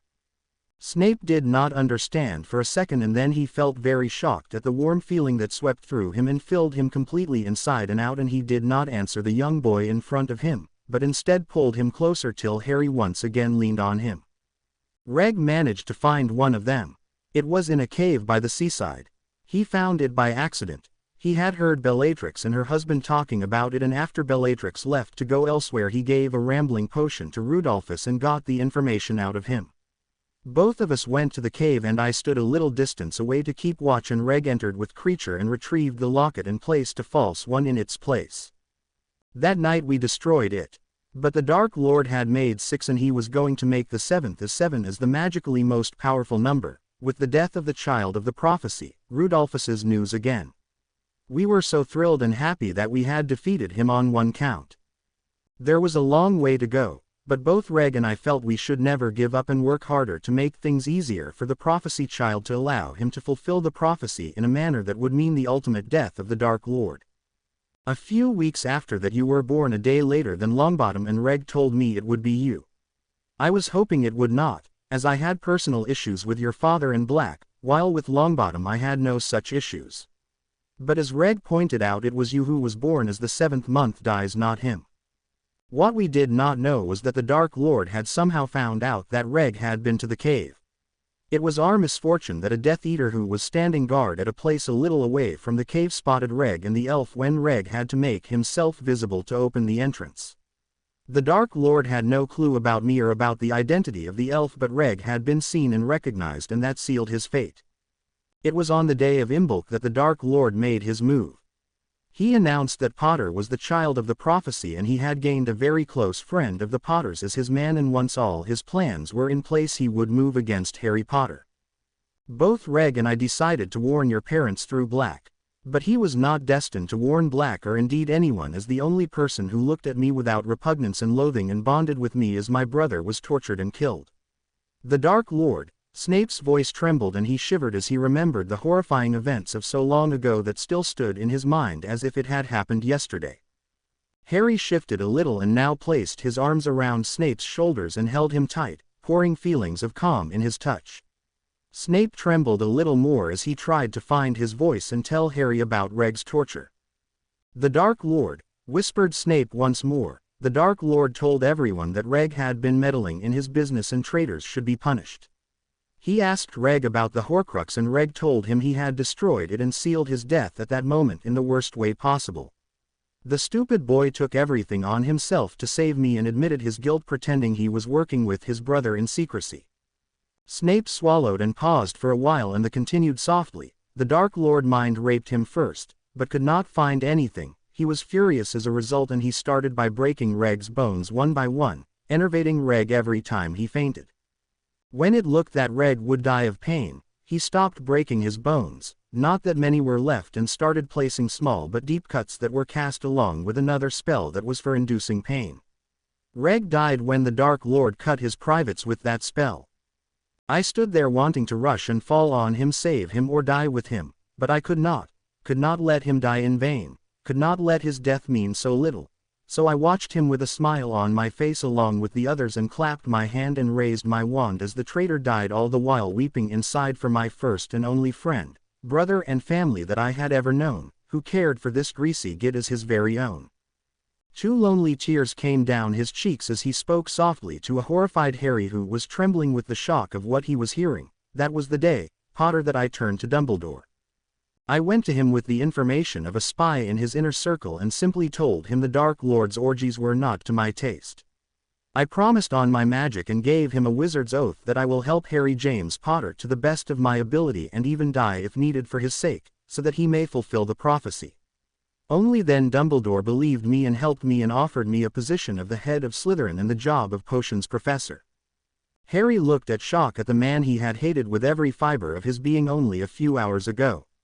Harry did not think. He reacted on instinct, and hugging Snape tightly he told him in very clear tones, "I swear on my magic to protect you, Snape. You will never be alone from now on until I die. You will be my family and I will be yours." A swirl of golden magic came from Harry and enveloped both of them as Snape wiped his eyes and gaped at him. "Potter, what are you saying? You are swearing an oath, you stupid child. I will not accept. So you don't want me?" Harry moved a little away from him, feeling let down, though he did not know why. Just because they had been opening their hearts, it did not mean that Snape would want him. He was such a fool. He opened his mouth to say it was okay, but before he could say anything there was a small whisper. "I accept, you stupid, idiotic, ignoramus, beautiful, brilliant child of mine." The next second he was smothered by a huge hug from Harry. The golden swirl fully covered both of them and entered both of them, leaving them very contented, in fact extremely contented for the way they were feeling a few minutes before. "I don't want your pity, Harry. I may call you that I suppose, and you may call me Severus when we are alone or when we are with Minerva, That was why I hesitated." Snape looked at Harry intently. "Hey, you are not getting any." Harry tried to respond lightly, and then leaning against Snape he said quietly, "Of course I feel and feel terribly for you and Regulus. The Black brothers are singularly unlucky, aren't they? Both of them made mistakes. Regulus became a Death Eater to make his dad proud, and Sirius wanted to save my dad and made that slimy rat the secret keeper. It makes my blood boil that both of them paid a little too much for their mistakes." Snape nodded his head. His mind was still swirling with the oath Harry had taken. For the first time in 15 years he felt young and bright and hopeful for the future. "Come," he told Harry, getting up and removing the knots in his body by the simple process of stretching, and then he held his hand for Harry to take. Snape was even at that time thinking about his decision to speak out and tell this boy his story. He still did not know why he did it, but seeing Harry's memories had opened a dam inside him, bringing all the old memories back, memories of despair, memories of sorrow, and he realized he had identified so completely with Harry that he was able to tell him all this. Harry, as he took Snape's hand, felt complete. This was day he would cherish forever, and he knew Snape would as well. He had been horrified at what Snape had to go through in his life, and Harry had bled inside as he could understand the depths of sorrow and helplessness that he felt even after so many years for his best friend. He felt he was doing the right thing by taking the oath for Snape, and he knew his parents and Sirius would only feel happy for him. For the first time after Sirius fell into the veil, Harry was able to truly smile and think of his godfather without feeling miserable. He had begun to heal. They were silent, each in their own thoughts, as they prepared a meal. The time was long past midnight and peeping towards the dawn, but both of them feeling a bit too hungry and restless to sleep, and so they cooked and decided to have a full meal. They worked together in companionable silence and then ate their food and put the dishes away, and they took turns to wash and change. Snape sighed as Harry came to sit on his bed, smiling, feeling tired. "Go to sleep and we will start the preparations for the war tomorrow." Snape nodded. "Yes, Harry, we must not only train but also plan, not only for the war but also the aftermath. It will be the aftermath that will be truly frightening." He pulled Harry towards him and gently kissed him on his forehead. "Sleep well, child, and sleep late. We will continue in the morning. Good night." Harry hugged him and, whispering his own good night, went to bed feeling very contented. Harry woke up to the aroma of tea, toast, roast potatoes and stew, all mingling together and making his mouth water. He woke up to see Snape busy preparing a huge meal. Harry cast the tempest and saw it was almost afternoon. He jumped out of bed and raced to the bathroom, shouting a good afternoon to Snape, who answered with a, "Come soon, food is ready." Harry was out clean and fresh in 10 minutes. He did not go to the table where Snape was waiting for him, but to the trunk to remove the parchment, and came back to the table. "To write Hermione, I will not tell her anything of yesterday, Severus, but that I did not get into trouble with you, and I am on my way to understanding occlumency and you." Snape nodded his head, eating his own meal. his eyes shining with amusement at Harry's enthusiasm when he spoke of the Granger girl. So there was something there.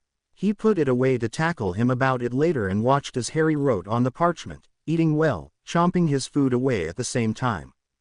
How had yesterday happened in the first place astounded Snape. But he was not going to look into that. He was going to be immensely grateful for the lifeline and another opportunity that life had given him and make sure that this time around what had happened with Reg would not happen with Harry. Harry in the meantime had written a short note to Hermione reassuring her he was fine. "Hey, I am sorry I could not write all of yesterday as Snape had woken up and I was busy with him." Snape was not angry at all. He was very surprised though, and Hermione, you will be shocked to know that Snape and I understood each other pretty well. He is on the up, Hermione. I will tell you more in person, but I know you are going to think I am under the Imperius or something, but Snape is very decent and he has promised to teach me occlumency in a way I will master it easily. I will write later, all right. Harry waited for about 2 minutes before the words started appearing. Merlin, Harry, I have been having kittens here. Thank God really that you are fine. I have been imagining all kinds of things, the worst scenario being that Snape had found out and dragged you off to Dumbledore, and the best was that you had made Snape unconscious once again, giving perhaps 3 more days. Now I am relieved and I can start studying again. Don't do this again. If not anything from today onwards I want you to write. I am okay. When you go to bed, if you don't have time to write during the day, I will read that and will know you are fine. Okay. Harry read all this aloud to Snape, whose suspicions were more or less confirmed. She really has you where she wants you, doesn't she, Potter? He asked Harry, smirking at him, amusement shining in his black eyes that were full of warmth. Harry blushed as he understood the implications of what Snape was telling him and scowled at him. You couldn't be more wrong, Snape. He tried to drawl, but it came out very awkward and Harry sounded silly even to his own ears, as he blushed more. Snape could not control himself as Harry huffed and he laughed aloud, making Harry scowl at his warped sense of humor, and he hastily scribbled a, "Fine, we'll do that, got to go," on the parchment and got up as stately as he could and went to keep it safely. It is not very funny, you know, she was attracted to Ron in that way, not me. Harry told him sternly, wondering why he felt so bad about it. She was his best friend, that was all, wasn't she? Then why did he feel so bad about her thinking of Ron in that way? Snape was still smiling as they washed the dishes together in a companionable silence. Snape thought as he washed and dried the dishes along with Harry that he was smiling in a way he never had after Reg, and he realized how much he had missed this kind of conversation in the last so many years. He looked at Harry, who seemed to be deep in thought, most likely about Hermione Granger, and called him down to earth to start off on everything. While you were sleeping, Snape told him as they went to the sofa and sat down. Well, Snape sat down on the sofa and Harry threw himself on the ground, resting his back on the sofa opposite to where Snape was sitting. I took the liberty of calling Minerva to come here and discuss the next step in your training and also talk about the Order, the Death Eaters, and the wizarding world in general. Harry nodded. Yeah, he said, and then curiously, what were you planning to teach me? Snape smiled. All the things I wanted to teach you before now, Harry, only now I will do it in depth, and before Minerva comes there are 2 things I wish to do. One is to see your books, especially by this Canagon, as I do not recognize the name and nor does Minerva. The second thing, which we will do first, that is now, is to finish your occlumency lessons. Harry pouted. Please, Severus, I swear I will start with the stupid occlumency from tomorrow. Please give me an off today. Harry begged him, looking hopefully at Snape. Silly, I haven't finished. What I was going to say before I was interrupted was that if you will not mind, I will create a mind link with you and build your walls. Then all you have to do is to strengthen them continuously by meditation, which I will teach you. With constant practice, the shields will become a part of you and will start operating subconsciously, sensing your need at any given moment. Harry blinked at that. Then he smiled. What are we waiting for? He grinned at Snape, who rolled his eyes. Well, now we don't have to wait till tomorrow for the stupid occlumency him. Saint, they started. Snape instructed Harry to look straight into his eyes. Now, Harry, he said softly, wanting to impress on the boy how important this was. Harry, you must promise me that you will make a sincere effort at occluding your mind. While what Dumbledore said was in very bad taste, the meaning of what he tried to imply still holds good. The Dark Lord will stoop down to any level, and I wish for you to make sure that what happened before will never happen ever again. Harry nodded seriously. Yes, I will, Severus. You just tell me what to do and how, and I will practice whenever I can, day or night. Good. Snape smiled satisfied at Harry's answer and he whispered, Legilimens. Snape was very easily in Harry's mind and Harry was there as well. May I start with the memories? Come to me and let me hold you, some of them may be painful after all. He ordered Harry, who immediately went to his side and Snape had his arm around Harry's shoulder. Now how would you want your memories separated? Good, bad and ugly would be one way. Home, school another would be another. Order, Death Eaters another would be still another way. What about order? Death Eaters, Hogwarts, Dursleys and others. Snape smiled sadly at Harry. Apart from others, the rest was purely bad memories. He nodded his head, not saying anything, and got to work. He asked Harry to contribute to the artwork and they began. Harry turned his mind into huge caverns like his vaults at Gringotts and Snape started sifting through his mind. They went through the relatively less painful ones of his time with the Dursleys and Snape wondered at the endurance the boy had. With all this baggage he should have already been a Dark Lord, instead here he was struggling to put his pain away, getting up on his feet and still working to defeat Voldemort and trying his best to be happy with what he had, which was very little. A surge of protectiveness swept Snape away for a minute as he tightened his arms at Harry, who was looking rather sadly at his younger self as he was being yelled at by his aunt and trying to dodge her pan at the same time. They worked together for almost 3 hours, before Snape noticed Harry trying hard not look upset by what he was seeing, which was his aunt brushing off the large bruise he had from Dudley hunting on his elbow that was bleeding rather badly. His aunt was accusing him of being whiny and told him very brusquely to clean the wound with water from the bathroom as the blood was making a mess on the floor. You come back straight here and clean the mess you have made on this floor, boy. Harry's eyes looked shocked and full of hurt as he replied softly, Yes, Aunt Petunia. They had come up to his 7th year and it was taking all of Snape's restraint not to yell at the Dursleys. He decided he had a visit to make and he would take Minerva along with him. Yes, he was sure he could do something to make the punishment fit the crime. Harry was so small and the things they had made them do, well, Snape was itching for his wand. He hugged Harry, who smiled at him, self-loathing evident in his voice. I am being such a wimp, aren't I? Snape brushed the untidy hair off his face. No, Harry. They are the pathetic ones. They have lost a wonderful person. Well, their loss is my gain. You would not have bonded with me if they had been nice to you, would you? Harry almost crushed him with his hug. All he said though was, Thanks, Severus. With a brilliant smile on his face, and Snape smiled back as he went out of Harry's mind, though not before telling Harry and teaching him the basic exercises to do. Both of them opened their eyes to see McGonagall sitting on the other sofa and watching them happily. Harry saw her and he smiled at her a little shyly. Thank you, Professor, he said, looking down for a second and then looking up and smiling slightly at her, for willing to resign your job, and wanting custody of me and willing to take care of me when my parents died. She was amazed. Harry, how did you know? Oh, she turned to Snape with more amazement and astonishment. When had Severus and Harry become so close that Severus would reveal information of this type to Harry? She made a note to self to ask Snape later as she smiled at him. I would have loved to take care of you, Harry. Unfortunately, I failed not only you but your parents and your grandparents in allowing you with those muggles. I was convinced at the time that living with them was in your best interests, as you would be protected by your mother's sacrifice. Now, she paused, not knowing how much Snape had revealed.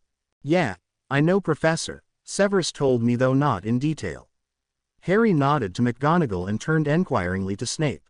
McGonagall's jaw hit the floor and Snape was actually laughing at her shock. Harry looked bewildered as he hadn't realized he had called Snape by name. What? Did I say anything funny? He asked Snape, who chuckled once more as he shook his head. You called me by name. Harry looked blank for a minute and then he smiled at McGonagall and shrugged. Well, he told me I can do so when we are alone and when you are there. Sorry if I shocked you. McGonagall grinned. She actually grinned wickedly at Harry. Now why should I mind you calling him by name? It will do him a world of good to smile and laugh a bit more. It is very apparent he cares about you." And she laughed as Snape scowled at her remarks, which in his opinion were a bit too mushy for him. Looking at Harry, who was looking very embarrassed, Snape knew that he too felt the same. Snape spluttered with indignation, "Minerva, I am very afraid you are delusional. Old age has finally caught up with you. Severus Snape doesn't do caring for Gryffindor's golden boys, pa," he said as loftily as he could, and Harry was reduced to giggling at his professors. Snape glared at Harry, and as Harry continued to smile widely, he too smiled reluctantly at him. McGonagall looked at the display of pure affection in Snape's face and the answering response in Harry's and felt choked with happiness as two of her students, former and present, had found each other.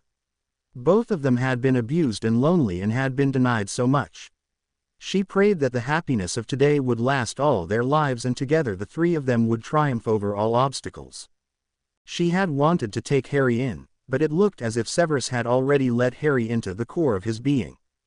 "Harry, would you like to call Granger as well? The four of us know everything, and I would like her to be adept in occlumency as well. It would be most important, and she could learn along with you and be well prepared." Harry's grin that stretched from ear to ear was the answer. He ran to the trunk to fetch the parchment as McGonagall looked at Snape, raising her eyebrows. Snape gave a slight nod and turned to Harry as he returned with the parchment. "Hermione, are you there? I want to ask you something terribly important." The answer came almost at once as Hermione was reading in her room and had spotted the words on the parchment that was in front of her. "I am very much here, Harry." "What is it? Would you like to come over and study with me? Snape knows everything, and McGonagall is also here and are willing to help us. Don't panic, and it is very much on the up. What do you say?" There was no answer for almost 5 minutes, and Harry was getting very jittery when the answer came. "Of course, Harry. I will come. I went to ask for permission and Mother says it's all right provided I return home for dinner." "Great, Hermione. Snape will open the flow to your home.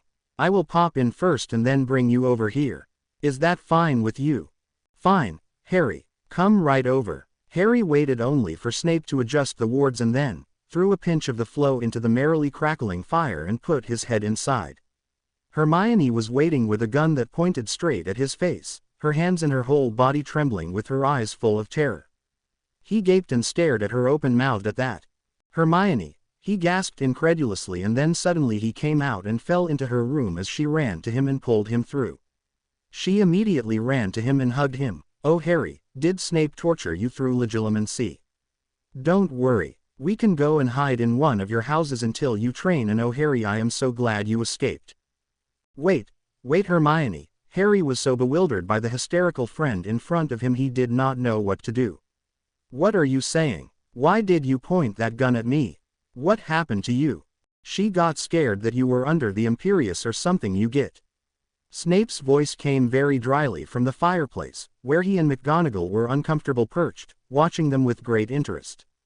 Hermione squealed and went to stand in front of Harry, protecting him as she heard Snape's voice, and it was her turn to gape open-mouthed when she saw McGonagall as well, and she stared unable to understand anything at both her professors whose heads were poking through the fire. It was a bit too much for her, as she had thought that Harry had been brainwashed or put under the Imperius by Snape and was prepared to shoot her way out and rescue him. Both the heads withdrew, and before Hermione could turn to Harry, McGonagall came through the flow and explained everything briefly to her. She blushed as she thought of the gun, and she turned very sheepishly to Harry. "Sorry," was all she said before Harry hugged her and held a second longer than he had to. "That was brilliant of you, Hermione." "Brilliant. Thanks a lot. That was why I took the time. I could not use a wand, but I could always say later that the murder was in self-defense."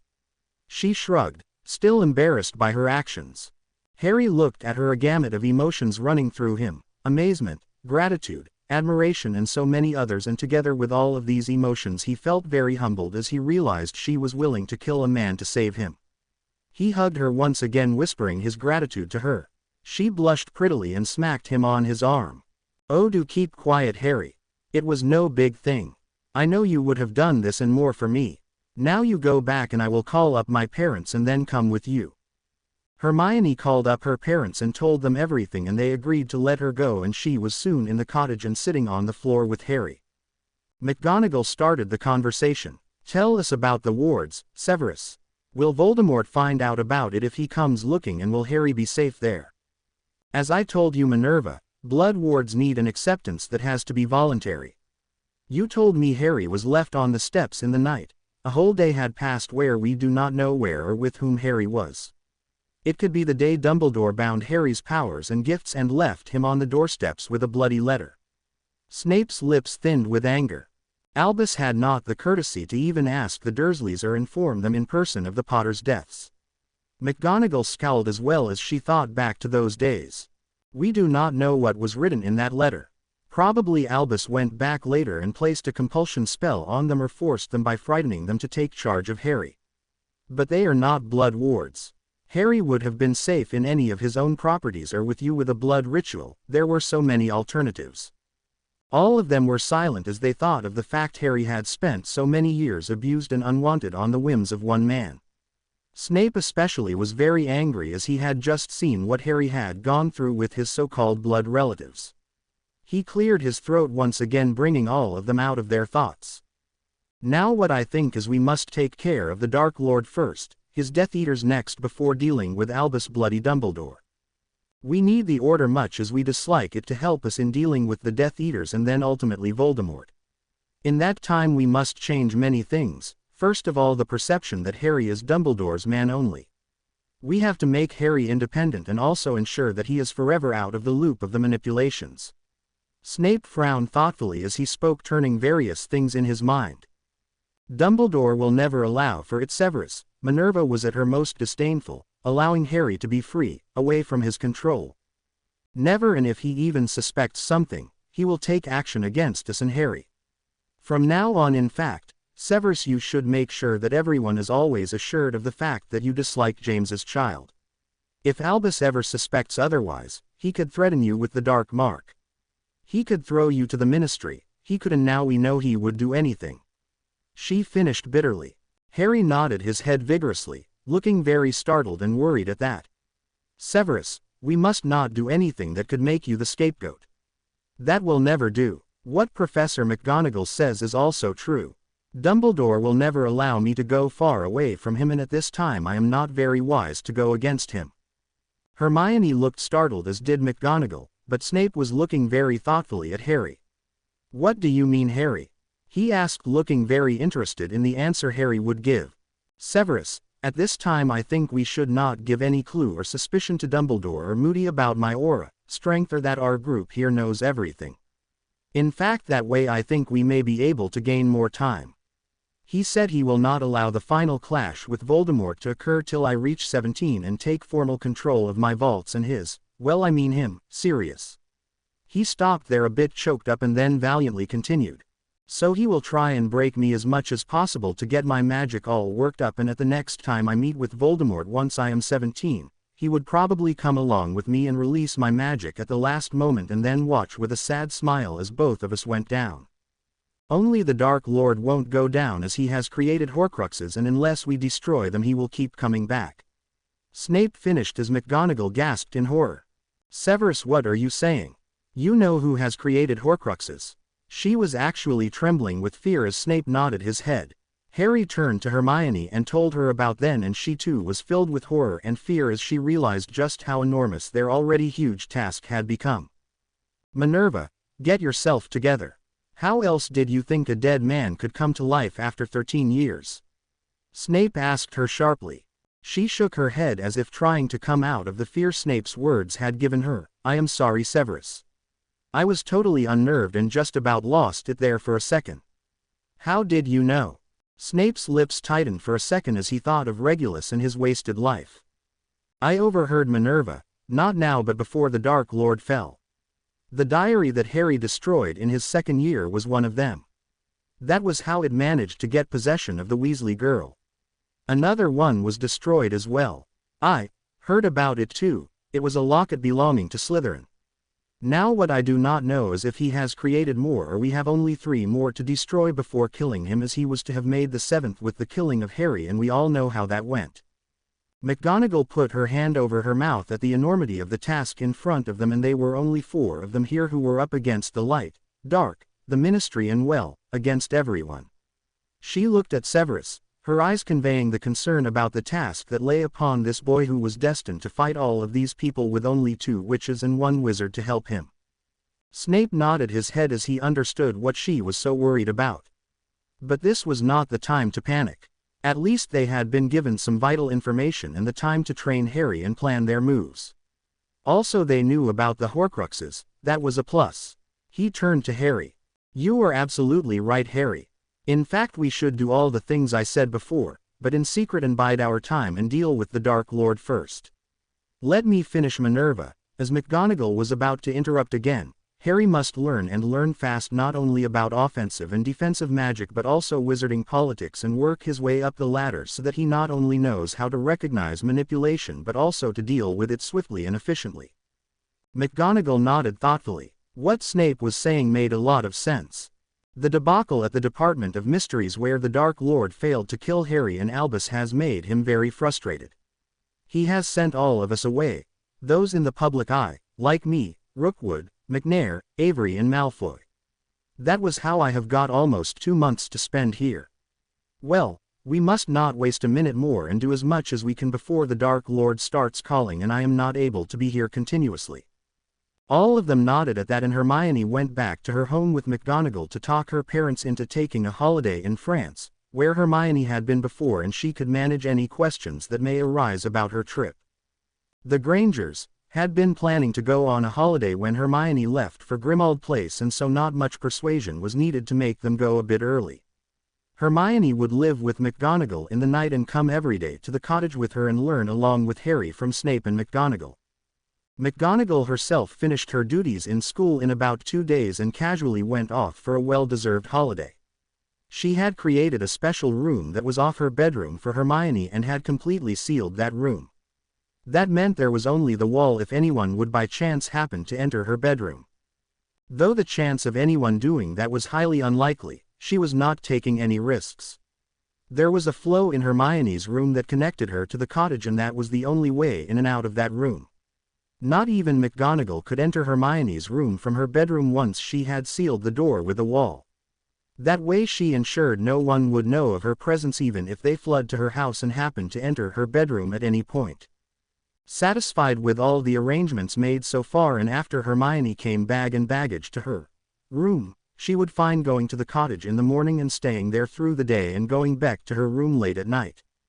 Snape and Harry had been busy working out schedules and had already started their studies. They continued with the occlumency lessons and Snape felt wanting to meet the Dursleys and show them the real reason of why a Muggle had to fear a wizard. He also kept trying to persuade Harry to stop giving the money to them, but Harry was adamant about it. Occlumency was practiced for about 3 hours a day and the rest of the time Harry started studying about his gifts and harnessing his magic. Snape, Hermione and even McGonagall had drooled over the bookcase of Artemis Canagon and Snape had straight away asked Harry to start with 4 subjects at once. The dark arts, blood magic, runes and parcel magic were the subjects Snape asked him to start off on. He added aura sight to it as well, though Harry would get to practice only on 3 persons at the present. What Harry and Hermione did in the evening practical class with a wand, Snape asked Harry to try it at once wandlessly. He did not stress Harry to get the wandless spells right away as he knew that would be difficult if not impossible at present, but he asked Harry to try so that he would get the hang of it. As Harry was practicing first and second year spells with McGonagall wandlessly, he would soon get these spells as well. Now it was merely to understand the incantations and the flicks and also try the various spells mentally and without flicking his hand. The unlocking of his magic and gifts made Harry memorize and understand everything much faster than usual. His capacity for retention was also so much better than before and soon he would be able to come on par with Hermione. They started their day early in the morning and fell into their beds late at night, completely exhausted, but learning so much and the closeness that all of them shared in the purpose for which they were putting in so much effort made everything worth their while. McGonagall still attended meetings in Grimmauld Place and came back with all sorts of news. Harry had received the information that Remus was like this because of the wolf grieving for Sirius and the man in him could not reconcile with the wolf and was desperately trying to convince the wolf, very impassively, but felt just a little bit better inside, as he realized that Remus had spoken like that because of an uncontrollable creature that was in him. Snape though had snorted and had muttered something uncomplimentary about werewolves and their stupidity. Harry could understand that Remus was not in control of the wolf inside him and be able to forgive him, but the wound that had been created by his words had cut a bit too deep, and it would take Harry a very long time, if never, to look at him as he did before. The days went by swiftly, and now Harry was beginning to get a good grasp of the dark arts and blood magic. He was still learning the basics, but was getting a good foundation on these difficult subjects. Hermione was years ahead of him in runes, having taken that class since 3rd year. But in the dark arts and blood magic Harry was far advanced, mainly as his magic was compatible to them and hers was not. In runes, she had the advantage, as runic magic was one of her gifts, as she had the advantage of 2 years of hard study compared to Harry. Nevertheless, they had begun to understand the basic concepts of all magic. Dueling was Harry's favorite, and while he could never defeat Snape or McGonagall, he could push them to their limit simply by the sheer power in his spell casting. Harry was beginning to see auras once in a while clearly, but hazily all the time if he wanted to. He was concentrating as Snape told him and made him read texts on that as well, but this was one subject that was more practical than theory. Snape would wake up Harry at 5 in the morning and they would walk around the mountains for an hour, sometimes talking softly about the Dark Lord, Dumbledore, the Order, school, and even the Dursleys and Regulus and their plans for the future. At other times they would walk with the wind, sometimes caressing them softly and sometimes whipping around them loudly, whistling in glee that was very loud in the otherwise silence of the mountains, a silence that was so content and peaceful, with only the green mountains and the lovely lake that would reflect the mood of the wind at all times. Both Harry and Snape cherished this time together, the time where there was only them and Mother Nature in all her glory. Harry especially connected to the wilderness and the peace and the calm the morning walks gave him, along with Snape when he could just be Harry without the pressures of Voldemort or the betrayal of Dumbledore, Ron and Ginny and Remus, or the impending war weighing him down. He loved it when Snape would put his arm around his shoulder as he giggled at something sarcastic and outrageous the potions master would say, and he would revel in the singular attention that Snape would give him. That part of the day belonged to him, and Snape and Harry was very jealous and possessive about it. Snape had finished with the occlumency shields in about a week that was very painful and traumatic to both of them. Seeing these memories together also made them bond closer and healed Harry a bit. Snape though was reduced to a helpless anger most of the time, and Harry healed a little every time he saw Snape's eyes shining and sometimes burning in anger for his sake. Sirius in the Department of Mysteries was the hardest of them all, and his memories of Sirius were very bittersweet for Harry, who openly cried and clung to Snape as he saw the open affection and concern in his godfather's eyes in the final battle of his life when he was pushed into the veil. Harry was very bitter at the way Sirius had been treated by the people who should have ensured his freedom in the first place. Snape had held him once again and soothed him. The Order was a bloody failure in Harry's opinion, as they were not capable of knowing or finding out about the guilt or innocence of anyone.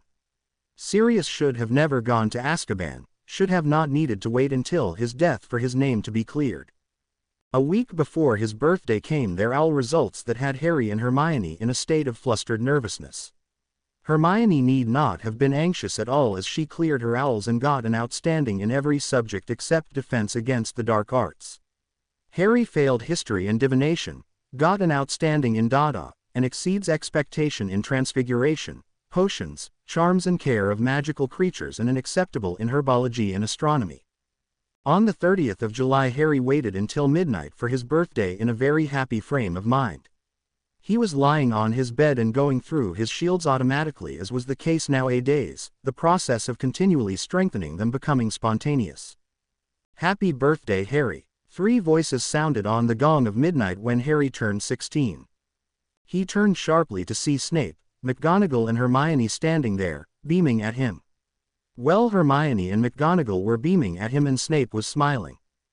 "Thanks." He beamed back as Hermione dragged him to the dinner table that now had 4 chairs instead of 2 and was enlarged at meal times. On the table was a small but beautiful chocolate cake with 16 small candles on it. Harry grinned happily at that and then blew out the candles and cut the cake and gave a piece to Hermione, Snape and McGonagall, and then took a piece himself. "It's great. Thanks a lot all of you, you needn't have bothered." Thanks a lot." he said shyly, happiness radiating from his face at the first birthday cake and party he had in his life. Hermione hugged him, as did McGonagall. Snape threw an arm around him and handed him a gift that looked like it was a book. Harry tore open the gift to find it was a diary that had the words, "Property of James Potter and Sirius Black. Whoever tries to open it may do so at their peril." He looked up in amazement at Snape. Snape shrugged. "I stole it from Potter a few weeks before we left school.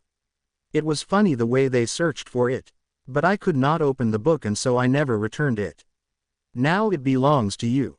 Harry gazed at the book in wonder. Then he took out his wand and said solemnly, "I promise I am up to no good."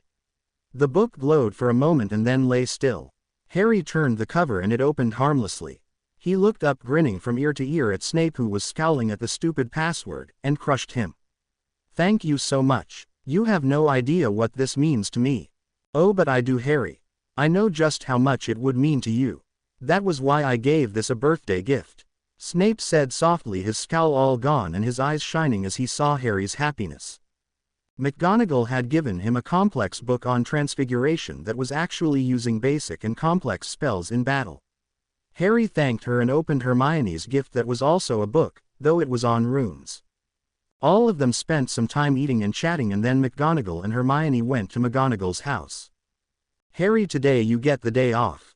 Both of us will come in at lunchtime and we will plan an outing in disguise to Diagon Alley where we can look around and buy your school things at the same time." "Severus?" McGonagall asked Snape.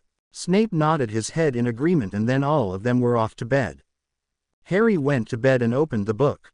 Inside were the words, "James Potter and Sirius Black proudly present the Marauders book, assisted ably by Remus Lupin and Peter Pettigrew." Inside there were pages upon pages in his father's and Sirius handwriting about pranks of all types and all the students and professors they had pranked successfully. Harry sat long into the night softly caressing the writing of his father and Sirius as they proudly wrote and signed the pranks that had originated from their brain. The result of their pranks was written at the bottom and was divided into outstanding, good, acceptable and poor depending on how successful they were. Around 80 of their pranks were against the Slytherins and the rest were divided into a general category where they pranked each other and their own house and the other 2 houses in Hogwarts. It was almost dawn before Harry could keep that book away and slowly he settled down to sleep. Harry woke up at around lunchtime to see Snape was frowning, no, scowling about something.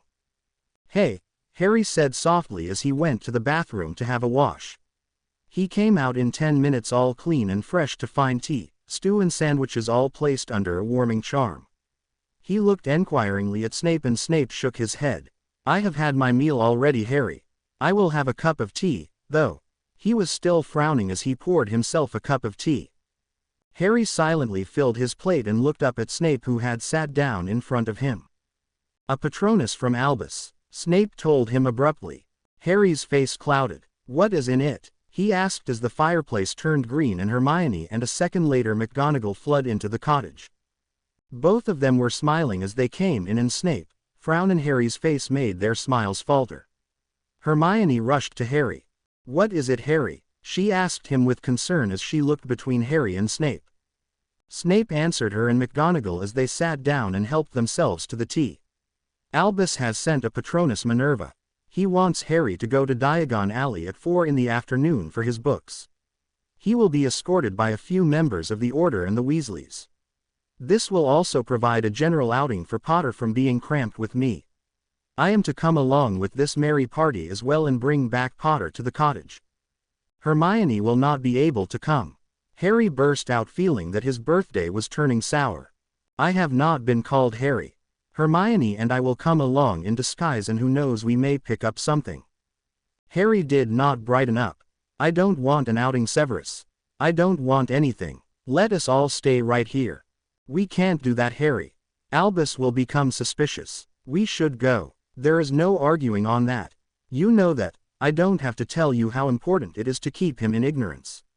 Snape told him sharply, deeply disappointed as Harry, Hermione and McGonagall. All 4 of them had planned to go in outrageous disguises and really let their hair down so as to speak, and it was terribly disappointing. Snape sent a Patronus answering Dumbledore and smiled reluctantly at Harry. Harry shrugged his shoulders and scowled at Snape. I will not go to Grimmauld Place, Severus. I will not. Snape nodded his head and straightened his shoulders. Harry, this will be your first and the most important test. I will set out your exam for today and we will take it from there. You will peep into both the Weasleys' minds and see if you can get a hold of their plans. I want you to act sulky and remember, if I do insult Black or your father, not to feel hurt inside. Harry smiled reluctantly at that. He was feeling very down as the day he had been looking forward to was ruined. He shrugged. It was time for the start and he only hoped he could go through the whole thing successfully. The mood of happiness was gone as all of them were pretty disgruntled about the coming afternoon. Soon Minerva and Hermione left and Snape cast the dissenting charms on both of them so that if Remus was there he would not smell McGonagall or Hermione on either of them. Then Snape and Harry dressed up and Harry, armed with his resentment and Snape sneering for all he was worth, checked Harry's aura and then left for Diagon Alley by Flo. Remus, Tonks, Moody, Dumbledore, Ron, Ginny and Mrs. Weasley were there waiting for them to arrive. The moment Harry stepped out of the Flo he was taken into a bone-breaking hug from Molly Weasley, who then held him at arm's length and scrutinized him. Harry had grown a foot taller with all the nutrient potions that Snape had insisted he take with his meals and his happy living in the cottage. His hair was still messy and his eyes brilliantly green. He was still on the thin side, though not scrawny anymore. He smiled at her and she realized how handsome he had become. He was a beautiful combination of his parents and he had inherited their best features, and she realized once again their better qualities. Ron's face was contorted with jealousy before he wiped it off his face. He was taller than Harry but did not seem to carry himself with the same grace as Harry did, though unconsciously. Ginny's eyes gleamed as she thought that her task would be fun and she couldn't wait to start. She grinned at him and he smiled a little at her and then turned to Ron and smiled a little wider at him. Hey Ron, how are you? Are you fully healed? Ron nodded, grinning widely. Yeah Harry, I am fully recovered now and so is Ginny. He lowered his voice and asked, glancing at Snape who was sneering at Ron and glaring at Harry looking as if he wanted to hex Harry. How was time with the greasy git Harry? It must have been terrible, mate. Harry's shoulders sagged, a change that everyone noticed and reacted in different ways. Dumbledore and Moody were pleased while Remus was feeling very uncomfortable with that. The reconciliation with the wolf inside him had only just begun and Remus was slowly beginning to heal. Harry, my boy, how have you been? Dumbledore asked him kindly. Fine, sir. And you? Harry asked him sulkily, looking down at his shoes. Do I have to go back there, sir? Dumbledore smiled. Yes Harry, you must. You realize that what you are attempting to learn with Severus is very important, don't you? And he turned to Snape who was glaring at Harry in a way that promised retribution the moment they got home. Severus, you have been quite all right. Miss Granger told us Harry had changed the galleon all of them used last year for their dark arts and so we were worried. But I let it be as there was nothing from you. Snape turned to Harry and inquired of him silkily, did you, Potter? His black eyes glittering. Harry shrugged. Yeah, it was the day you really probed so hard it was extremely painful in your so-called occlumency class. I can change a galleon if I want to, can't I? Harry ended belligerently. Molly Weasley was promising retribution to one and all afterwards as her stance turned aggressive and she glared furiously at Snape who smirked back at her, exasperating her further. Harry, how are you now, dear? Was the occlumency so bad all the time? Asked Mrs. Weasley as she glared at Snape again. Not really, he mumbled as he thought of how truthful those words were and grinned to himself. He looked around as though he wanted to draw the attention away from himself and saw Remus standing very stiffly there. Snape would be astounded at the quality of forgiveness in Harry and scold him soundly later on and beam inside with pride, but all that was in the future. Hello Remus, how have you been? Remus smiled a strained smile at Harry. Fine Harry, it is I who should be asking you that. You have grown taller and all that, but how have you been coping? The last word came out very quietly as Remus almost swallowed as he spoke. Not too well. I feel so guilty most of the time and well, there isn't anything I can do about it now. His voice turned very bitter as he thought of Sirius and how he had been imprisoned in Azkaban for 13 years and imprisoned again in that blasted house Grimmauld Place for another 2. It was Sirius's own fault, Harry. Remus said heavily, making Harry look up sharply in shock at him. Remus nodded his head sadly. Yes, Harry, fighting a person like Bellatrix, you have to be more serious, and that is not a pun. But he was laughing and playing with a mad woman who makes killing her business. Harry, not knowing how to answer that, nodded, looking very sad and uncomfortable, and Molly, not able to see the sadness in him, clapped her hands and shooed all of them into Diagon Alley. Harry received an assortment of gifts, from a Chudley Cannon's poster from Ron to some homemade mince pies from Molly Weasley. Dumbledore and Remus gave him books on defense, and Harry thanked all of them nicely. Dumbledore had pulled Snape aside and was talking softly to him. Snape had his worst sour face on, and Dumbledore seemed very happy. They soon followed the others, who had gone ahead chattering and laughing. Well, Ron, Ginny and Tonks were very happy, while Harry and Remus were quiet and smiling a little here and there when it was needed.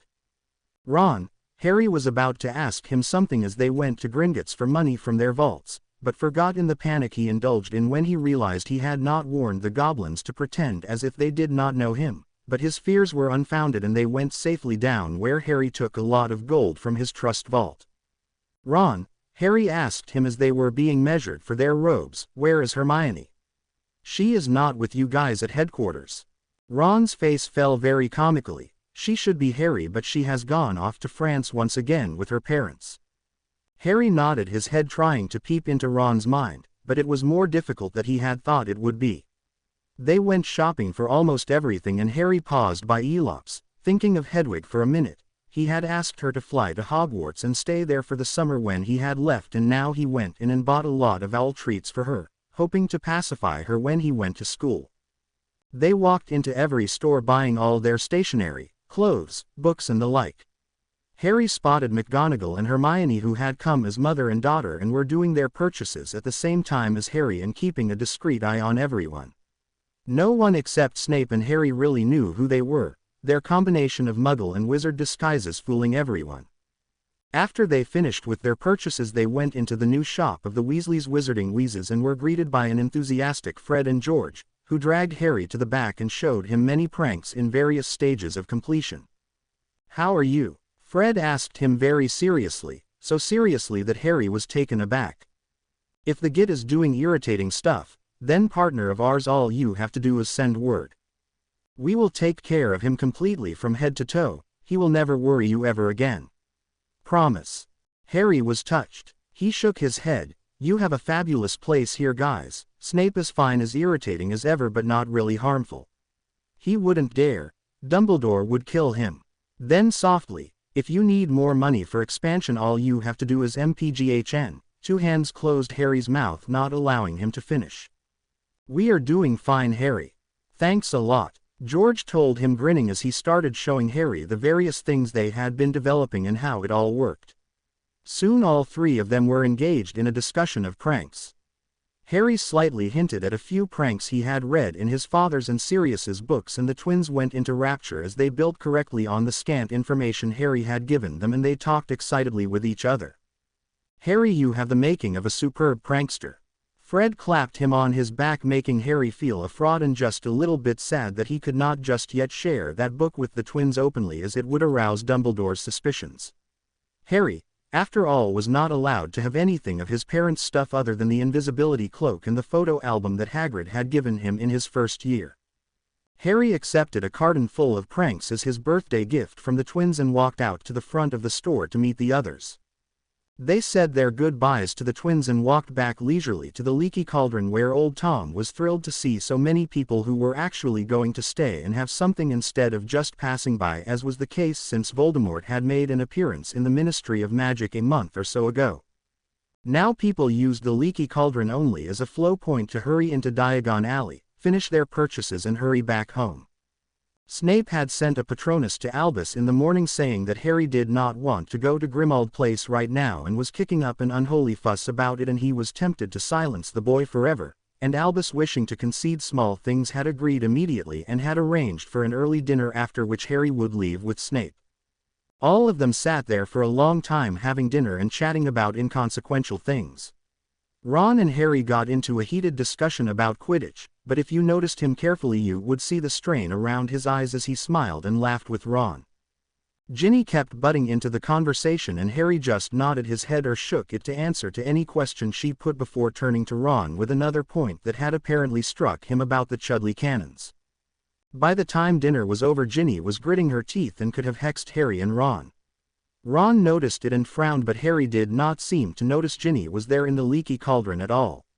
As that was the way Harry had been behaving all along, only he had been doing it unconsciously then and now he was being deliberate about it. No one noticed anything except Molly Weasley.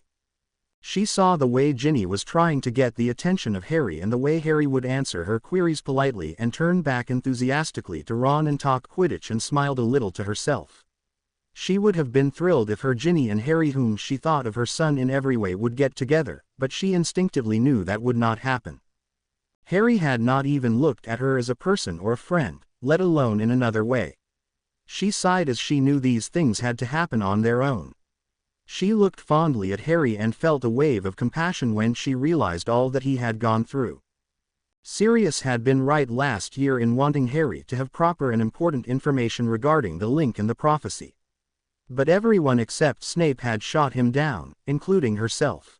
Now she repented all that yelling and shouting at Sirius, for if only Harry had known that who could plant false memories and harm him through the mind link Harry had with him, Sirius could have been saved, as Harry would have acted more cautiously. At that time Snape suddenly caught his left forearm, causing a flutter and muttering his apologies, and he bit out as he left, "Potter, you wait at headquarters with Mrs. Weasley and I will take you to the cottage after I come back.